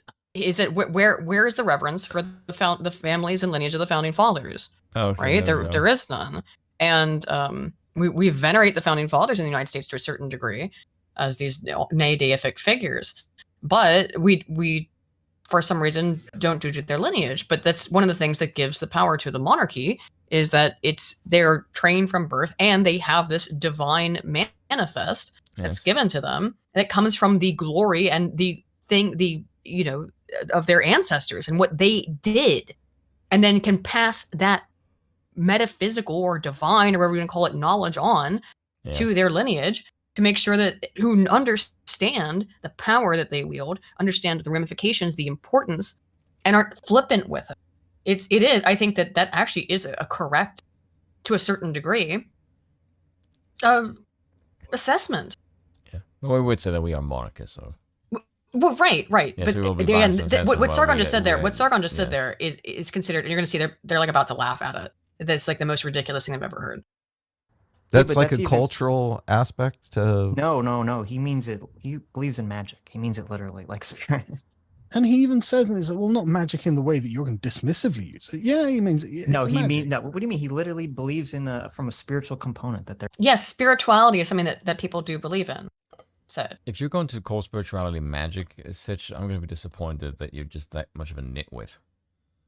I mean, I find that to be really, because then it has condescending. To be. It's very condescending to everyone who believes in any form of spirituality, or religion, for that matter, or religion, is that it's all magic. I mean, like the idea that there's no. I mean, it's fine if you believe that, but to be so flippant and dismissive of it is, I think, is actually quite rude. It's such a materialistic worldview. Oh, like, if I can't see or measure or touch in a scientific way, it's clearly moot. There's nothing beyond the physical. Not at all. And to even suggest that there is ludicrous. It's such, frankly, it's very just Neanderthal two-dimensional kind of thinking.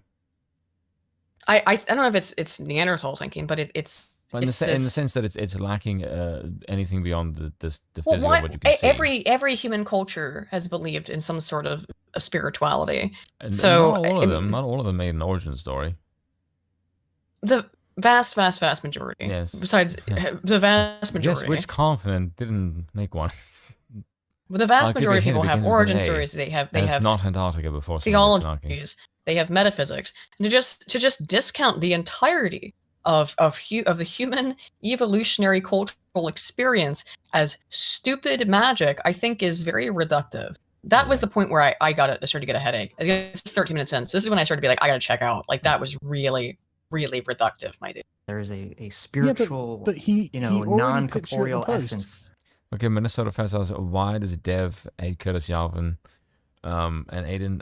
Because they're monarchists, and Dev has a hate boner for monarchy. Well, he hates me for like more because I'm friends with people he doesn't like.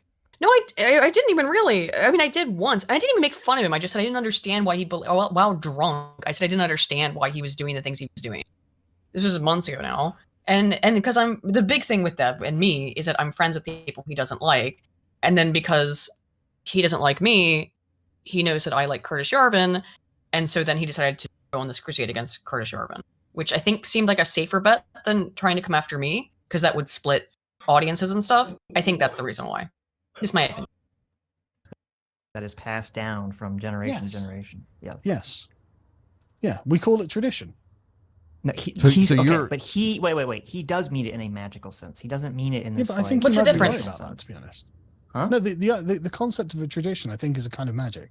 Okay. Mm-hmm. You know when I say the word magic, you know what I mean. Well, that's the thing. You mean it. No, I don't. I don't. I don't think Sargon does either. What you mean it when such a saying is like it's fake, it's flippant, it's pointless, it's nonsense. But belief is not nonsense.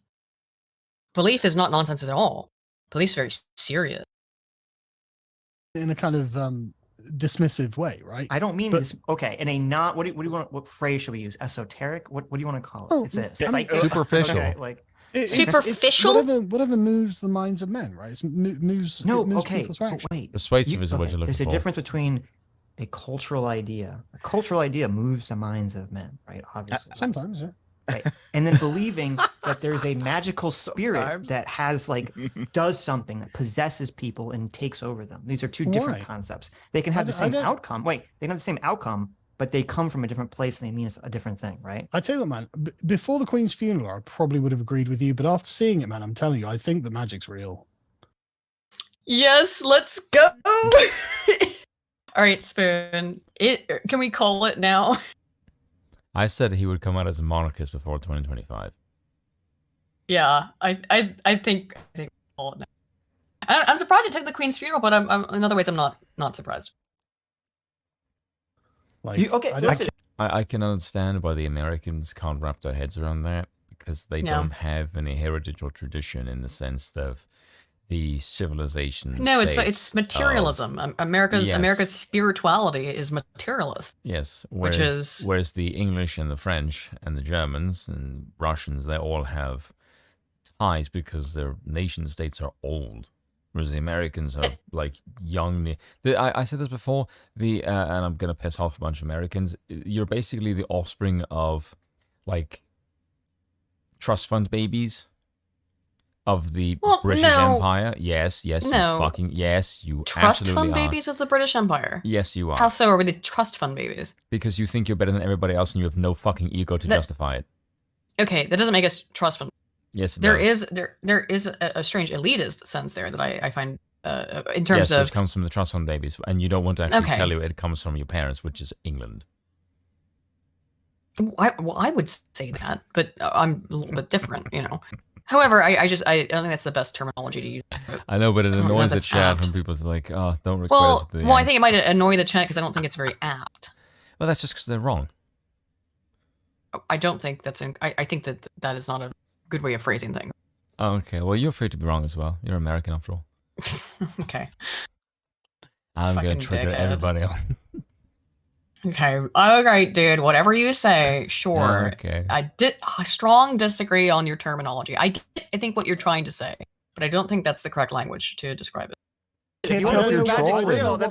Why the hell would I be jealous of the Americans? Look who you have for a fucking president right now. Or Yeah, don't, there's because free and no fair. one knows. It's fine. All right. But you understand that bridge there's a this if difference you want, between the two Sitch. things.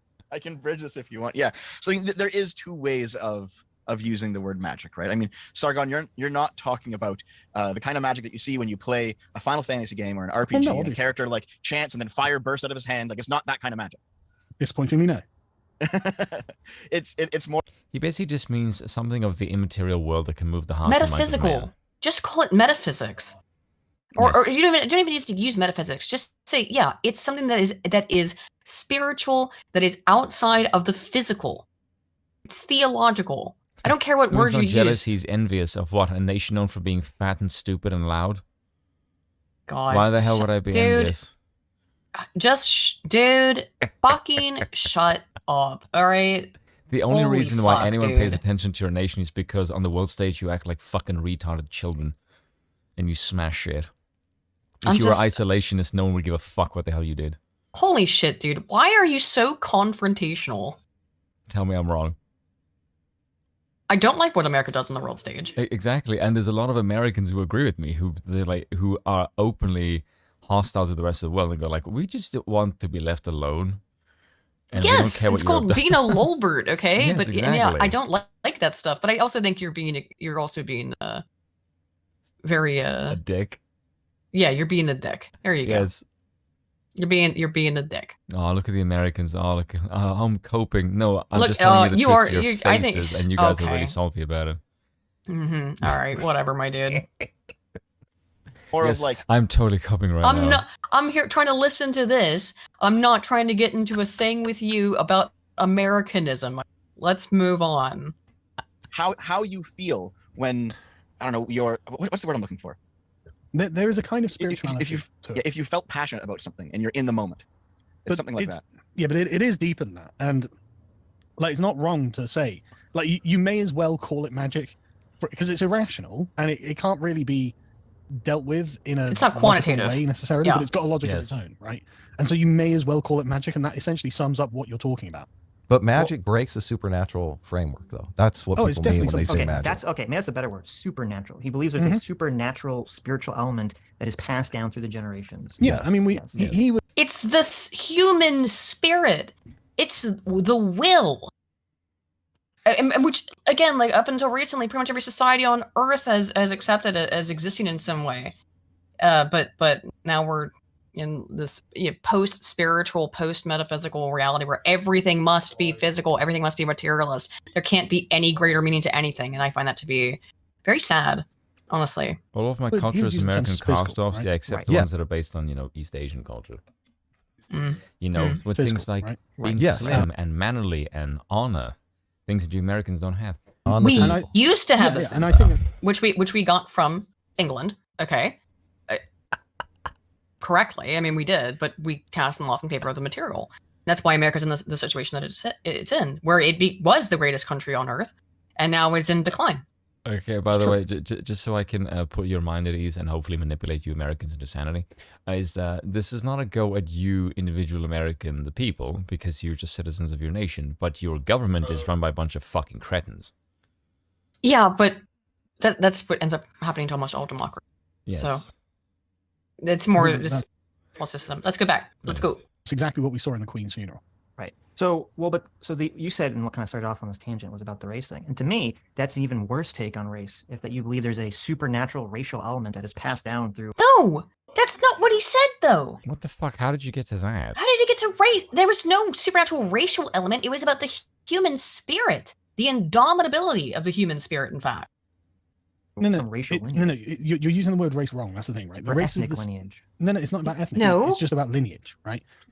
Like it's about you are bearing the spiritual weight of being the descendant of William the Conqueror, for example, and so this places upon you a kind of magical burden that means you are the center point of. I mean, literally, Name one thing that South Africa's accomplished.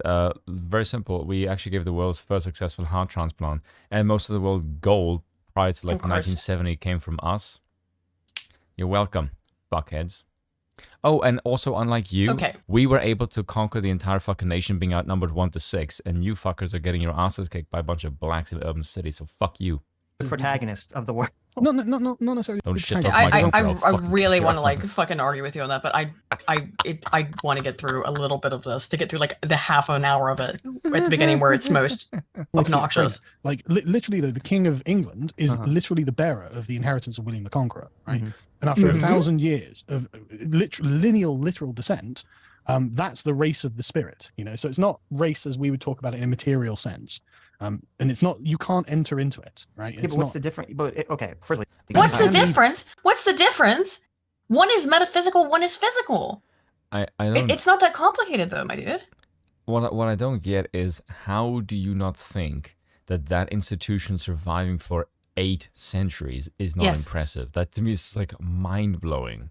Well, I suppose that we'll see where he goes with it, but I would suppose that the ideology is that or the idea is that, well, it's only in place like that because they have a bunch of money, and that of course the people should be in charge, and that way there is no indomitability of the human spirit because there's just a new person that we can elect, and they'll totally be better than the last one, even though they have no reason to in any way leave the world better and leave the country better than as they found it, because it doesn't there's no incentive for them. Carl is talking about the exact same stuff that you and I have talked about for over a year now, which is that the monarch is incentivized physically and metaphysically to care for the nation, for the welfare of his offspring. And they inherit the wealth and that spirit, the intent, the will. That is the difference. What point does Joe Biden have to leave the country any better than as he found it? None. Unless you are someone who is particularly invested for some outside reason. Also, then no. Aldegasso says, come back when you land on the moon or crack the atom in South Africa. You mean like it's just before or after you jack the fucking Nazis to do it for you because you fucking couldn't do it yourself? Stop it! Stop it! Stop it! You can leave it. Sure. You can abandon it. Right? You can't abandon your physical race. Right. So this is he's essentially laying out the piss same off so many people in this stream. It's like, well, if you don't have the right opinions, you're not really black, even if you're black. It's not about opinions in Evola's view. It's about actions. But but obviously with CRT it's the same thing, right? Your opinions are supposed to lead to some kind of revolutionary. No. This is whoa. What? No, how did you get to CRT from Evola? No, but I'm not. Do you understand that? Because I didn't get that. I don't understand what that. I'm not saying the lead point, but the point about the CRT being leading to a revolution. That part is true. Yes, but it's not based on pre-existing actions. It's on a potentiality of here's what you must do with it. Yes. The former is the point of CRT being revolutionary. That is true. It is true, but it has nothing to do with the indomitability of the human will that Evola is talking about. These are completely unrelated topics, so I don't get it. Outside of the need to seemingly relate things on the so-called right to things on the left. And Evola is definitely on the right, but I also agree that I don't think Evola is a fascist. But there must always be like a center place where they're both bad. They're both bad. By the way, I don't. It's fun to trigger the Americans because you guys have massively brutal egos. No, it's because you've been rude now for like 15 minutes. You are laughing at it. It's funny. Let's move on. Is all I'm saying. It's because I can actually confront the shitty parts of my nations, whereas you people are up your own ass and think you can do no wrong. That's the difference between us. Me? No, not you. You're a monarchist, for God's sakes. You very much know your nation's in the shitter. So hence why you're monarchists. All right. So let's continue. But the chat is easily triggered, and you are not going to I'm not going to ever be as upset about my nation as you are. Just fighting with the chat is cringe and gay. Stop fighting with the chat. Let's go forward, please. Not necessarily. Like you could be totally inert and say, I like Hitler, and then suddenly you're totally unprogressive, or you can be totally inert and say, I support trans rights, and suddenly you're a progressive hero, but you've done nothing, right? But for Evola, it's very much action based. True, yeah. So what you believe is fucking irrelevant, but you have to perform the certain rituals. You have to, like engage in the performance of the thing. You have to be the bearer of the tradition and pass it down. So it's very much what you do that matters. Right. So Evola is preaching action-based CRT instead of belief-based CRT.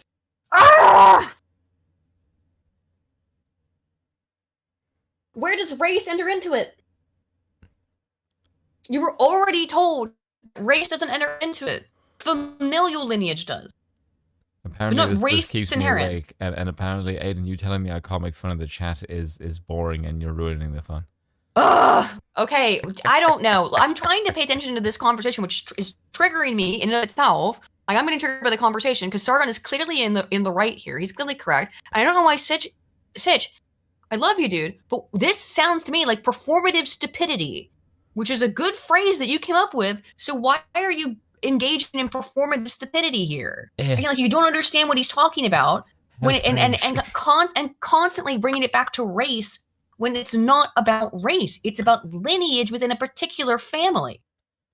Yeah, those are not the same thing inherent. Yeah, but I did tell you... Race is a broad social group. Yes, but I did tell you these people cannot conceptualize the idea of anything that isn't American. And this is what you get. I know. Yes, that is why I'm cold spoon. I am a shit stirrer. No, it's not CRT. It's not CRT. It's not CRT. No, but it's that concept. Wait, the concept of this idea that, you know, he's tying some sort of lineage, some sort of opinion, not opinion. Your father, your grandfather, your great-grandfather, your direct family line, not people who are somewhat related to you based on their region of origin. That is actually not what he's talking about here. So I don't know why, I don't get it. That's not what Sargon's saying. Some sort of action-based lineage, some sort of responsibility on someone based on their genetic heritage that goes back. It's not necessarily genetic. That's the thing. It can be. This is why I say it begins with great victories, right? Mm-hmm. It's about, like, it's genetic because it's lineal, but it's not because it's genetic, right? I understand that, but it's just a spiritual-based lineage as opposed to a genetic one, which is the same outcome. It's a spiritual lineage. But it's the same outcome. What's the difference? Well, the difference is that there's different measurements of success in that. Mm-hmm. Like he says, like, being racially pure actually isn't really terribly relevant. Making sure you are the bearer of aristocratic traditions is what is relevant. Right, but okay. So does he say that you could be a pure-blooded peasant, but you'd have no aristocratic lineage? You know, you would have no tradition. Mm-hmm. You wouldn't have access to any of the religious rites. You wouldn't be bearer of an ancient and sacred name. You would just be a well-bred animal. Sure, but you also, I've read some of Ola. I don't know if I've read as much as you've read. I don't remember him talking about I'm curious about what books of Evola's that Sitch claims to have read, because, like, the second that Evola got brought up, he just called him a fascist and said that you basically shouldn't read it, that it's haram. So I am curious about what he's read then. I mean, I would suggest that at least read Ride the Tiger, because that is what I've read. I need to read the other ones. So I admit to my own ignorance on Evola. I'm just going to say one thing that's going to piss off the entire chat, because it's funny. This is the difference, okay?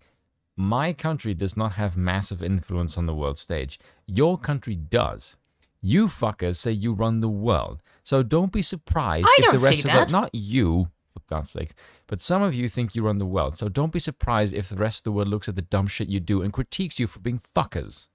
Very simple. I mean, I agree with that. I don't like America playing world police, okay? Yes. I don't like it either. And many Americans don't like it either. But I'm more interested in this conversation about metaphysics and Evola right now than I am in the conversation about American imperialism, which we've talked about many times, and you know I'm not in favor of. The idea that, well, I don't know. I don't remember him talking about specifically about the idea that other ethnic groups could buy into a spiritual component of a previous and other different ethnic group. No ethnic groups can buy definitely tying it to ethnicity from the things that I've read specifically. Well, no, it's not about ethnic groups. Well, I do want to know, though, because it's not been mentioned. Cabal prevails in the chat. I want to know, what's the book? What of Evola have you read? Like, which I'm not trying to. It's not trying to be a gotcha. But what? Yeah, there's been no specificity there, so I have no idea. Sitch, I don't know what you're talking about. I freely admit I've only read one book of Evola's, and it's probably the most metaphysical, most philosophical, and that's Ride the Tiger. And I'm not getting this. I did not get that out of it, which is actually when I read that book a couple years ago now, and I'd like to reread it. I didn't understand why people called him a Nazi. Because like, I'm not seeing anything of that in there. I think autocrat, yeah. Fascist, Nazi, no, I didn't see that whatsoever in Ebola's writing. I mean, you look at his life and some things he did, and I think you could maybe make the argument, but not in his writing. I don't see it. At least not in the ones that I've read. I'll have to, you know what? After that I'm working on this new video, I'm done reading research right now. So, for the time being, so maybe I'll go read Ebola's 2 other major books that I haven't read. So that's the thing. It's about specific aristocratic lineages. So within an ethnic group, you have a lineage of aristocrats, right? And they establish themselves in the beginning through a great victory. And then they are expected to uphold a certain set of traditions and standards and practices throughout their lives. So it's not the entire ethnic group or anything like that. Yeah, it's even more selective than being racist. It's aristocratic. Oh my God! It's more selective than being racist because you have a lineage that this is so bad faith. You're being bad faith Barry right now. Really. Like, sincerely being bad faith. Oh, it's even more racist. No, it's about caring for your family. Your grandfather cared for your father, who cared for you, and cares to pass on his knowledge, wealth, metaphysical, spiritual goodness to the rest of the family. That has nothing to do with race inherent. Because often, also, let's talk about racism. Let's look at the European monarchies. What did the European monarchies engage in almost constantly in terms of marriage, Spoon? Inbreeding? Did they keep it pure inside of the? In some, but the vast majority of them did not. Now, did they? They made alliances. Other royal families. They made alliances with other nations, with other kingdoms by intermarrying. Yes. So this idea that it's racist and inbred is factually, historically incorrect. Well, it's not that it's racist. That's not the key. No, I know. I said it's a more selective version of it. It's smalling the selection group even shorter than a racial or ethnic group. Oh yeah, saying the aristocrats of a specific group that did something. But the way you phrased it is like it's racist. It's racism plus, right? Oh, God. It's even more racist than racist. No, it's about other. Bill says, "Of course, I know it means me," but it's like not. Oh my God. So. Because the European countries were more in contact with each other, so they married each other off to their children off to each other, who, by the way, also knowing that the other monarchs would have this same metaphysical, religious, historical lineage behind them, would translate that background into the offspring of the union of 2 children. It has nothing to do with race. The whole concept of racism is so modern that in terms of the vast history of the world, what we call racism now is so different. I mean, than many ideas of the past. It's an extremely Amerocentric and 21st century perspective of history. It is also the Whig perspective of history. I hate when I see it pop up, but here it is, Whig perspective of history. That did something. Sure, but like every group has this, right? What do you mean? Well, you know, there's an aristocratic Indian race of the spirit. There's an aristocratic French race of the spirit. You know, like everyone has these. What is the American one? Because I'm not sure I agree. Well, you probably would. The WASPs probably in previous eras. I mean, now who knows? Right? Follows, probably the aristocracy of America. Is that what you're asking? Yeah, basically. What is the spirit lineage of the aristocracy? Well, I mean, you'd probably point to the Clintons, the Gores, the Bushes. Well, what happened to Washington and like Thomas Jefferson? And Good question. What happened to them? Yeah. Well, they should be aspiring for having spirit-based aristocracy lines. Yeah. What happened to their descendants? Why don't we see Washingtons and Jeffersons and as presidents now? Well, supposedly this is why Clinton always isn't his middle name like Jefferson or something. That's a fucking cope. Come on, Jesus, Adam. What? And I mean, Sargon asked a good question. Where are the Jeffersons? Where's the Clintons? Or not? Well, I guess where are the Clintons? Sorry, not the Clintons. Where's the Washingtons? If you make, where's the Jeffersons? Where's the Jacksons? If you make the case that the lineage is one of aristocratic practice, then it should be logical, as your country that is massively against aristocracy, that you will not have this feature because it is one of aristocracy. Mm-hmm. And you would have had, if the original proposal, if Washington had been willing to go through with it, you would still have Clintons. Or I keep saying Clintons. Why do I keep doing that? Washingtons. So if Washington's in power, presumably, because it would have had this same aristocratic line of people who are not just bred in terms of being given the best education to lead. Because remember, the people who are in power, a lot of them do come from political dynasties, but some of them don't. Most of them do come from political dynasties. So we have our own oligarchy and aristocracy as it is, but it's an aristocracy that's based on nothing other than temporary bursts of political power, and then hoping you can get into some more later. It is not based in any way on making the nation better to pass on to your children, because you don't know if you will be in power or in charge, or if anyone related to you will be in charge in the future. So you don't really care if you shit up the nation. All you care about is your temporary power and immediate wealth to pass on to children, and then maybe hope that they can get into power in the future if they want to. But it is not about the health, wealth, and security, safety of the nation. It's about individual power. That is the difference. You should make is that that into a America is obsessed with individuality to a point where this American idea is so foreign now to people like Adam and Tish. They can't understand the idea of eternity, of passing on something to your progeny that lasts beyond your temporary position in power, in governance. It lasts far beyond that. It's bigger than you and me. It's eternity.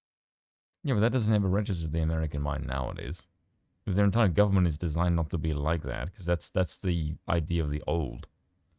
And they're supposed to be the revolutionary new, where that idea doesn't hold. Yeah, Keebler says Spoon's correct. The goal was not to have royal families. Well, it was thrown about, the idea. Instead, we have many. Yeah, we have a bunch of royal families, essentially in the U.S., who take over and trade places, and they don't have any reason to actually care, because they're going to trade it off to some other family. So why would they care if they destroy it if someone else is going to take it over for them in 4 years? In 8 years? Why would they care? They don't. They don't care for that reason. DRT is King says Robert E. Lee was a direct descendant, so I think his direct descendants teaches history at California University. Interesting. I don't know anything about that. That'd be interesting if true, though. Serious or a meme? I don't know. I'll read some other super chats here. Are you being serious, or? I have no clue. I can ask my dad. My dad knows a lot about Robert E. Lee. Well, my dad knows a lot about Robert E. Lee, and I'll ask or look into it too. Thank you, though. Horwitz, Feinberg, and Horwitz says for $10. Thank you. I swear the progressive stack is getting so high that the only way a white man will ever get over it is if he's sitting in a pot and swinging a sledgehammer. Shaking my head. Yeah, getting over it reference. Or just, the way that white men are currently dealing with that is just by claiming to be women. LW78 for 5 says, yes, man, ending is correct. New Vegas ending. You all know it. I like Mr. House. I usually go with the New Vegas or the California Republic. NCR just because of Boone, but that's a different. DRT is King for 2 says Evola has the Legion position on women, which is based. Fair. True. Jacob Brown for 5 says Sitch was like this to Dave and Academic Agent. Evelyn is right. We should ignore these creatures. I mean, I don't think we should ignore them. I find it interesting to like. Well, first of all, I like these. I think Evelyn's position is more don't waste time on the plebs. Yeah, which I understand, and it does make. But I find this interesting though. Anyway. Jeffrey, I do recall. So there was. It's not liberal, obviously. No. I recall reading an account of one of the first ambassadors of Japan to America, and when he was there, he was in San Francisco, and he asked, "Hey, where's the descendants of Washington?" And no one knew. And one person said, "I think he has like a granddaughter who lives like somewhere," and like no one really cared. And this blew their minds because Japan was still a feudalistic society, and they still had Again, look, Dev can be completely reasonable when he's trying to be the centrist, when the situation is this, has people on sides that are so different. So this is like a totally legitimate point. I'm not saying that because he's agreeing with me. He's brought up just that is an interesting point of fact, right? That relates to this discussion. So, and good on Dev for bringing it up. An aristocracy. And they're like, you guys don't care about, the founder of your nation and his descendants? And everyone's like, nope. Based America, yeah. Why is I don't think it's very based. Why is that based? Why is it based? And I don't think there's ever any answer as to why it's based. Why is it based to erase the past, to not have any regard or respect for the people who founded your nation and their lineage? Neon Suspended just gave us $4 and sent a coffee. Hey, thank you, man. Thank you. I don't understand why that's based. I mean, we'll see. Well, that's the thing though. Like there are upsides and downsides to that, right? Mm-hmm. Because nobody in America thinks honestly of the honor of America to uphold. Whereas the they Japanese, do. Yeah, I don't think that's true at all. What do you mean? You honestly, you're a disgraceful nation. No one thinks that. if you think I said some shit today, fucking look at Sargon. Straight up just telling you you're a disgraceful nation. Woo! I mean, look, I think I didn't like you being adversarial with the chat.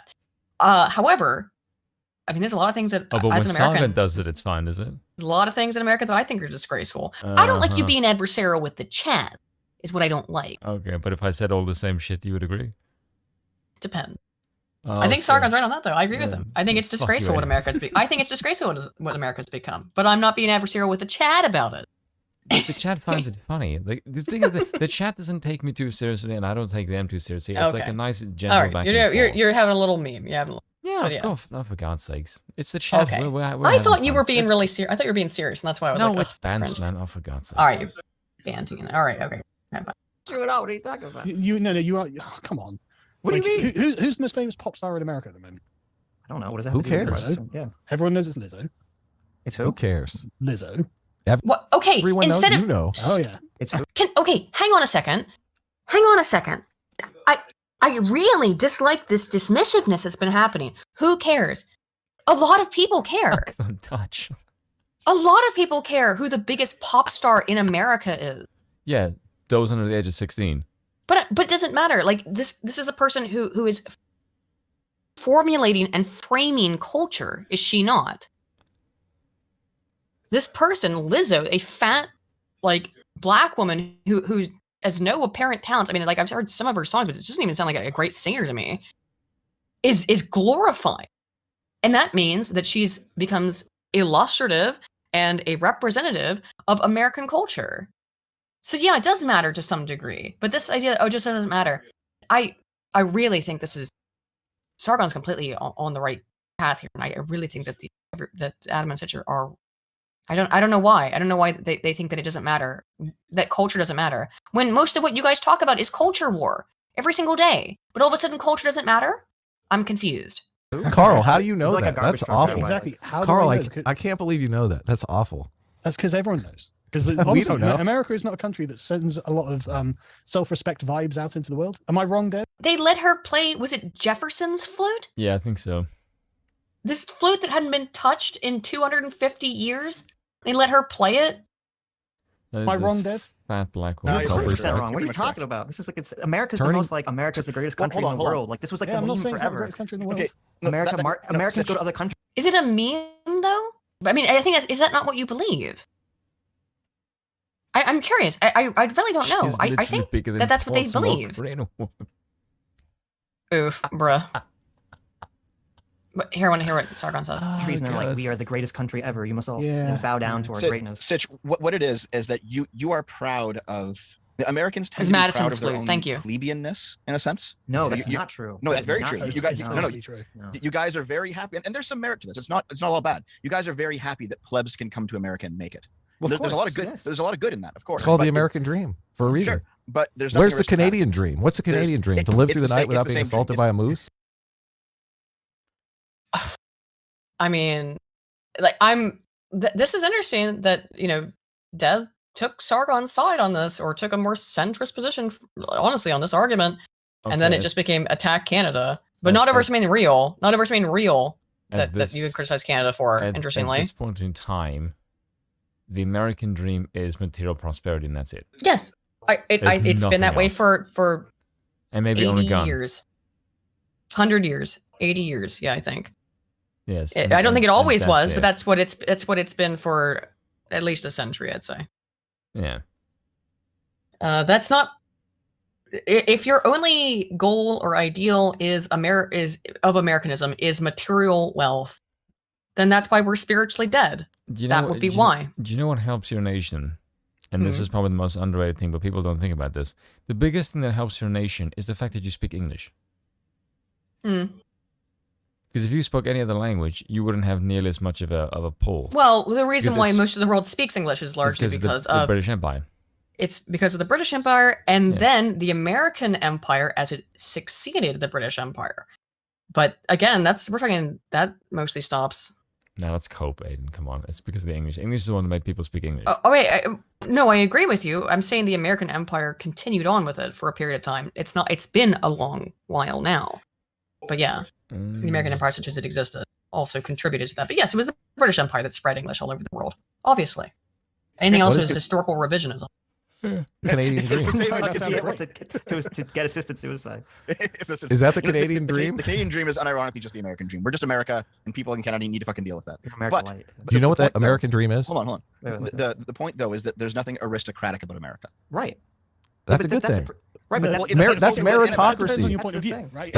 Okay, this bit is going to. This is where we get. This is the part that was. This is going to trigger the fuck out of me because these two yahoos do not know what aristocracy or meritocracy even fucking means. I listened to this part. Yeah, I did. It skipped around. I did listen to some of this part, and it's like, I okay. had to turn a part of this off because it was pissing me the fuck off. What we both did is, does America have anything approaching a meritocracy in function?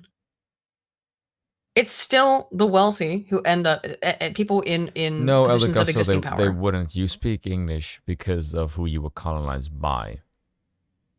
If the French colonized you, but Britain conquered the rest of the world, you still wouldn't be as powerful because you spoke English. Okay, I tend to agree, but yes. I see nothing about America that currently leads me to any kind of belief that it is, or evidence that it is actually a meritocracy. We live in America is a country that is full of, I mean, all kinds of, yes, but more specifically, all kinds of government programs that try to embrace equity, not even equality, equity, which is inherently anti-meritocratic. The people who succeed in America, look, again, we just got out of this giant Black Lives Matter scandal where all these people became millionaires, multimillionaires overnight by scamming people off of a fucking farce about caring about what? Oh, equity, about raising people up, which they didn't care about at all. That's not a meritocracy. It's just not. People who are able to scam others, which is not merit, oftentimes get to the top. Now, you could say that about, I guess, about monarchs, but they haven't scammed. Everyone knows what that position is from Jump Street, okay? Everyone knows where that's at. And those people have been trained since birth. And as Sargon brought up, they have this lineage, this history, this metaphysical drive, and not just for themselves, but for their ancestors and for their progeny. The people who get off on this stuff, these Black Lives Matter grifters, they don't give a shit. They're just like the presidents and anyone else in politics. It's like, I get my bag and I get the fuck out and you can all deal with it. That's not a meritocracy. And now, go further. Who succeeds in university, Spoon? Is it brilliant geniuses who are very, very intelligent, maybe not the most personable? No. It's people who have the right amount of intelligence and charisma to be able to get their way through that system. It's not the smartest people. It's the people who have the best combination of, I'm fairly smart, but I'm also very good at schmoozing. And I can tell you this as having gone through academia myself. You have to schmooze. That's not meritocracy. That's not merit. That's persuasion. And oftentimes it's also money and power, but very often it's also persuasion. And now in the current gestalt, it's what color skin you have. What's your background? It is not about merit. That's the thing. It's both good and bad. It's both good and bad. When Carl says that America doesn't have self-respect, this is like, this is the snooty royal who's like mad that his, child many years ago went off and became much more better than he did. He's like, oh, well, they don't have the real blood of the royal. What? Hold on, let me finish. Or let him finish, rather. Yeah, wait, what? I gotta go back. It's a snooty royal whose son went off and became better than him and isn't part of the monarchy? When does that happen? Yeah, see, that doesn't make any sense. That's the thing. Is he talking about Prince Harry? I don't fucking know. That's the only example I can think of. Prince Harry has become much better than the British monarchy? Well, I mean, that's... No, I think he means in terms of the American experiment is superior to the British Empire, which is fucking ridiculous, by the way. It's not. Okay, but I'm saying if you're talking about like an individual exemplar, the current modern exemplar of this is Prince Harry. Yeah, he's gone off and become much more. I'm sure Charles is so upset about how superior Harry is. It's both good and bad. It's both good and bad. When Carl says that America doesn't have self-respect, this is like, this is the snooty royal who's like mad that his, child many years ago went off and became much more better than he did. He's like, oh, well, they don't have the real blood of the royals flowing through them like we do. Sure, but do you? No. Hey, well, then Carl. We're better than you. Why would we want Carl. Wow. I mean, there just was. We're better than you. Thanks, Anna Kasparian. I don't. Sitch, come on. I mean, I know he's being a little bit flippant, facetious, but come on. I don't think so. You don't think so? Do you think? No. I mean, does he just honestly, genuinely think that America is the best country? I legitimately think America is the greatest thing that's ever walked the face of this earth. Well, it doesn't really walk anywhere unless you believe in that. No, they waddle. Mythos, the monument mythos stuff. It's so arrogant. It's so arrogant. Yes. While accusing Sargon of being arrogant, which is kind of bizarre. Yes. But all right. Carl, which is better, aristocracy or aristocracy or meritocracy? Let's listen. Does America? But as I've already explicated, America does not exist in a meritocracy. But the fact that he even asked that question triggers the shit out of me. Shall we? How long into that concert will you start feeling ashamed of your country? Aristocracy or meritocracy? It's which is better? Pretty quick. I'm not sure there's a difference, to be honest. Thank you, voice of sanity, Sargon. Jesus Christ. Yep, that's the answer. If it's a true meritocracy, you end up with what?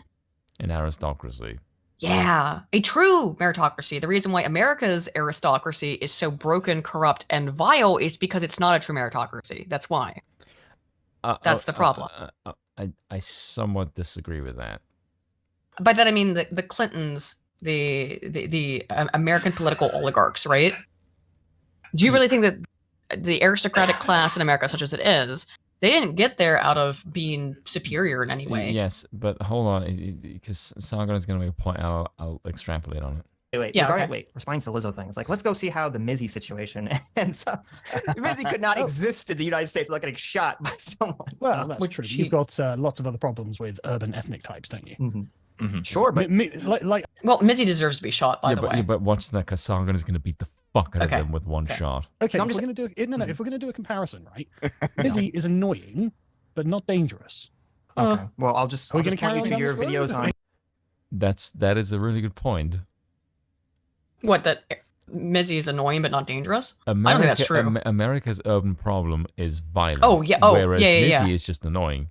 If you're going to compare the two, America looks way fucking worse. There's an epidemic of stabbings in the UK. Yes, but that's not because of Mizzy. No, not him in particular. Yes. But there's violence in both countries that are largely driven from specific populations that are fatherless. And yes. It probably does have something to do with poverty, but both of those countries prop those populations up with huge amounts of government subsidies. There's other parts of America that also has fatherlessness, maybe not in such great quantities, but they don't have nearly the crime. There's also significant portions of the U.S. population that have severe poverty. The most impoverished parts of the United States. What did John Tron get canceled for? IQ stuff. The most impoverished parts of the United States, though. Didn't get canceled for saying that it's black crime rates. Yeah, that's specifically what it was. Yeah, but the most impoverished parts of the United States is Appalachia. Yes, and it doesn't have the crime of black areas. It has crime, but it's all self-harm crime. It's alcoholism, it's drug use, it's not assault, it's not, there's some theft, but it's like petty theft. It's almost all drug crime. And those people are extremely impoverished, and they're overwhelmingly white. Yeah. That's the most impoverished part of America. No one cares. No one cares about this. Someone said penistocracy is the best system, yeah. Or a maleocracy. 1 second. Go ahead. Hold on, he could be dangerous. He could be dangerous. I saw that video of him invading a train. It's like, that could be dangerous. That's true. Well, accidentally dangerous then. But man, so many videos of The Little Mermaid being the most recent example of communities fighting. Man, that's really interesting. Mm-hmm. Wasn't there a fight in the theater in one of those? Yeah. I saw that video. I saw a couple. You know Lizzo's real name is Melissa Jefferson. Let's see, Cole Womack saying the difference between Spoon and Sargon is that Sargon calls America disgrace due to its degradation of what America used to be, whereas Spoon says America now has never had a good era. No, I never said America doesn't have a good era, right? But you come off that way. Yeah, I hate your government now because it acts like a moron. Before, it didn't do dumb shit on the world stage. As far as I think the founding fathers absolutely had good intentions. You do realize America had before it had the Monroe Doctrine. Yeah, pretty much. That's So I'm not saying America as a nation is bad always. I'm saying that the way the power structure behaves right now has nothing to do with the ideological consistency with the founding fathers. No, because it Yes. I don't hate America's founding as a nation or anything as such. I don't like the way that your elites behave right now because they're cunts. Well, and I don't like it either. And also, I do think Sargon's right. I really, just to go back to it, I don't know precisely what the difference is between a meritocracy and an aristocracy. I mean, certainly there are some. What do you think it is? Yeah, we'll get into it because Dev is actually going to make the best fucking claim. Really? Okay, yes, cool. Because, you'll see it because the bit, it's funny. Jefferson. Really? Yes, she's really. Damn. She carries the race of the spirit. Wait, is that why she got a hold of the flute back in the day? Oh, I'm not sure. I didn't even make that. Right, okay. I brought that. I don't even get what that means. Lizzo desecrated, was it Thomas Jefferson's crystal flute? Yes. What? I think it was it Biden's inauguration? I don't know. She was definitely on a stage somewhere. Yeah, it was some kind of event, yeah. With this historic crystal flute that was given by like the president of France or something. Did she just, when you say desecrate, did she play it? You mean she like shoved it? She was playing it and twerking and stuff like that. Okay. Yeah, she was twerking while playing it. Yeah. She didn't twerk on the flute. Was she born to aristocrats? No, is that really the? I mean, if she's, I don't think she'd be twerking with some famous flute from America. So like, she's twerking with a historical artifact that's closely connected to the very founding of your country. I mean, like it's gross. Was she actually twerking with it? Yes. Yeah, she was. Yes. I just see her playing it. It's really. No, there's some twerking. There's some twerking in there. Yeah. All right. Before we move on, tell us how meritocracy and aristocracy are the same, Carl. Well, that's interesting, isn't it? Because I came to this conclusion a little while ago that actually, if you look at the aristocrats these days, and in my country, I don't know about in your country, and you were to actually say look up like the degrees that they hold and the number of degrees, they are the best educated people in the country. Right. Isn't that interesting? Not really. I mean, I think that is because we've got a plague at the moment in this country. Well, I'll tell you why it's not really interesting. It's because the American education system is completely worthless. This is why it's not interesting to Americans. It's like, well, yeah, because our education system is a fucking joke. So the best educated are people who get the most degrees from these useless SJW paper mills that print out nothingnessness. So yeah, but look at someone like Jacob Rees-Mogg, right? Which is the kind of person I assume that Sargon is talking about. Jacob Rees-Mogg is extremely accomplished outside of his aristocratic background, right? Country of single degree holding university midwits, people who've got like, I got an English literature degree and then I joined the Liberal Democrats and now I'm an MP for somewhere that's 99% white English and I'm pro-refugee, right? And it's just like, you fucking retards have no idea what you're based. You literally know nothing about the subject, and you are a moron. And then I've actually met a bunch of people who are aristocrats, and I'm hanging out with this one guy. He's a really nice guy. He's like, man, I've got 4 degrees. I don't know what the hell. I don't get hired for this thing. And it's like, don't know why. It's probably because he's a conservative, right? But like, the point is, if you look at their educational levels, these guys are actually really well educated because, of course, they can afford it. Right? Well, isn't that just aristocracy supplanting meritocracy, though? Well, again, if you just who's the best, well, I mean, these guys seem to actually have a legit claim there, right? Whereas I've met too many of these. Oh yeah. Is it? Yes. Now, in any other context, I think that Adam would say yes. Someone who has a bunch of advanced degrees would be, who has more merit, right? To some degree, I assume so.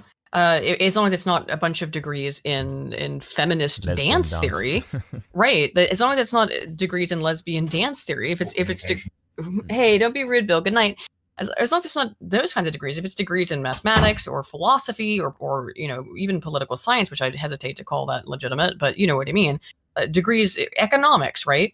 You have a PhD in economics. That's very different from having a PhD in feminist and lesbian queer dance theory. Unless you're ASC, in which case it means the same fucking thing. And yes, people who come from the aristocracy, the excellent aristocracy, who have more money are going to be more able to afford the degrees. It doesn't mean that they're going to get degrees in things that actually matter. You're looking at people who are bred for this kind of thing and have the wealth to be able to pursue it. But not every member of the aristocracy is equal in that either, by the way. Obviously, there are terrible members of the aristocracy who are idiots. But the likelihood of being able to produce someone who is higher in merit, who comes from the aristocracy, because they've earned it to some degree, they have greater opportunities, of course. It is higher. You're basically, as Sargon was trying to explain earlier that I think wasn't understood, is that you're breeding a lineage of people who are, it's not out of race or ethnicity, but who are above. in terms of because they've had a prolonged experience and association and accessibility to these greater capacities, yes, financially, but also it is a lineage of people who are taught by their fathers and their mothers things that the people in lower positions are not taught or not given the same opportunities and access to. And is that fair? No, but guess what? The world isn't fair. And one thing that everyone needs to, I think, try to start understanding is that the world is not a world of equity. It's barely a world of equality. The equality only exists as equality under the law, and that is an artificially created system by man. There is no such thing as equity. It is prima facie an absurdist stance. People will always be different. And so if you have a class of people who, yes, have access to better education, etc., who have families that go back for generations, and the metaphysical will that may come with that of having a great family, it's very different. And I'm not saying, by the way, that people can't work their way up and pull themselves up with the bootstraps. Of course they can. But when we're talking about leadership, you want to make sure that those people are people who have a vested, lasting interest in the wealth and well-being of the country that doesn't end the second that they're no longer in immediate positions of power. I've met too many of the single degree holding middle-class midwits to know these people are certainly not the best. Right? Wait, have to be more intelligent people. The degrees and the aristocracy degrees are just lineage, basically, right? They're your pedigree. No, not necessarily. Like they've gone to a high-class university like Oxford or Cambridge, right? No, I understand that, but I'm just saying, in the times of aristocracy, it was just, basically their pedigree was their what gave them aristocratic. And what happened to the people who inherited that pedigree, Adam? They got extremely excellent educations compared to the peasantry. Privileges, correct? Yeah, that's you're saying now degrees give them aristocratic privileges, but if those degrees aren't based on merit, then it's no longer meritocracy. It's an aristocracy. But that's not what aristocracy and meritocracy are like night and day from one another. No, they're not. No, they're not. And the fact that you think that makes me think you're an idiot, Adam. Like, hold on, because I'll get. Because here's the thing. Now, let's put it this way. Now, the current aristocratic class in the United States, right? What's the aristocratic class in the U.S.? Currently? Yeah. It's progressive stacks, right? The aristocracy in the U.S., people who have power over others, are people who are part of the progressive stack. How much more privilege, less privilege you have actually means you have more privilege. Oh, you're a gay, black, transsexual cripple? You are the aristocracy. You're not going to pay to go to college. You'll get the best education that money can't buy because you don't have to pay for it. You'll be given everything in life. You'll be allowed to say whatever the fuck you want. You'll be put into positions of power. Yeah, that's who the current ruling aristocracy is, outside of the oligarchs that actually run the show. Howard Clinton Powell's type, you know what I mean? Like the actual political elites. But in terms of the everyday people, the modern oligarchs, the minor aristocracy, the lords and ladies of the land in America absolutely exist. And they're those in the progressive stack. They can do whatever they want. They literally operate under different laws than the rest of us. And if you don't think that's an aristocracy that is not based on merit, then yeah, that might be why they don't understand why they don't understand the similarity there. Whereas in the past, an aristocracy would have given more opportunity for merit. Now it's the antithesis. It's reverse. It's backwards in America. The aristocratic class, the people who are given the most power in society, are people who have often the least.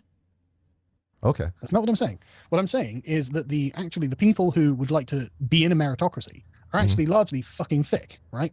They're literally like 105 IQ midwit liberal Democrat voters. I agree. Labour Party MPs, right? Well, that's the average person, right?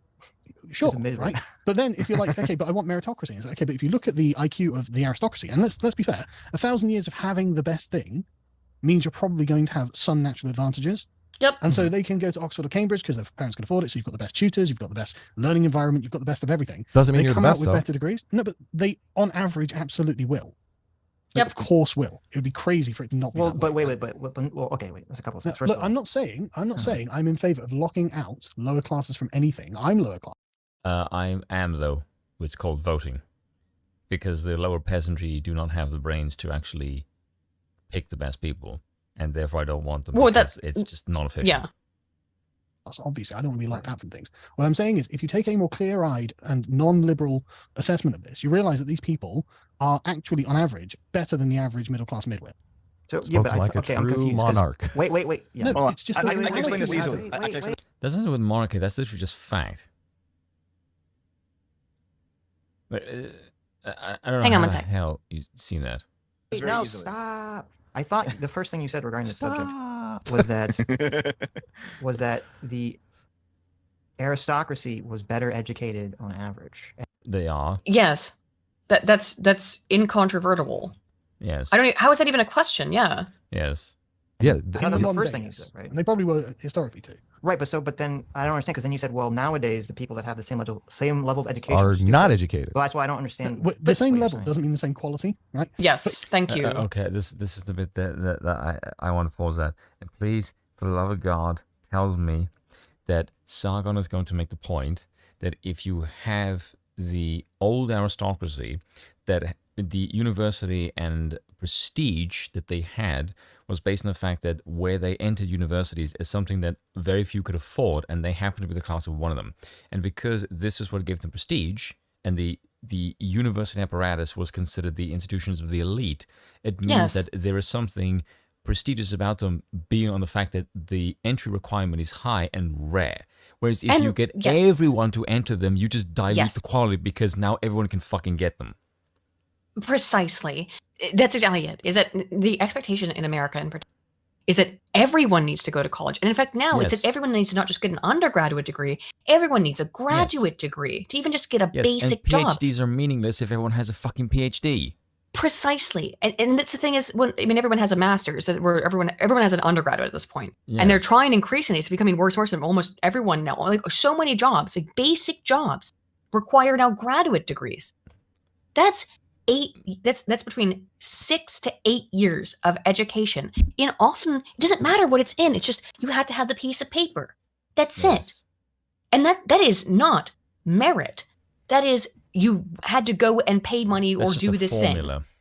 Thing. Yes. And if everyone has access to it equally, it means it's not being achieved based on merit. Now, does it? If every single person can complete it, it has nothing to do with merit. Yes. Because if it's more merit of a implies form. Yes, because merit implies that some people will not be able to do it. Do you know what I mean? Yes. Some people are going to fail. Meritocracy produces the natural elite. Yeah. Yeah. Meritocracy will lead to aristocracy. And let's get real too. Is that it is not all members of the aristocracy who end up succeeding. Now you're put under extreme pressure if you're the son of a monarch, to achieve more in school, which is a kind of pressure that's not put on the average person. Yes, and again, you have run the nation. Yes, and you devalue the worth, the merit of a degree or multiple degrees if everyone has to get them, to get them to function in society. It doesn't. It becomes functionally something of meaningless. Greater quantity has less value. Yes. Welcome to Basic Econ 101. Yeah, keep going. I'm gonna use a special. How people don't get that is amazing. They can go to or Harvard or Yale or any of these fucking colleges, and they can come out being local stupider. idiots. Yes. Yeah. In your country, that's definitely an issue. They can. You don't think that happens? But in your country? hold on. This is the major problem because we're subverting meritocracy. I would argue that is the advantage America has had. We have a meritocracy. No, you don't. And if you think you do, Adam, you're fucking deluded. I view the Ivy League universities. You literally just said that it makes your people stupider. As being rather an aristocratic institution. I agree, and that's the problem. That is the problem. And they were also the best, were they not? It used to be that they were a meritocracy. So is aristocracy not merging now with meritocracy? Well, no, because again, they're antithetical to one another. Wait. And back in those days, people were literally prevented from getting educated unless they had, already shit tons of money or the right lineage. So I don't know if that's really an accurate thing to lay out. Yeah, but if you look, at IQ correlates with wealth, right? To some extent, yeah. Yeah, because of a meritocracy. Rich people are going to be more intelligent. No, it's not because of meritocracy, Adam. Jesus Christ. Right? The further you get away from a meritocracy, the less they're going to correlate. Well, no, but these are just liberal myths, right? Because if you actually crunch the numbers, liberal myths. Yeah, totally, Adam, totally. When are we going to go through my 10? In fact, there's 10 now. There's 10. Oh my God, they're multiplying. Holy shit! Yeah, no, seriously, I'm literally happy. Your knocks on liberalism multiply more than rabbits. Can I build the bridge here? Because I know what Sargon's saying. We don't need a bridge on all of this. Look, this was supposed to be beating up on Sitch, not beating up on Adam. What's going on here? Unbelievably right. No, you're not. Well, first of all, I don't even understand this argument because all the Okay, I want people to just listen to what Sitch just said. Stocks on liberalism multiply more than rabbits. Can I build the bridge here? Because I know what Sargon's saying. We don't need a bridge. On all of this. And look, this was supposed to be beating up on Sitch, not beating up on Adam. What's going on here? Unbelievably right. No, you're not. Well, first of all, I don't even understand this argument because all the. I don't understand the argument. That is true, Sitch. You don't understand this argument, which is amazing. No, I think fundamentally, Sargon's critique here, I don't think is particularly very complex. It's rather just basic observation. But it flies in the face of like the ideas that a lot of Americans believe in, and so I think that's why he actually doesn't understand it. That's what I felt like when we were having both discussions we had on monarchy. It was like they just did not understand where we're coming from at all. This is extremely easy to understand. Yeah, like I don't know how. Because I think it's so foreign to certain types of American mentality. Please fix my Discords. It's full with American movies like Adam and Sitch who love to bash you with red. Like who? You mean the Broken Crown? I'm not really there. If anyone is bashing me, well, they're free to. I don't really care. Wait, what? Apparently this isn't Discord. Is this the Broken Crown chat? Apparently they're Americans who are harassing me because... Oh, they're not. Well, they're not harassing you if you're not privy to it, so... I don't know. Someone's asking me, are you drunk yet? Me? Yes. No, I had to go pee, but I'm not drunk. There we go. The aristocracy, all the elites right now are all the most woke midwits of all. So of course. I don't know what happened there. Well, I actually do know. Okay. Yeah, I think we do know what happened there. Let me just speak. This is the bit that triggered the fuck out of me. Okay. Is these people, and by these people I mean Adam and Sitch, they don't understand what meritocracy and aristocracy means outside of this abstract concept that exists only in their heads. When you say the meritocracy, you think of the best, right? Yeah. The best for what? Well, presumably for whatever job you're doing. Yes. Now, that's the question. What is the management style of the current elite? What does the meritocracy of this system look for? Because you can say the way the government run is completely shit and you don't like that the people in the apparatus right now does not suit the meritocratic standards that you want them to.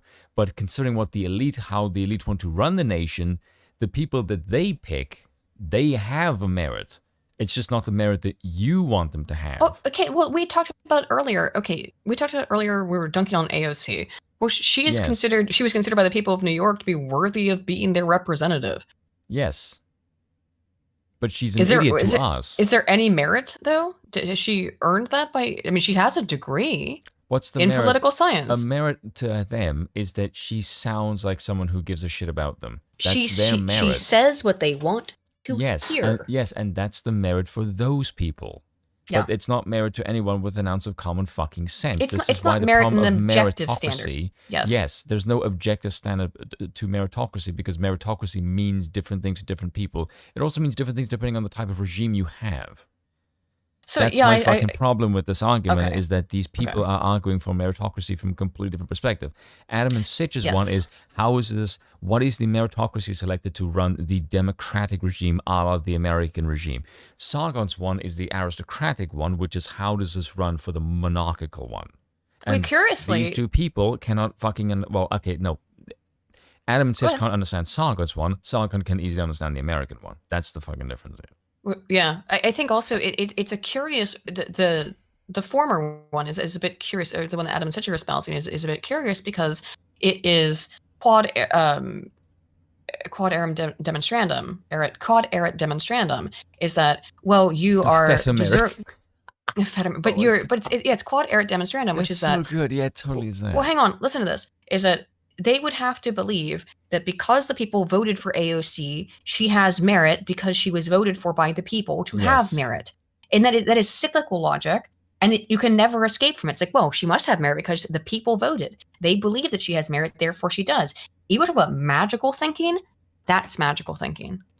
Yeah, like that's more magical thinking than believing in metaphysical lineage, I would say. Yes, that she has merit because she's voted for by a group of people who are basing it on nothing more than what they heard on the idiot box. Yeah, like I want people to realize that's how insane democracy sounds. Is you think someone has legitimate rule of power because for no other reason other than their age, and they make people feel good, versus the person who's been and the trained letter next to her birth, name. who's been trained from since they popped out of their mother's womb till they take the throne. If you think the former would have a better chance of ruling than the latter, you are fucking insane. Yeah, I mean, but that's it. I don't know how on earth you think the former would be better than the latter. Like, why? But that's it. That's it, though. Is that AOC must? I mean, under this paradigm, that must be true. AOC is a meritocratic leader who again possesses merit as a leader because she was voted for by the right as a representative because which is a leadership figure. Let's not let's be clear. Look at all the money she's raked in, all the opportunities that have been afforded to her. Having people all dressed up in their masks, bowing down as they put on her dress that says "Tax the Rich." This is a person who's been given a position of authority, has been made into an aristocrat, by the way, on the basis that she has merit. And the basis that she has merit comes from the idea from the notion that people voted for her. And why did the people vote for her? Not for any rational reason. No, they didn't vote for her because they didn't vote for her because she has a bunch of achievements.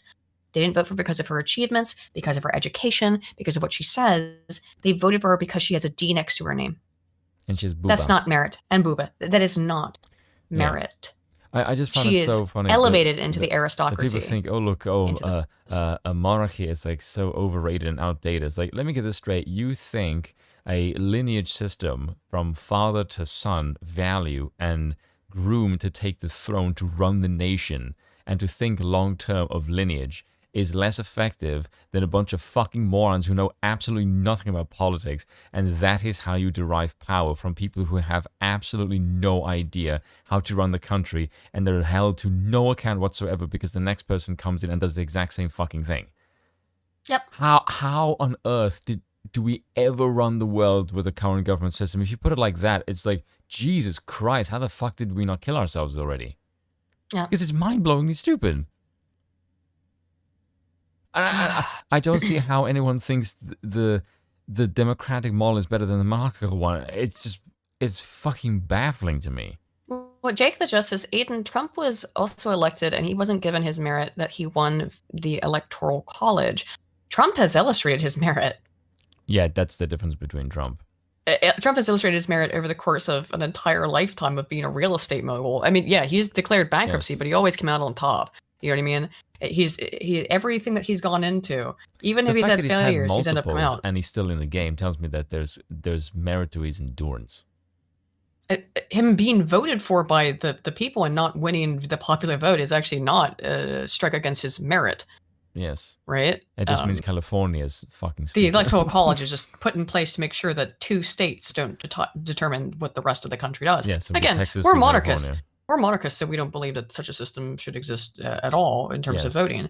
But in terms of Trump showing his merit, I think he's done that precipitously. So I disagree with that assessment. Although I may be misunderstanding what you meant by it. You might have been being a little cheeky. I think maybe you were. Sorry. It was called diversity and inclusivity, right? Like that subverts meritocracy. Yeah, I totally agree. I totally agree. It does subvert meritocracy. Adam is obsessed with this word, and I don't think he knows what it means. Well, we just went through it. I think you and I just went through it in the course of about 3 minutes of explaining it. And it's not more complicated than that. Again, just voting for someone. Voting is not merit.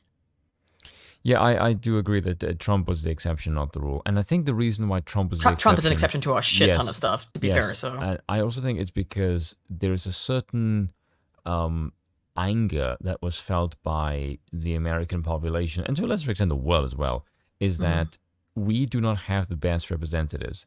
And there's a certain polished presentation that they just change the face every 4 years, because that is what they do. And Trump was this person that is of the same class, but he's not of the same mannerisms. He's in the sense that he's an aristocracy in the sense that he has wealth. And but comes from a wealthy family. Yes, and also he doesn't have the same manners. Like, he's rude. and he's crass. Yeah, because he was into bully. WWE shit. Yeah, he's always. Yes, he's a very strange. Yes. Trump is a very bizarre person. He came from a very wealthy existing real estate family, which makes him an American aristocrat. Okay, so he comes from aristocracy. But he has very down to earth kind of behaviors in terms of his which again it was who was it? I've always brought this up, and now I can't recall who it was who said it. You know why I think CPAC. he's like that? I think it's because he thinks like a monarch in the sense of I value legacy. Like he doesn't clearly. Yes, I mean, it's why he puts his name. Why does he put his name on everything? Yes, and Fuck do you think that's about? Look at how he raises his kids.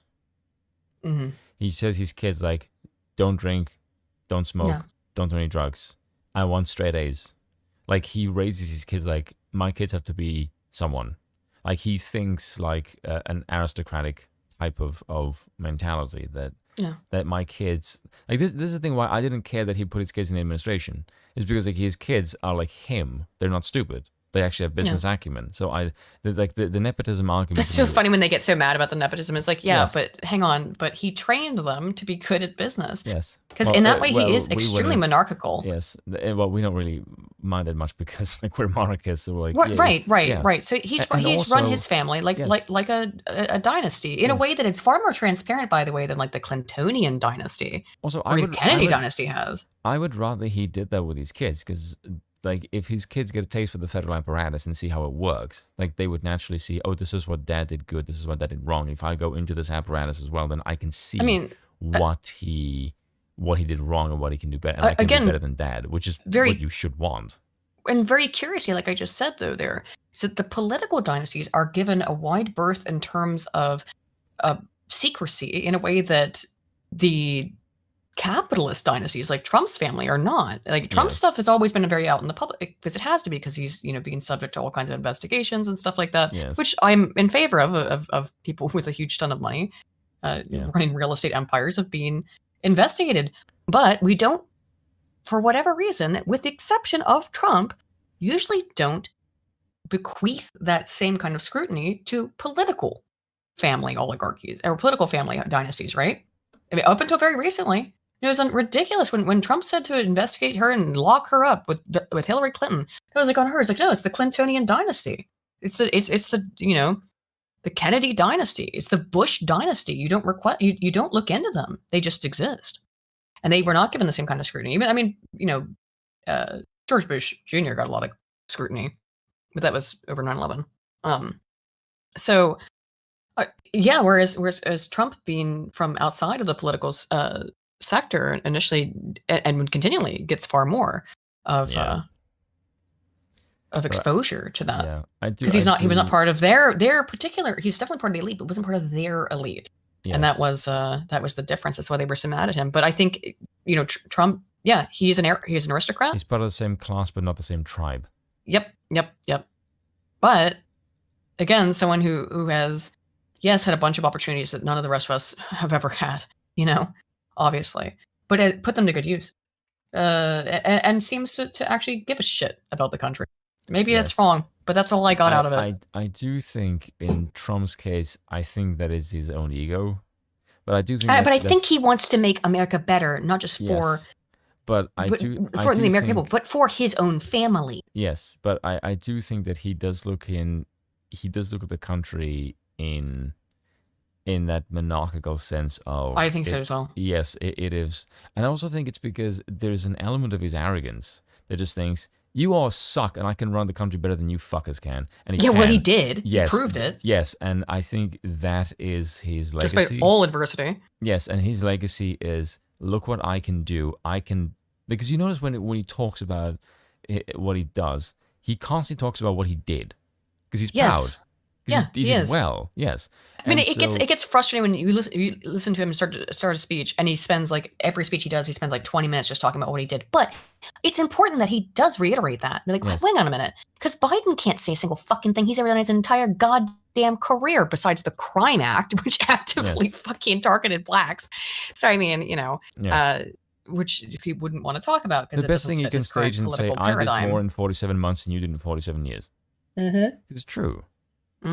So like I can understand why he boasts in that kind of way, because he's proud of it, because that actually is a worthy accomplishment. Whereas no modern day politician talks about any of that kind of shit, and if they do, it's kind of in a very boring, dour way.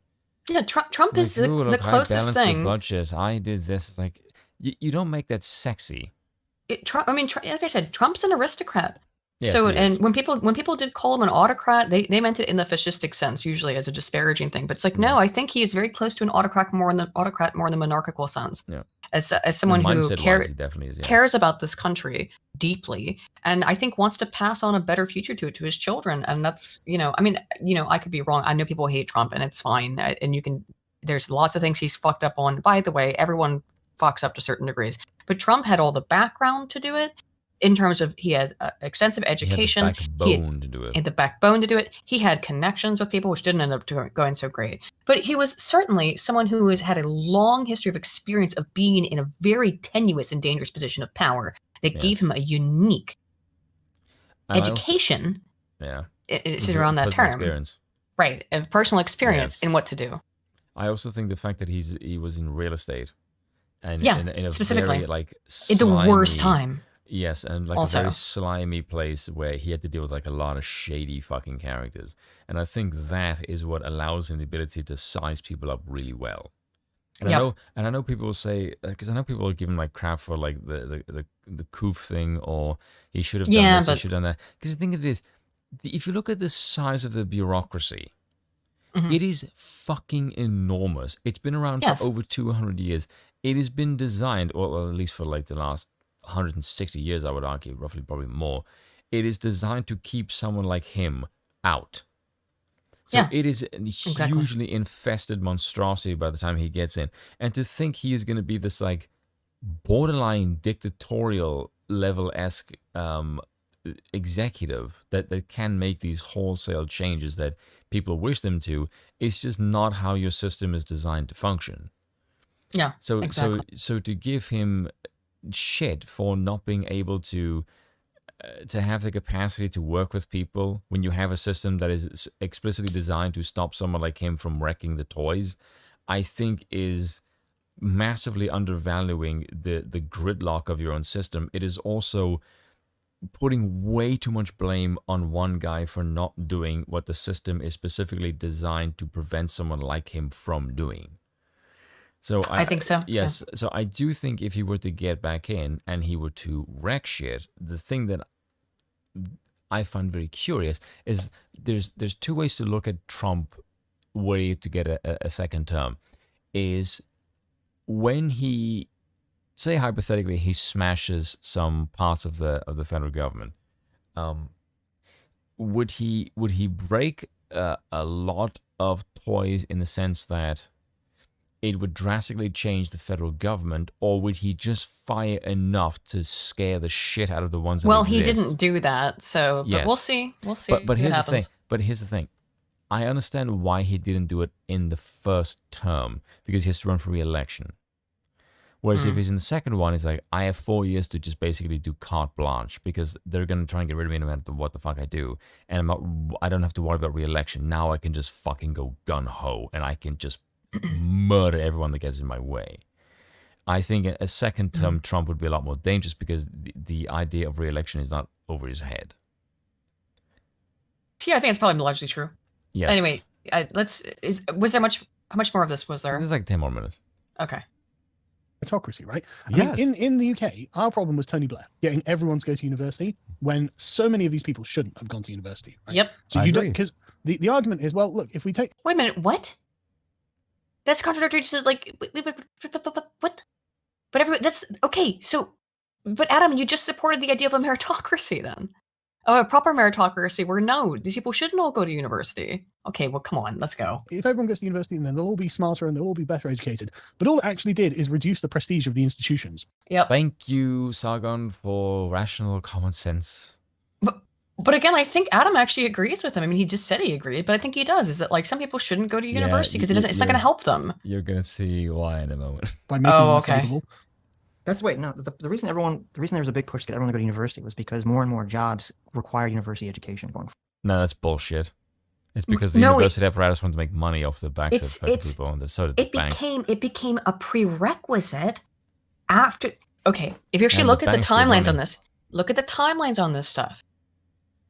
More people start going to college, then you start seeing the requirements go up, because it becomes like, oh, well, like, obviously every single person has to have a degree because more and more people are getting degrees. So that must have some value, right? I don't think it was jobs requiring people to have university degrees that drove that. I think it is maybe now a little bit more with the graduate and postgraduate stuff. But I don't think that was initially the case. Although I could be wrong, but let me go see if I can find some graphs on that. Go ahead. Well, do they though? Yes. What do you mean, do they? Well, I mean, there are lots of jobs in the UK, such as being a policeman, that now require like, every job. I said more jobs, more and more jobs. Okay, but again, do they? Right? Because I mean, there are lots of jobs that actually do not require a university education, but on paper do require a university education. And James Burnham would have called this a consequence of the managerial revolution, and I think he's probably right on that. That's yes, citing James Burnham. Let's go. That's the same argument that I made. Well, that's James Burnham's argument. Yeah, it was very based. Yeah, how do you think I got that? Well, I mean, like, that's very interesting that Sargon is aware of James Burnham, because we're reading the same stuff, and I mean, like it's is desirable for the kind of people who are running the institutions, and so you get the same sort of kind of people who are all like, their minds are formatted in the same way. Thank you. It is the argument that I made as well, which is what is the meritocracy designed for the regime? And they look for the same things, they value the same things in people that they want to recruit, right? But that doesn't mean these people aren't. Thank you, Uncle Sargon. Good at their jobs. And so, Adam, you keep going on with meritocracy, and I agree, meritocracy is a good and desirable thing. But I mean, I don't think we can say that we have that, right? Well, here's a disagreement that I see. I'm arguing over, the aspirational idea of meritocracy versus. Yes, that's the problem, Adam. Is your abstract idea is completely abstract. Yes, it's not real. Unfortunately, you have to base this stuff in reality. I mean, and I understand having ideals. Obviously, we have some, but come on, dude. Like, I find it funny that Adam and Sitch were arguing about the magical thing, and their idea is entirely magical themselves, which is really fucking funny. I said that earlier. Yeah, this is the aspirational idea of aristocracy, and you keep saying that the facts on the ground don't match the aspiration, but I like. No, you're saying that, Adam. Yeah. Wait, what? Yeah. We can have a conversation about the philosophies, the different philosophies. Sure, but the facts on the ground don't match that. But also, I agree. Yeah, right. Listen, but that's the problem. What? Yeah, but whoa, hang on. Again, this comes from that was the biggest flip flop I've ever seen in the shortest amount of time I think ever. He's gonna make it worse. Okay. The false assumption of liberalism. Oh, man.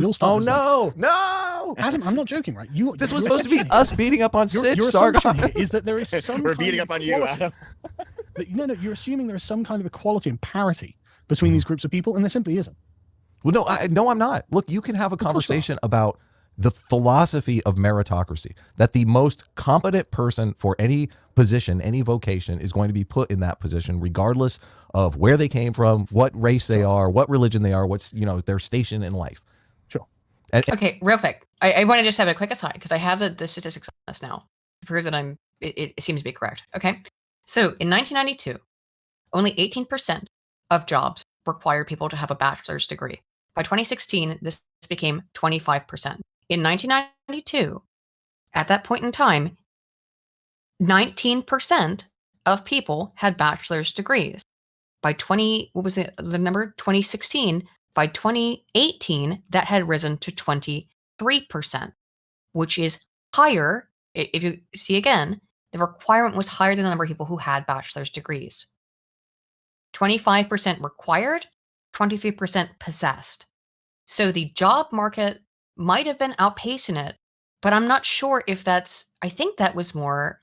I think that this is an isolate. It's that more and more people were going to college in general. You can see it is a total increase across the board, and a total of all advanced degrees, and a total decrease in people with high school diplomas alone or non-high school graduates. And it completely one-to-one coincides with more requirements of those degrees.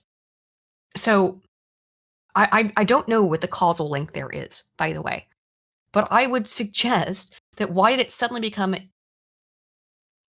I don't know who's forcing that. If this is coming from the university system, which obviously makes a huge amount of money off of it, or from companies. I would assume that it's coming from the university system, who makes a shit ton of money off of this, and then it becomes more and more normalized, and then companies are like, well, you have to have a bachelor's degree. Obviously, you have to have a bachelor's degree. And before, when you had the aristocracy, and the answer to that will be someone who went to Cambridge or Oxford, and not someone who went to like Luton University. Well, theoretically, but these days, are the universities? Look, are the universities based on meritocracy anymore? Because that's an open question. I don't think so. I mean, again, you get what you pay for, right? And I agree. Look, when it was an aristocracy, only the rich and powerful were competing to fill certain positions. And you'd argue that a little bit of meritocracy was forming up there, right? Well, but you had...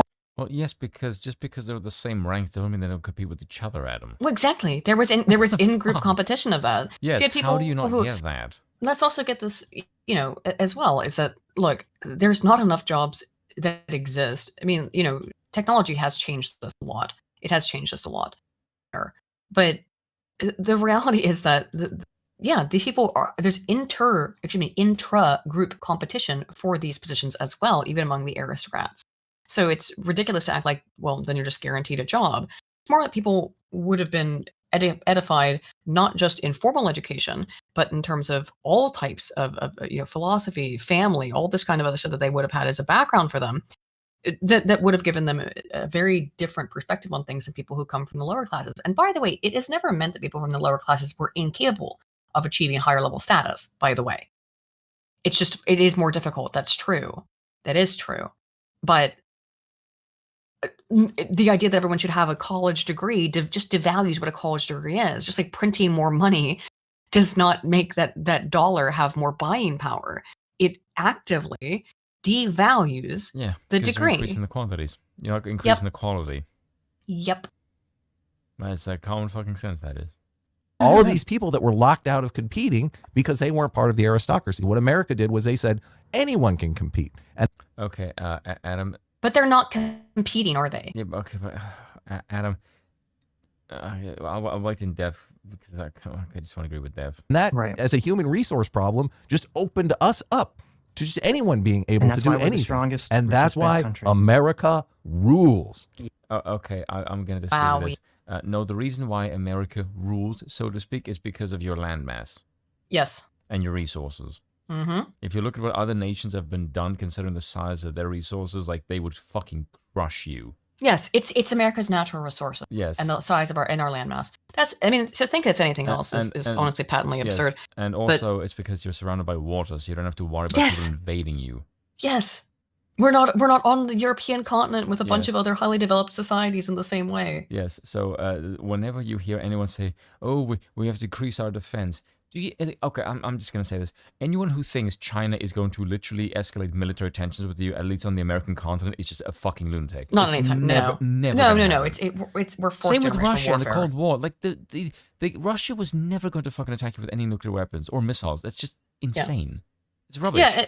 And also, UX 1.73C brings up a good point, is that the only real purpose of college anymore, and I was even told this when I was going to college, which I started in 2008, it was networking. It wasn't about, like, even the degree at that point. And it's been that way for 2 decades now, over a decade and a half. 2 decades at least, again, because that was the case way before I started, if not way more than that. So the only purpose of... They can literally get a leg up by lifting a leg.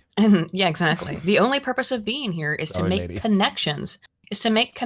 Not because the degree has become worthless because everyone has one. Yeah. And I mean, it was I had to distinguish myself to be able to get into grad school, and it was everyone has to, like, you don't, that's quickly dissipating, even the grad school stuff, and you have to take a very difficult test, the GRE, Graduate Records Examination, to get into grad school, which is like the SAT or ACT on steroids in terms of what it requires of you.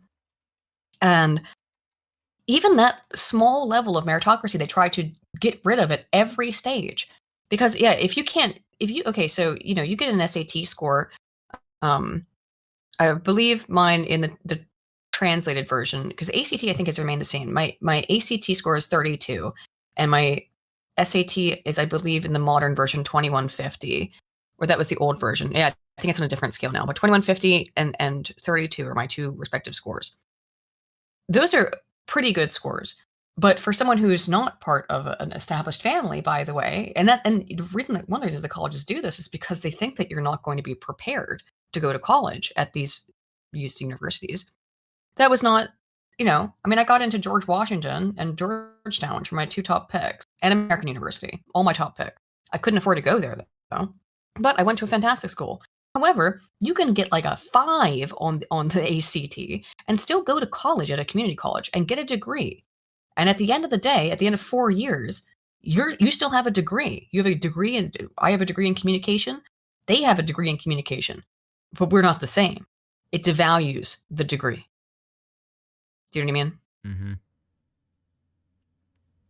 Mm-hmm. Yes. Adam, there's an issue here, though. Okay, so I'm not going to beat the communist charge, I guess, but there is one area in which the socialist critique of liberalism is correct. All right, Marx and a bunch of other people have said, and they're right, that meritocracy. This is why you're called a socialist. Fine. Yeah, but he owns it now, so it's fine.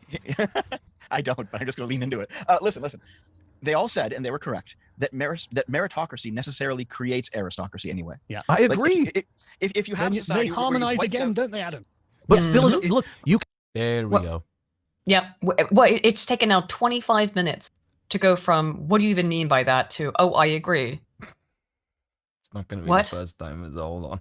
You can have a conversation about the facts on the ground or the what you're shooting for, the aspiration. Go ahead. The aspiration can never be reached because meritocracy always leads to an aristocracy. Because as let's say you completely equalize your society, you wipe out the ruling class, everyone starts in the same position. You will have, due to natural differences, some people win and some people lose. That will snowball. That will snowball across generations, and you will have recreated an aristocratic that's not an aristocracy. Wait. Yes, it becomes an aristocracy. Yes, it is. That's the point. And thank you, Dev. Voice of reason. I mean, Sargon's been the consistent voice of reason, but wow, Dev is completely correct.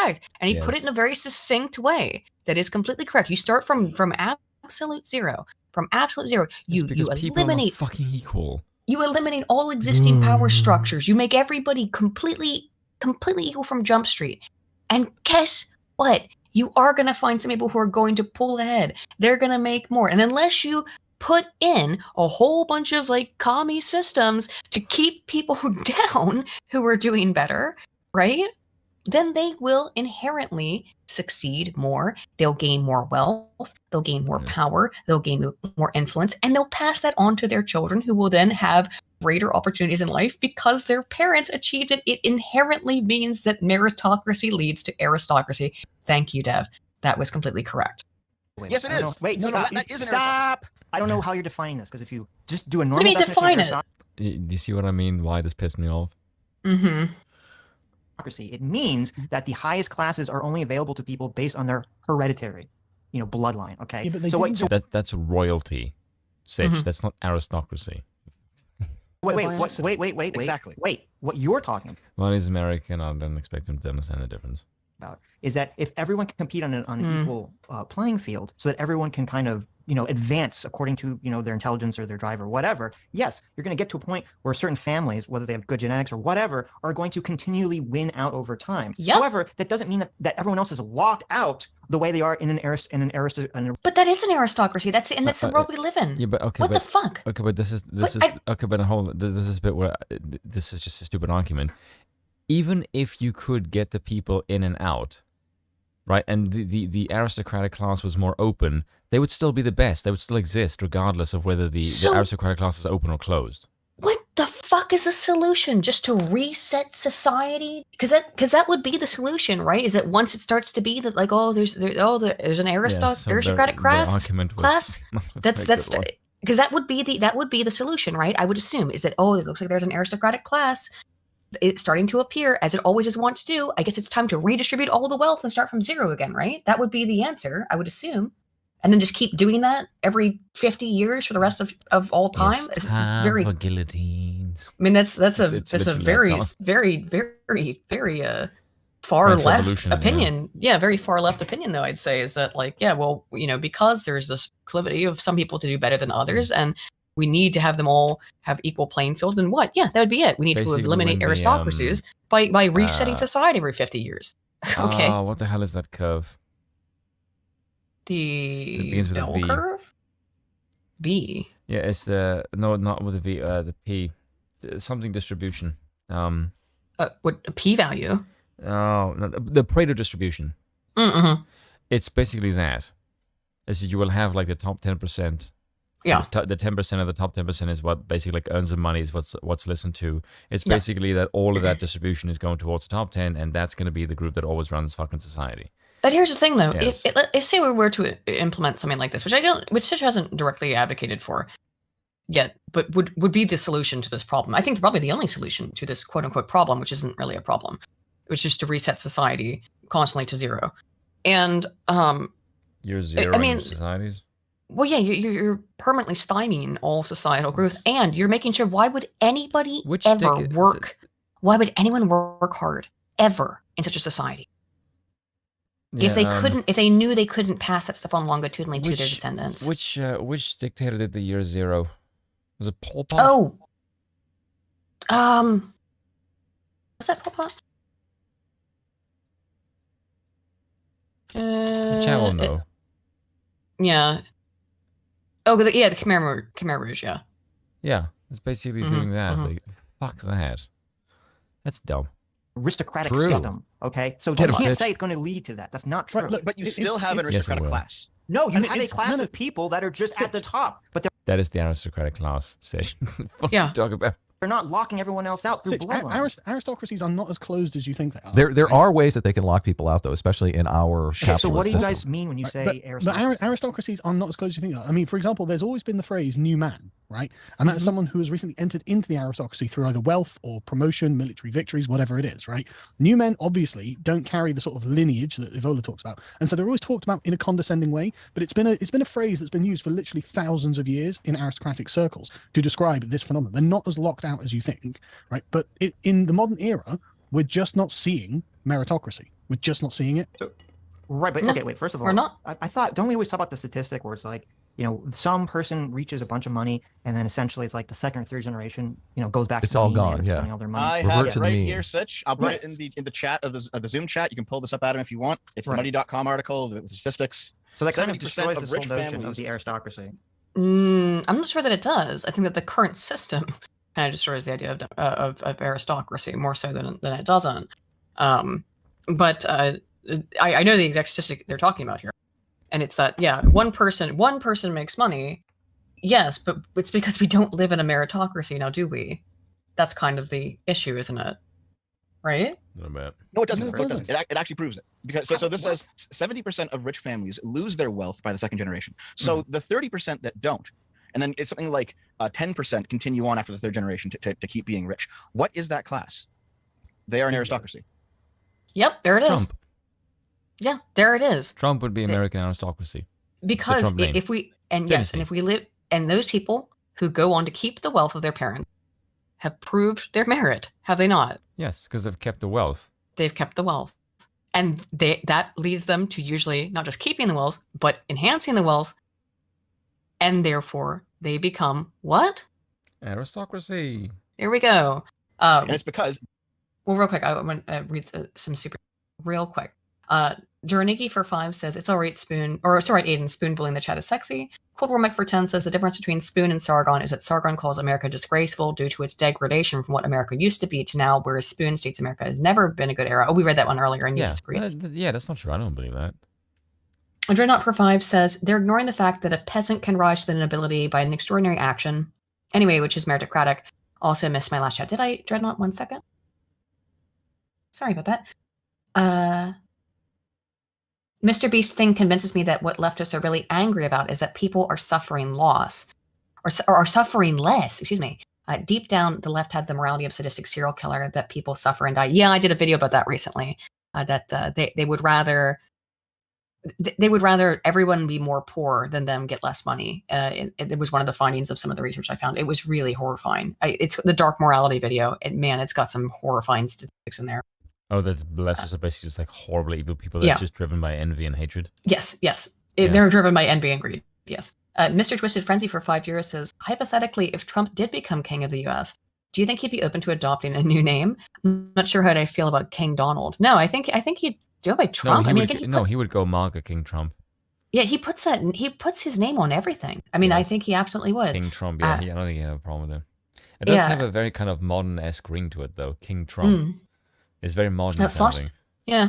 Slosher for 11 Canadian says, Brian Kaplan wrote in The Case Against Education, which again is a book that I need to read, that there's three things degrees signal to employers: intelligence, conformity, and being able to do something difficult for long stretches of time.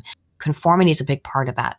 The intelligence thing, I think, has become actually less important. It's more about conformity and being able to do something for a long period of time. Like I said, I think I had to really read that book, but I think the intelligence thing has become less important. And Dark Phoenix for 15 says, I thought on Meritocracy versus Aristocracy, Aiden sent you a DM on Discord for better formatting. And he said, meritocracy will lead to elites, and parents will pass that on to their children to varying success.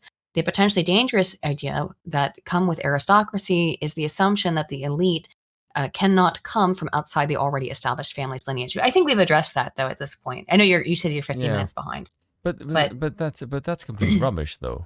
Because well, it's propensity and proclivity and statistical averaging, right? If that was the case, then every society would always have had a family of elites, and there would always be the same one forever.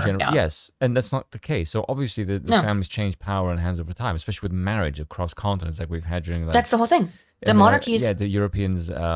Married in with each other. They marry in with each other. You could say yes, it's in the same general lineage of one family or the other, but they married in heavily with other powerful rulers who were doing the same thing to create children who would be best suited for such positions. It would be to keep the. It doesn't always work out perfectly, obviously.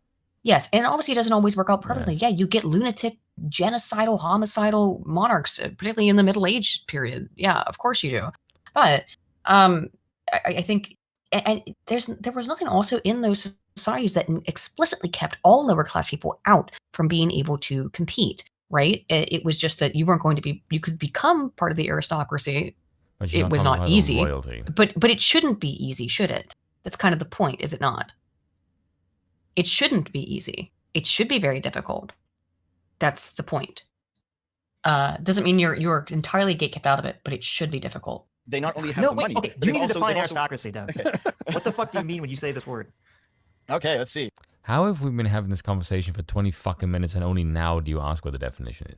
Yeah, 40 minutes all in all, but that to me is like fucking mind blowing. Well, I feel like it's because Dev made a really good point, and now it's like, let's go back to definitions. Which, by the way, Sitch, like, I like you, my dude, but you would get on if you were having a conversation with the leftist, and they started halfway through to say, let's start defining terms. You would get on their case for that. Yes, they would. I think you'd get on their case for being like halfway through. It's like, well, actually, what have we ever been talking about? We need to go back and define terms, because leftists do that all the time, like and you know they do. And that's a very Voschian argument of actually like, what does that even mean? What do you mean by mean? What do you mean by is? What do you mean by do? What do you mean by was? Like, right, exactly. I'm saying this is famous for doing that. And man, kill him. Once you kind of get face to face with an argument that is very strong, it's just like, well, actually, can we go back to definitions? That's, in my opinion, that's like the weakest form of argumentation. So let's see where it goes. Aristocracy, from aristos meaning best and kratos meaning power and strength. But what do you mean? What do you mean? Oh my god. That's what I mean. Yeah. Say it again. I was talking. The term derives from the Greek aristokratia, meaning rule of the best. Yes. I mean, but that's rule of the richest. No, not necessarily. That's literally the same. You're just using it as a synonym for meritocracy. Yes, totally. It is. What? Oh my god, we finally went back to the beginning. There we go. Listen to that again. Richest. So what? That's literally the same. You're just using it as a synonym for meritocracy. Yes, totally. It is. Yes. Oh my god, we finally went back to the beginning of the conversation. Yes, it is. That's it has been a completely circular argument. That's my fucking point. I feel like I'm gonna have a fucking brain hemorrhage. Wait a minute. So now we agree with the point that you've disagreed with for the last 30 minutes? Yep. I really feel like I'm gonna my brain is gonna like just dribble out through my ears after. What the fuck? Oh, that's fucking great. Come on, guys. Cool. 30 minutes like of there's no meritocracy has nothing to do with aristocracy, and now we're at the end. Oh, damn, aristocracy and meritocracy are the same thing. Guys, come on, that's shameful, my dude. Okay, it's great. You can end that here if you want, while it's 2 o'clock in the morning. Yeah, it is. You know, I think that is a place to end it, because. Oh, it's funny. That's why you wanted me to watch this. That's why you wanted me to watch this. Yeah, that bit. That was the bit that made me laugh my ass off. And unfortunately, you do have to listen to a whole 40 minutes of it to get to it, but just, okay. Being that it's 2 o'clock in the morning, I do think we'll head it. And also that I'm, does he come back from this at all? I don't know. Let's listen to like 2 more minutes and see if he can recognize what the fuck he just did there. Wait, no, fuck, no. Wait, you can't just say I'm using this word to mean the same thing, even though this word has a bunch of language front loaded into it that I'm leaving out. The same thing. And you just a second ago you said they did. Wait, what? But you just said, but you just said they did, and now you've just gone back. I don't. What? Okay, God. So wait, in this entire conversation, I guess here. So, Sitch, what you're talking about is like the Great Gatsby, old money versus new money. That's not what I'm talking about. No, that's yes, it is. Okay, is there any reason to keep listening to this? Because he recognized what it's like. Did he like write himself on this? That he was like realized that he contradicted himself completely, and then just it was like, oh, 2 more minutes and just this. Okay. Your ass off more. Conversation here is that like you guys are talking about, well, America allows for new families with new ideas to go from rags to riches. They can go from the bottom to the top. Right. That's new money, and that's great. Every functioning society needs that, but without a meritocracy though, you don't have that. True. But also every society also has old money, and the reason it's old money is not because they've been using their power to keep people down, though sometimes that happens, but sometimes it's because Sargon. Sargon's just like, I'm right. Fuck you. Because he is. That's the thing. Yeah. I mean, it's again like Sargon reads voraciously philosophy stuff, which even I won't dig into. I'm a social scientist, man, but like Sargon knows what he's talking about. He's been doing this for over a decade. Hopper, and you'll understand like 90% of this conversation. Well, it's not fucking they're hard, actually good, and they've been good. I know it's not actually. I'm surprised by Dev because Dev, could you read Moldbug with this level of consideration and deference in terms of just like giving him the benefit of the doubt? Yeah, it's kind of strange. And trying to actually understand what he's saying rather than just assuming he's a fucking fascist. That laugh that he just went, ha ha. I know. It was so good. And they've earned that place at the top. So they're simultaneously meritocratic and aristocratic. Yeah, sometimes, but as we know historically. No, that's always. Yeah. All of them. You don't get to the to the top of that being...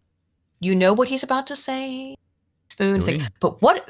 he's going to bring up, what about a mad monarch? What about a bad king? What about someone who comes from a wealthy family and is a big fucking stupid idiot? But which is all, what about ism? It's nothing to do with averages. And again, you got 30% of those people who don't lose all of their wealth within one generation. That's out of merit. It's not a one-to-one. If it was that this is just a group of powerful people who take power and money and control and they never relinquish it, that statistic wouldn't exist now, would it? Probably not. You get French Revolution after a while. Because of meritocracy. It's not everyone who has money who will maintain their money and power. It is specifically the rare few, which is an aristocratic class. Also, when Sargon becomes a monarchist, I think that's a foregone conclusion. In most societies, it was literally using power to keep people down. You couldn't progress through society. Give me an example. Oh, I don't need an example. I can give you one. Give me an example. I feel like I'm talking Present Sunday. I feel like there's a little debate brain going on here. I like the way that they can't give an example of that. They can't. You can't even give an example. I assumed you were going to give terrible example, but you can't even give bad example. What's Dad's example? Let me wait. No, because you guys can't fucking tell me. The historical trend is not unreasonable. You can't tell me. First of all, going back to your definition of aristocracy, you cannot tell me that all you mean is ruling of the best. Okay, because that's not what the fucking word means. Yes, it does. But it does. Gave you the definition. And then evidenced it with data. So what's the problem? that yes, the vast majority of people who acquire wealth will not hold on to it longitudinally. Do you know why? But some of them will. A very rare elite class will. Yes. This is why I said America does not have an aristocracy, and now that Dev is Canadian, Sargon is English, they understand that there is a reverence for the monarchy. Actually, Dev, to his credit, can actually understand that. And with Adam and Sitch, they cannot conceptualize anything outside of the American apparatus and don't consider it toxic. Hence why they can't understand the position of aristocracy, because their thing is like, well, we got rid of the aristocracy. So to them, it's like the fact that it exists and it's a benefit. It's like, fuck you. No, it isn't. But they didn't get rid of the aristocracy. It still exists. It's just replaced by a shittier one. Yeah. Well, there's still a wealthy elite and political ruling class that exists in America, and I don't think anyone who has any kind of political acumen would not understand that, which is actually kind of absurd. It's just been corrupted by power, but again, that's just this way over their heads. And this is also to Dev's benefit. I think Dev benefits from being a Canadian, which is probably the only time anyone's ever benefited from being a Canadian. Yeah, because when we were on the show, he was the one in the middle ground who actually said, "I understand the function of the monarch." He's the one in the room that just says, "You stop being stupid, and you need the grown up in the room." That's what the monarch is essentially. The monarch is the agrees what Sargon is basically in this conversation. Real quick, Dark Phoenix 77 for 10 says, "Aid another Discord DM now since the last one ended up being a moot point." He says Peterson, before he declined into random Twitter spam, it's unfortunate, does have some good thoughts on mobility with hierarchies. The one I wanted to highlight is the solution to both have steep functional hierarchies and also have opportunities for all, is to 1, allow mobility, and 2, have a myriad of different hierarchies, the different academic fields, athletic fields, many different careers, where the respect for both sides of the blue collar and the white collar ones. Yeah, I mean, but that's the thing, is that but that still is an understanding that hierarchy exists, and you can't equalize the field, right? Yeah, he no matter how much you want of the Queen when she passed. Yes. And he spoke with reverence to the English monarchy. Because he understands the value of tradition in the way that the Americans fucking don't, because Americans' only tradition is the Constitution. Sorry, useless. Chanoin. Sorry, Le Chanoin. Sorry for pronouncing your name wrong as well. I don't understand French, but I'm not sure. I mean, you know, Canada's the punching bag of the world in that way, and then you apologize for being so. To be fair, I understand. I have a very Canadian personality in that way. People mean to me, and then I go, oh, sorry. Yeah, that is true. Means in common usage. Okay, so there are.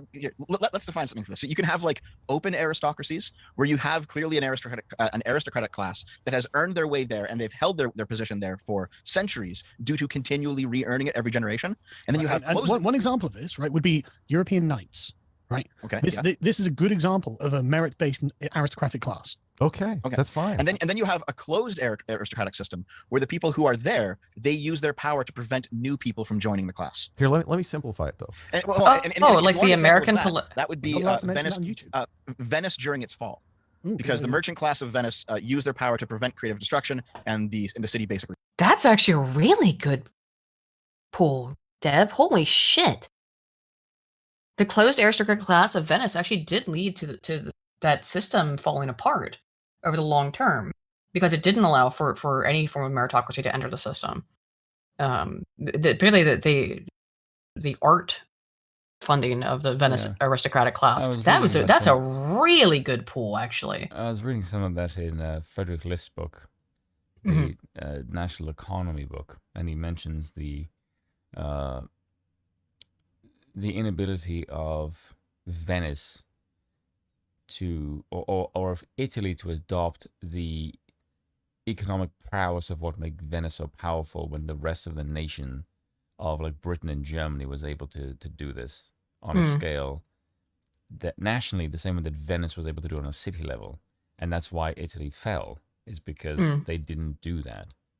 I mean, Elder, so you're right. It is on a small scale, but I'd say on a more broad scale, is that like if you fail to if it is a completely closed off class, then you get what I think is happening in the U.S. What certainly was happening in the U.S. until Trump, which is that you get a bunch of politically powerful families who just trade off with each other, but they don't care about the state of the nation because it's not theirs really. They're trading it off with other people. And so there is no merit there. That's just, well, we're the political elite, the Clintons, the Bushes. That's what that was. Venice is a very good but small scale example, but very good. That's a good pool, man. Collapsed. So you have examples of both of these types of aristocrats around. Why? I mean, just this seems like needless complication here for a very, very simple idea. Oh, the problem. Whoa. Very simple. Okay, hang on. The problem that you're trying to avoid is you're trying to avoid getting some dumbass 80 IQ imbecile into the treasurer of the nation. It's Biden. How's that working right now with Biden? Right now. Yeah. How is that working right now with the vast majority of people who are in power in the United States government? Are they not largely like at best midwits, if not 80? I mean, Ocasio-Cortez.